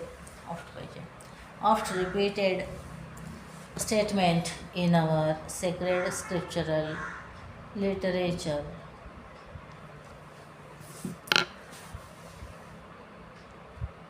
Tarati shokamatmavit. The knower of the self goes beyond the shores of sorrow, says another Upanishad. Mantra number 7. Indriyebhyah param mano manasas sattvam uttamam सत्त्वादधिमहानात्मा Mahato व्यक्तमुत्तमम्. Beyond the senses in the mind, beyond the senses is the mind. Beyond the mind is the intellect. Beyond the intellect is the great Atman. Superior to the great Atman is the unmanifest Prakriti. Mantra number 8. Avyaktattu parah purusho vyapako linga eva cha यं ज्ञात्वा मुच्यते जन्तुरमृतत्वं च गच्छति. And verily beyond the unmanifest Prakriti is the all-pervading Purusha, devoid of all distinctive marks, knowing whom the creature, the knower, is emancipated, and he attains immortality. These two mantras are taken together because we had already commented exhaustively on all the points raised in the first part of the second stanza. As pointed out earlier in Valli 1, chapter 1, Valli 3, mantra 10. Here again the mantra is only repeating what had already been said regarding the ascending spiral that takes us from the grossest to the subtlest principle in us. The Purusha, or the subtlest of the subtle factor in us, is explained here as Vyapaka, all pervading, and Alinga, without distinctive characteristics, properties, etc. Atman being the subtlest of the subtle. We have discussed before, it must necessarily be all pervading Tattva. In the Sanskrit logician's vocabulary, the word linga has a particular connotation, a scientific import, and is used in philosophical discussions only at such places where the philosopher wants to point out its scientific meaning. Much of our knowledge is made out of our capacity to infer. Almost all our knowledge of things not yet seen is derived through the source of knowledge called inference. When there is a lot of smoke rising from a point in the distant range of hills, we from our point of observation infer that there is fire on the hill. The sign or the distinctive mark, namely smoke, observing which we come to the definite conclusion of the things is called the linga, or the logician's in the logician's terminology.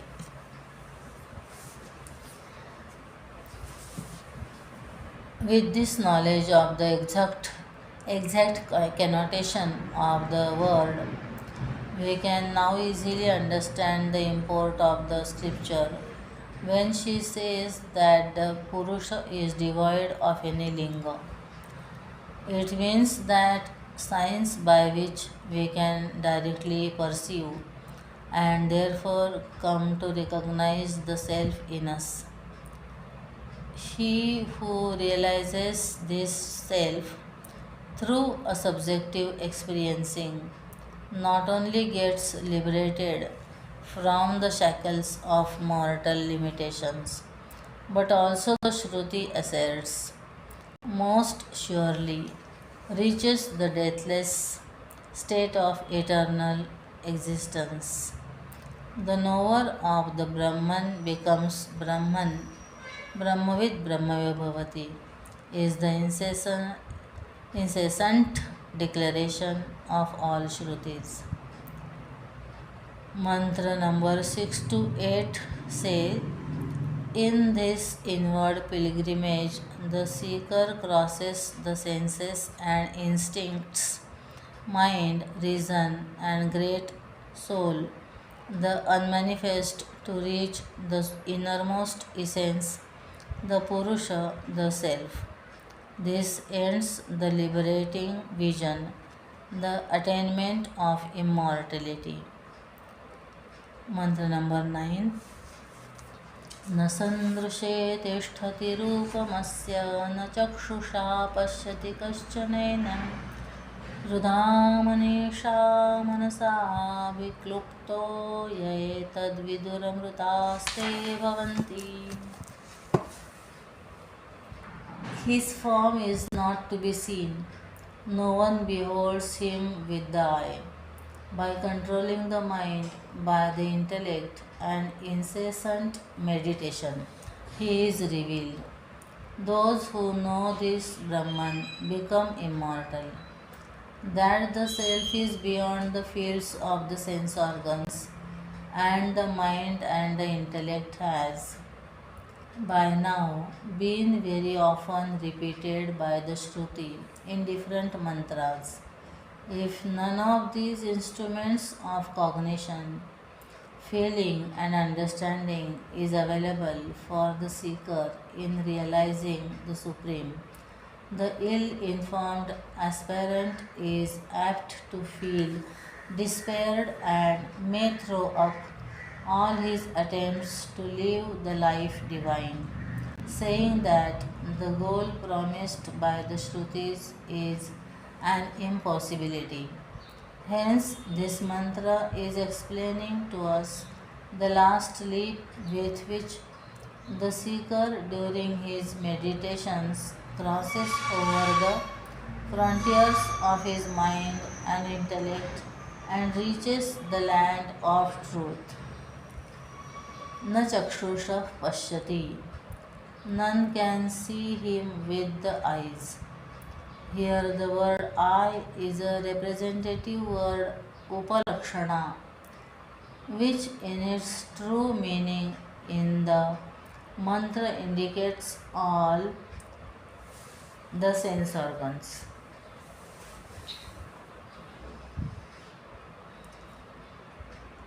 The Upayam to see him with their naked limited sense organs of vision. All visions are delusory hallucinations of the mind. However satisfying and gloriously divine they may seem to be. The only method by which a seeker can realize the self is through the faculty of intuition, which is now lying dormant in man's intellect. The intellect resides according to the poetic Shruti in the cave of the heart, and from its glorious seat of activities controls the workings of the mind.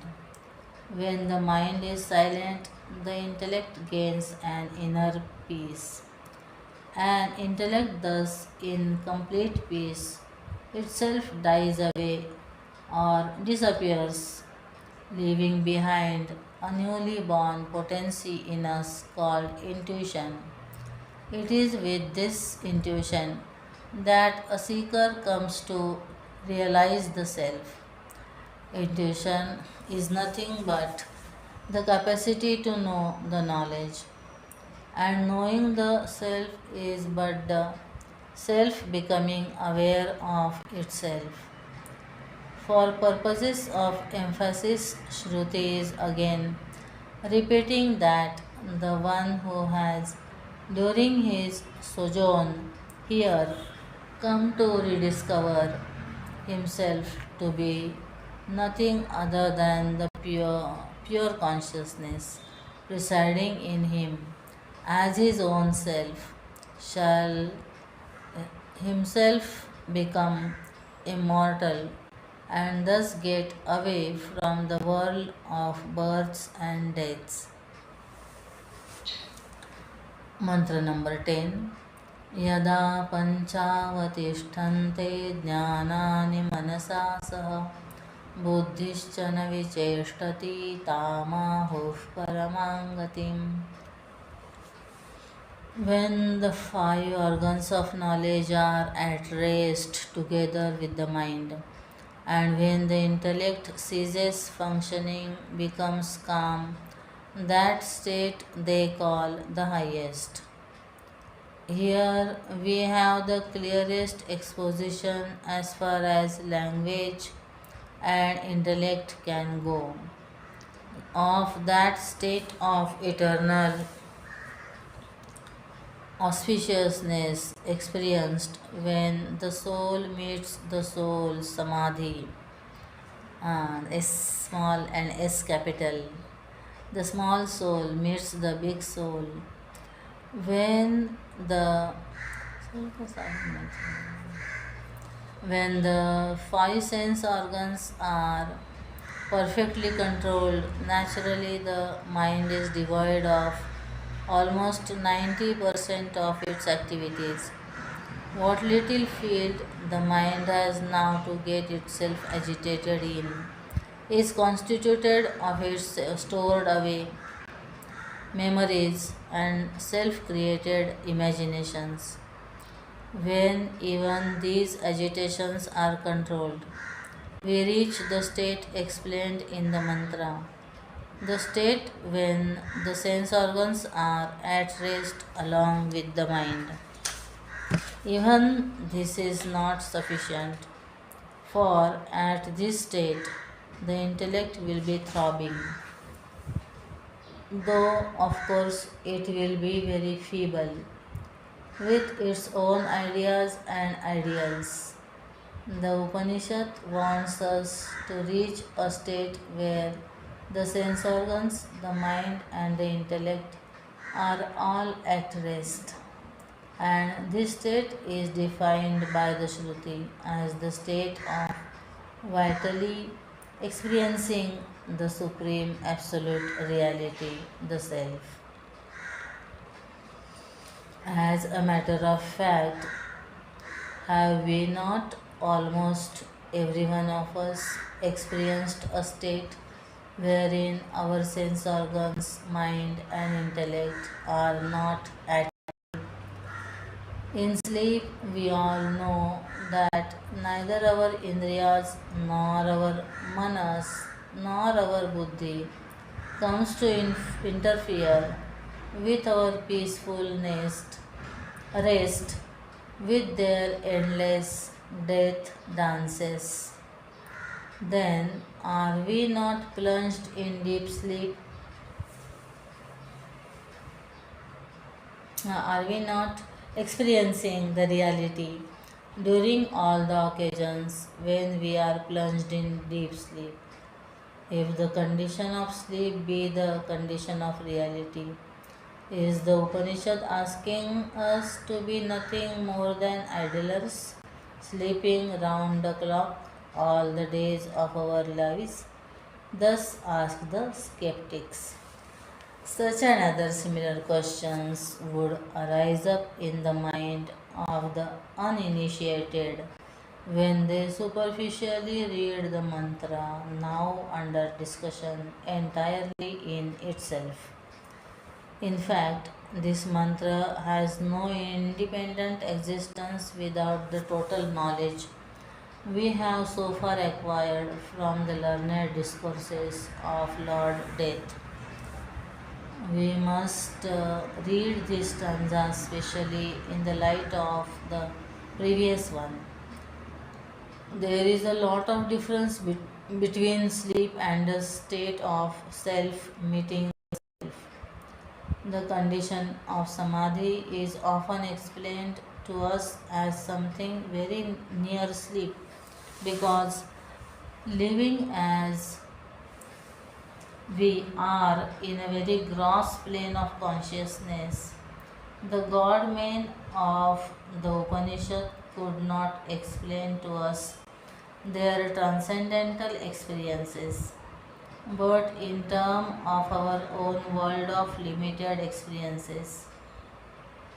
The nearest state they could find, which man is enjoying and which can be favorably compared with the state of samadhi in sleep, is the sense while we are sleeping.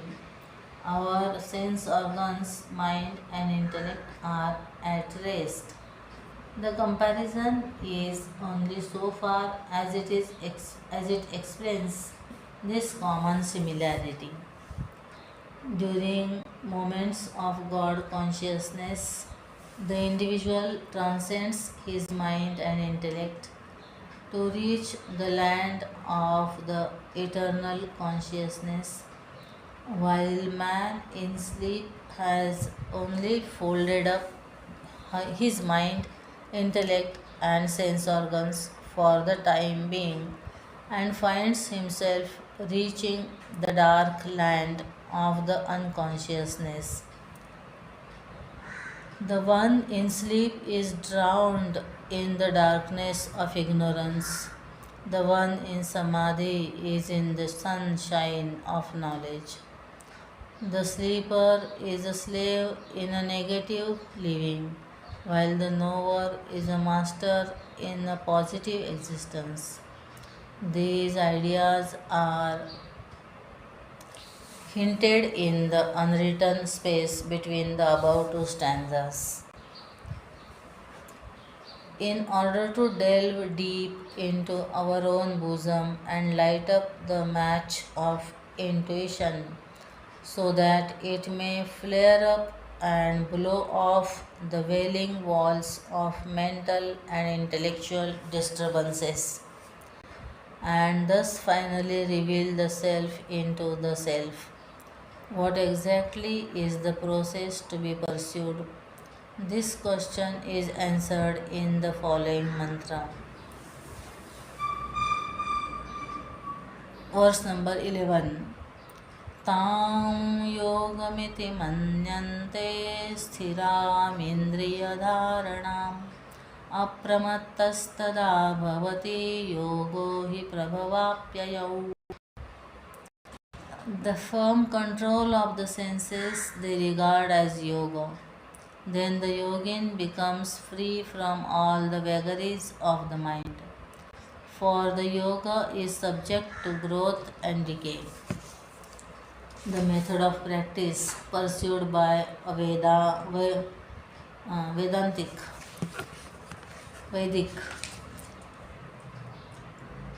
Vedantic student in order to develop his intuitive power and with that to come to realize ultimately his own self and thus become immortal is being explained here. The process of self development and self perfection is yoga. If truly practiced, yoga promises us its goal to be Godhood. Here, the scripture clearly explains that yoga means, in its practical application, the firm control of the sense organs. A certain amount of sense control comes as a matter of habit to one who has come to live the discrete rules of decent life. Such an individual will not like the barbarian in him to walk out of his form, to abscond, or to seduce, or although his mind may get tempted by the charms of his neighbor. An individual is helped much in his self control, no doubt, if the spirit of his age is one that follows the dharmas. If we are finding today a greater dose of barbarianism and cruelties among our children who are coming out of the universities than it was among our forefathers of a couple of generations back. We know for certain the source of the low negativities among the modern educated class.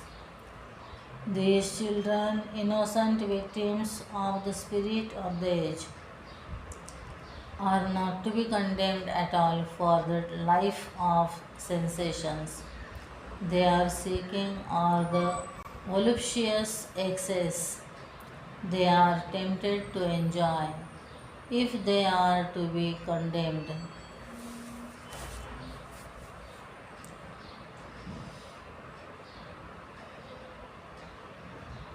much more shall we condemn ourselves. For certainly we have, through our own commissions and omissions, contributed much to the poisonous spirit of the present, floating truth and breaking the course of morality and ethics in conscious acts of our own arrogances. We have allowed the spirit of our times to fall so low from its ideal peak to reach the lowest depths of today's desperations.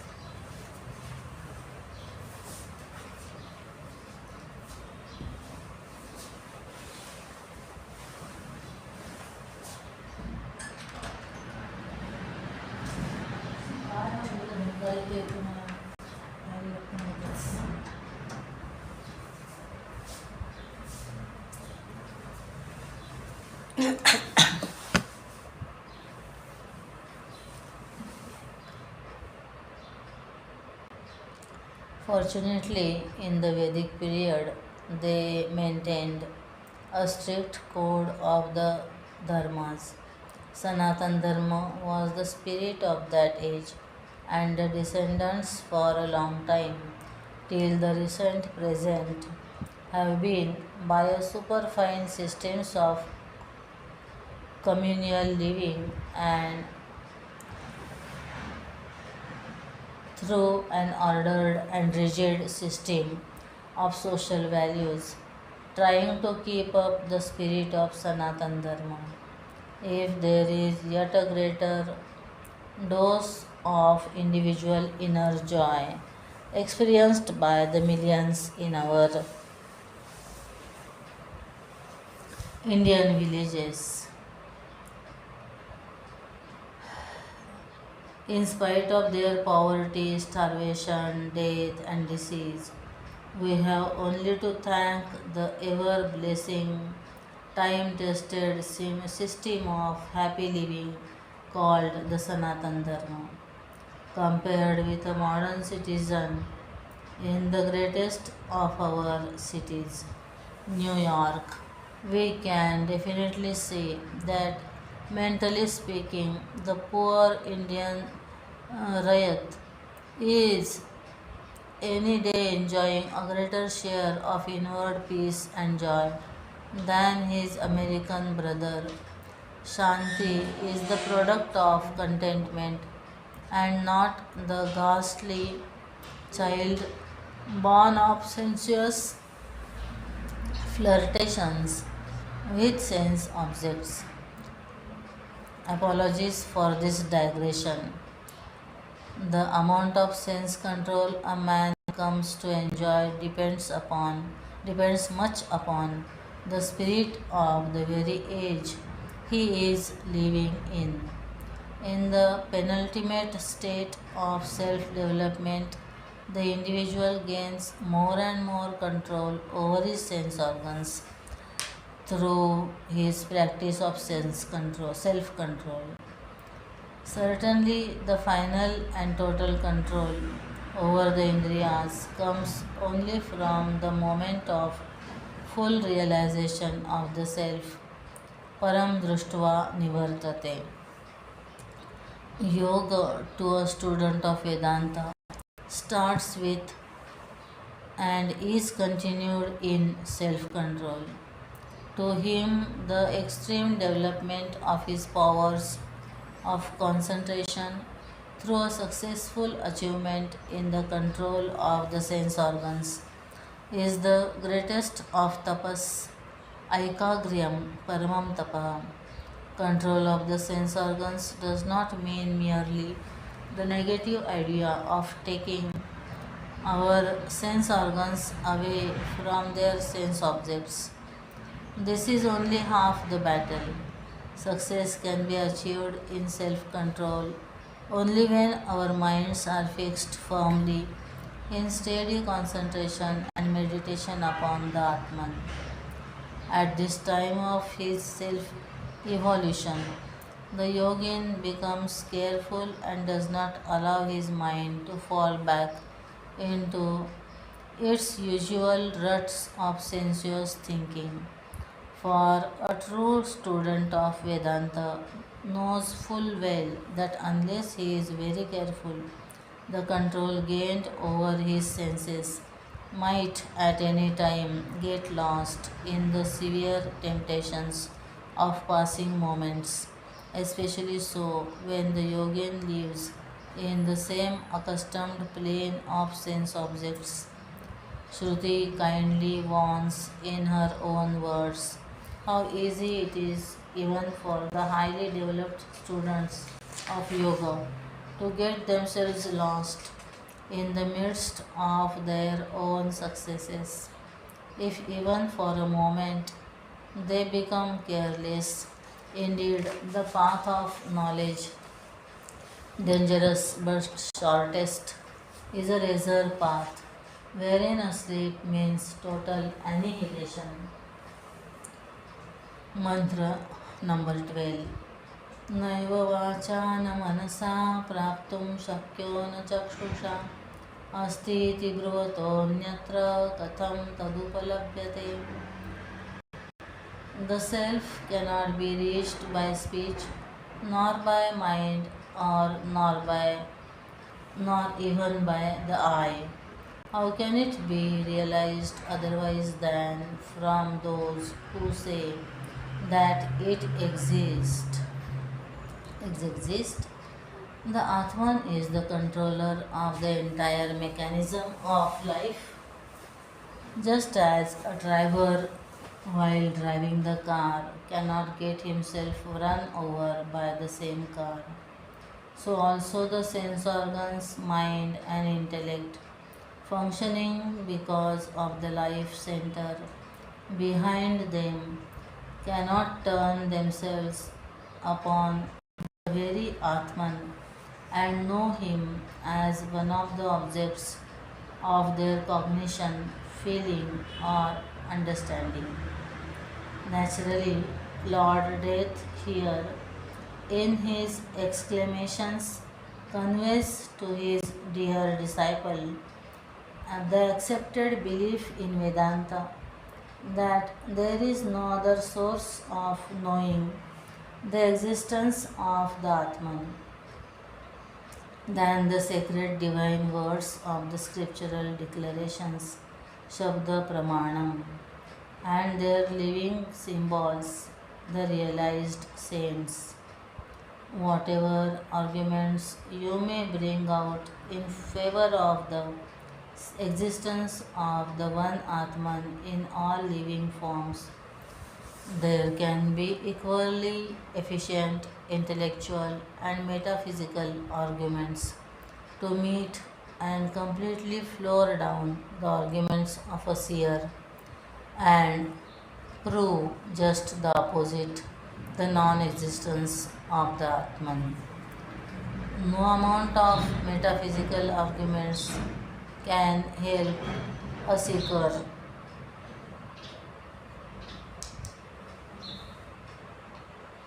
to reach the absolute truth. Every seeker will have to start his own pilgrimage with his indomitable courage and faith in the words of his master. Verse number 13.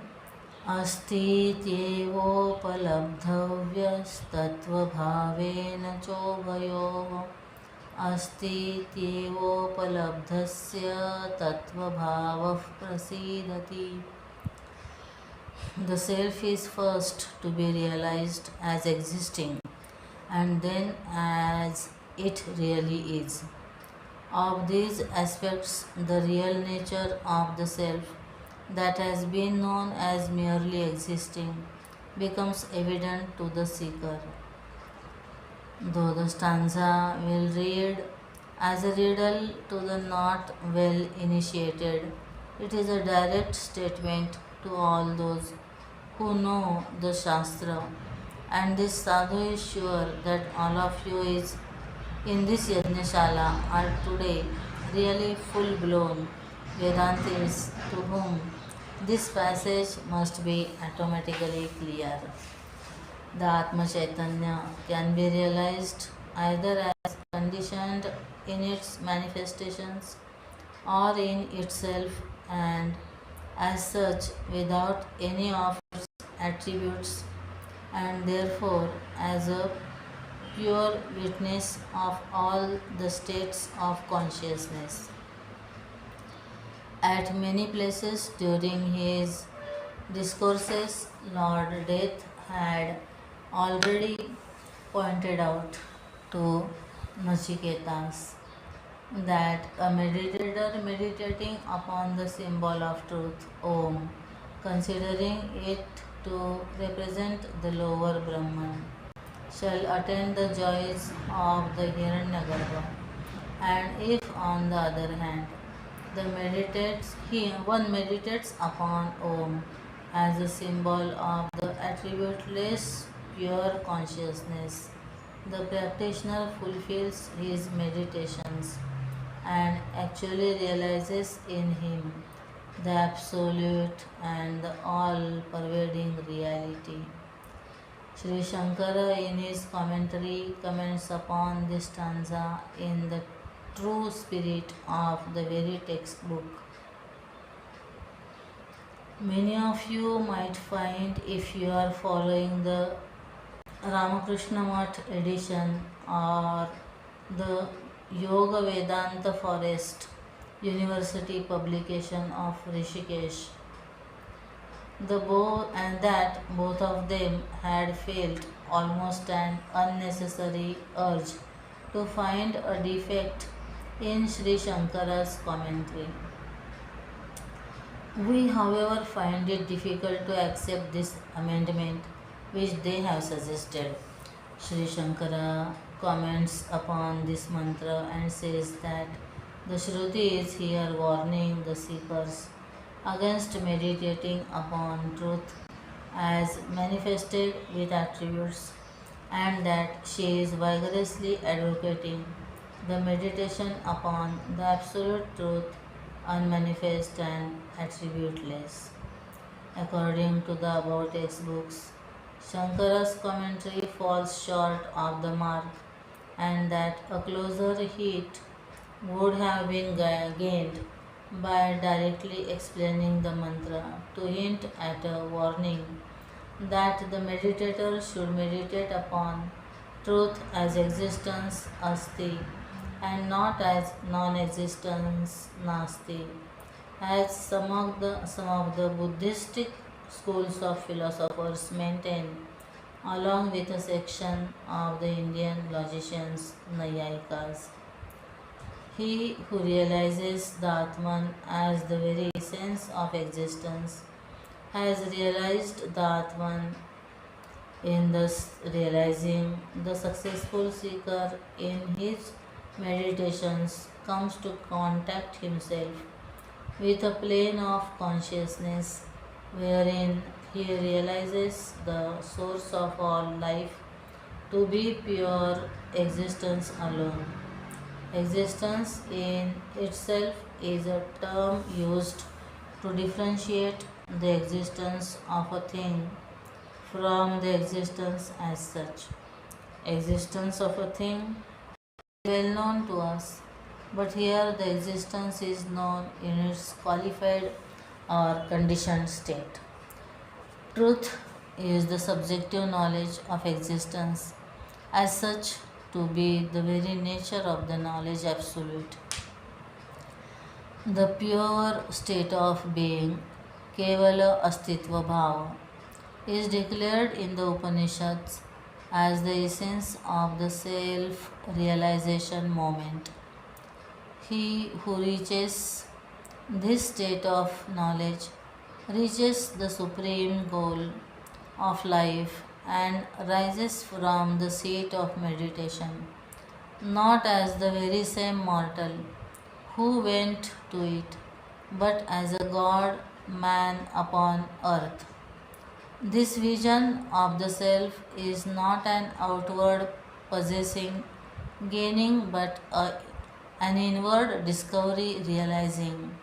The sense and the mind withdrawn from their objects, the reason ends its striving. At that moment, when all our powers are thus held in tranquil control, we completely turn within and realize the self in us. Verse number 14.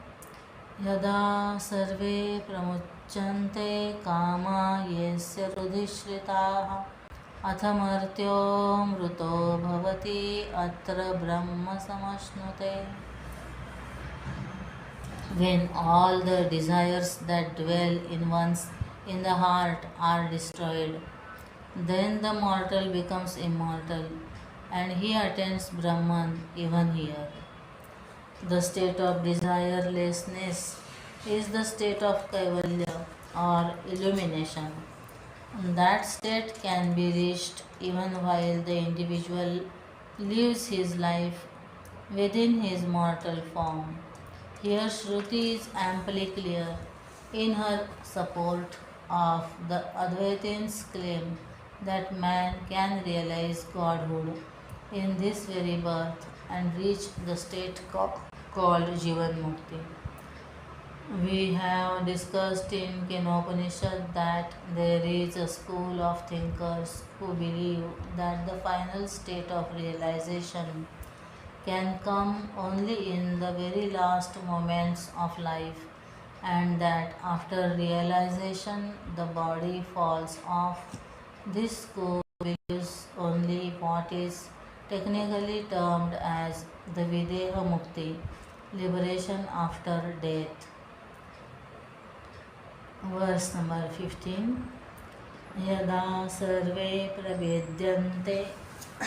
प्रभिद्यन्ते हृदयस्येह ग्रन्थयः अथमर्त्यो मृतो भवति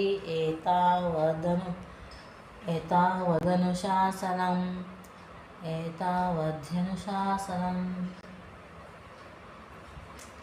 When all the knots of the heart are destroyed here, even while a man is alive, then the mortal becomes immortal. This much alone is the instruction of all the Upanishads. This stanza is a continuation of the idea given out in the previous mantra. Hridaya Granthi, the knots of the heart. This is a philosophical concept entertained by the Vedantins. According to them, the avidya, nescience, meaning the self-forgetfulness of man, of his own true eternal nature, is the cause of all his continued delusions and superimpositions. In the darkness, we misunderstand a piece of rope to be a snake. The serpent is here risen from our not understanding the true nature of the rope. And now, once having seen the serpent, we continue superimposing upon it a length, a height, a girth, a hood, and such other attributes of the non existent serpent. Similarly, man, not recognizing his real nature in the ignorance of his true nature, gets agitated with kama, desire, and these very desires, in their attempts to fulfill themselves among the world of sense objects, become the karma, action. Thus, avidya in the spiritual plane is itself the desire in the mental plane, which again are themselves modified into actions in the outer world of objects. Every action has its reaction, and thus, in order to reap the reactions, The ego centers escape from their present forms through the back doors of death, only to re enter in newer forms through the front gates of birth. The bonds of avidya, nescience, kama, desire, and karma, action, are together called the knots of the heart in Vedantic philosophy. When a human being during his lifetime breaks asunder these bonds, he in fact ends his ignorance. Ignorance can be ended only with knowledge. Thus, the knots of the heart break down at the dawn of knowledge. Liberation comes with knowledge. Jnane naivatu kaivalyam. For purpose of emphasis, Shruti herein again reasserts the view of Jivan Mukti advocated by Sri Shankaracharya and his followers. Man becomes God upon earth in his perfection of knowledge, gained through his own self efforts. During his lifetime, even while living within his own flesh and bones. Mantra number 14 and 15 say, thus all knots of the heart are broken asunder, and the seeker desiring out the self rediscovers the self not in him, but the self that is his entire and only nature. Mantra number 16.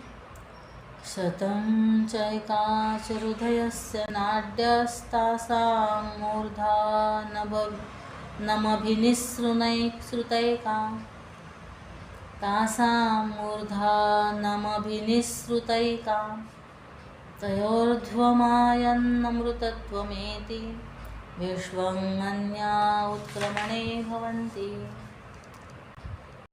101 are the nerves of the heart. Of them, one, that is Sushumna, penetrates the crown of the head, going upwards. Through that nerve, one attains immortality. The others departed lead differently. At this stage of your knowledge of Indian philosophy, you all may find it not too easy to follow the meaning of this mantra, which is one of the rock bottom foundations in the philosophy of yoga. A much more detailed analysis of the spiritual body encased within our physical form is supplied to us by some of the other Upanishads. In the Vedic age, probably there was wide currency for this knowledge that Lord Death is here only hinting at the particular creed in a passing statement. Chinmaya feels that it would not be adding anything to your total understanding of this Upanishad by a cumbersome and exhausting explanation of this mantra. However, we may touch upon the problem. The subtle spiritual body is believed to be constituted of some 108 subtle nerves, which the surgeon's scalpel shall never dissect, nor his eyes ever see. Of them, the most important is the Sushumna, which runs parallel to the backbone all along its length and penetrates the top bone called the apex, extends itself up to the center of the human crown. The sensitiveness of the top center portion of the crown can be very well experienced by ourselves. Especially in a newborn child, one can feel the heartbeat very regularly at this place. whatever may be its physiological explanation and relative position. As far as you, the seekers in the path of knowledge, are concerned, it is sufficient to know that the ego center of a meditator who has realized during his life the upper Brahma, relative truth, at the time of his death, escapes through the Sushumna and crossing distinct regions of experiences reaches Brahmaloka, from where ultimately at the end of the Kalpa, with the dissolution of that world of experience, it reaches the supreme state of realization. As for the one who had realized the eternal, all pervading truth in its attributeless, pure essence, even while living in the body form, becomes a Jivan Mukta. To such a Jnani, even the Shruti denies all passage of journey. Na tasya prana utkramanti. By knowing Brahman, he becomes Brahman. Such a complete and total liberation is called Kaivalya Mukti. Mantra number 17. Angushthamatrah Purushontaraatma Sada Jananam Hrudaye Sannivishtaha Tam Swat Sharirat Pravruhet Munjadiveshi Kam Dhairyena Tam Vidyat Shukramamrutam Tam Vidyat Shukramamrutamiti. The Purusha of the size of a thumb, the inner self, is ever seated in the heart of all living beings.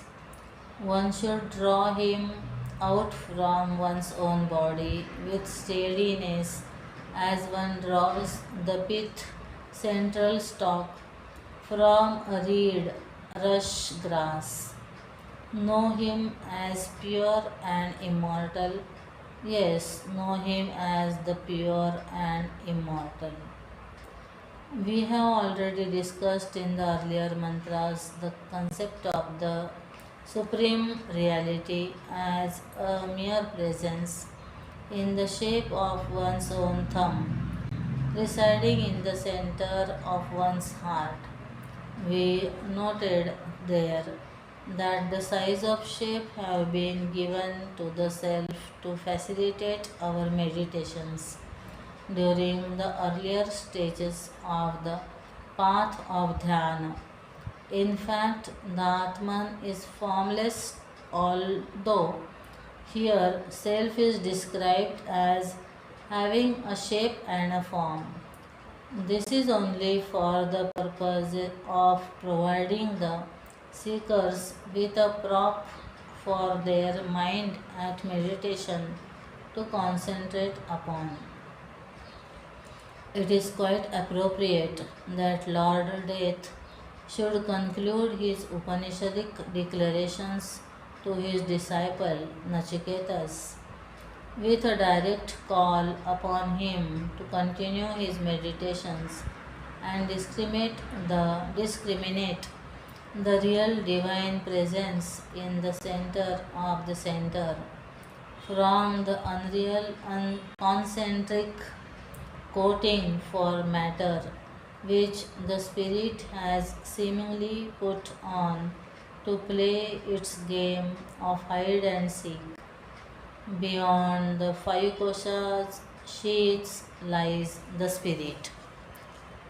The analogy employed here to show how through discrimination one reaches the final state of self, recognizing the self, is true to the style of the Upanishads, most emphatic and voluminously self expressive. Nachiketas, and through Nachiketas, the entire world of seekers is advised to extricate the element of absolute consciousness, the pure Chit essence, from the delusory consciousness of the body. By continuous the and deep practices of discrimination and meditation, that during meditations one should not in the least strain oneself is so vividly brought out by the analogy of drawing out the pith from the reed. The reed itself is the most delicate of plants, and its stalk is more so, and to draw out this flimsy and subtle pith from its outer envelopments, constituted of the stalks of the leaves themselves, is a delicate act which needs a softness of touch, a measured and practiced application of force, and a subtle silky deftness is handling the entire process. Pure consciousness, that is the controller of the director of all physical, mental, and intellectual activities in a human being, is the soul or the Atman. The Upanishad concludes with the repeated assertion that we must know him to be pure and immortal. He is pure in the sense that impurities of the mind as kama, desires, krodha, anger, lobha, avarice, etc. are not in him. He is immortal inasmuch as he is the eternal, unborn truth, all pervading, and the uncaused cause of all effects seen in his manifestations. Mrityu, verse number 18, last verse. मृत्यु प्रोक्तां नचिकेतोऽथ लब्ध्वा विद्यामेतां योगविधिं च कृत्स्नम् ब्रह्म प्राप्तो विरजो भूद्विमृत्यो अन्योप्येवं यो विदध्यात्ममेव इति काठकोपनिषदि द्वितीयाध्याये षष्ठी वल्लिः।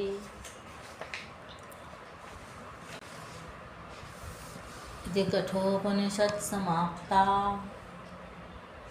Nachiketas, having been so instructed by Lord Death in this knowledge and in the whole process of yoga, became free from all impurities and death, and attained Brahman, and so will attain any other too, who knows thus the inner self.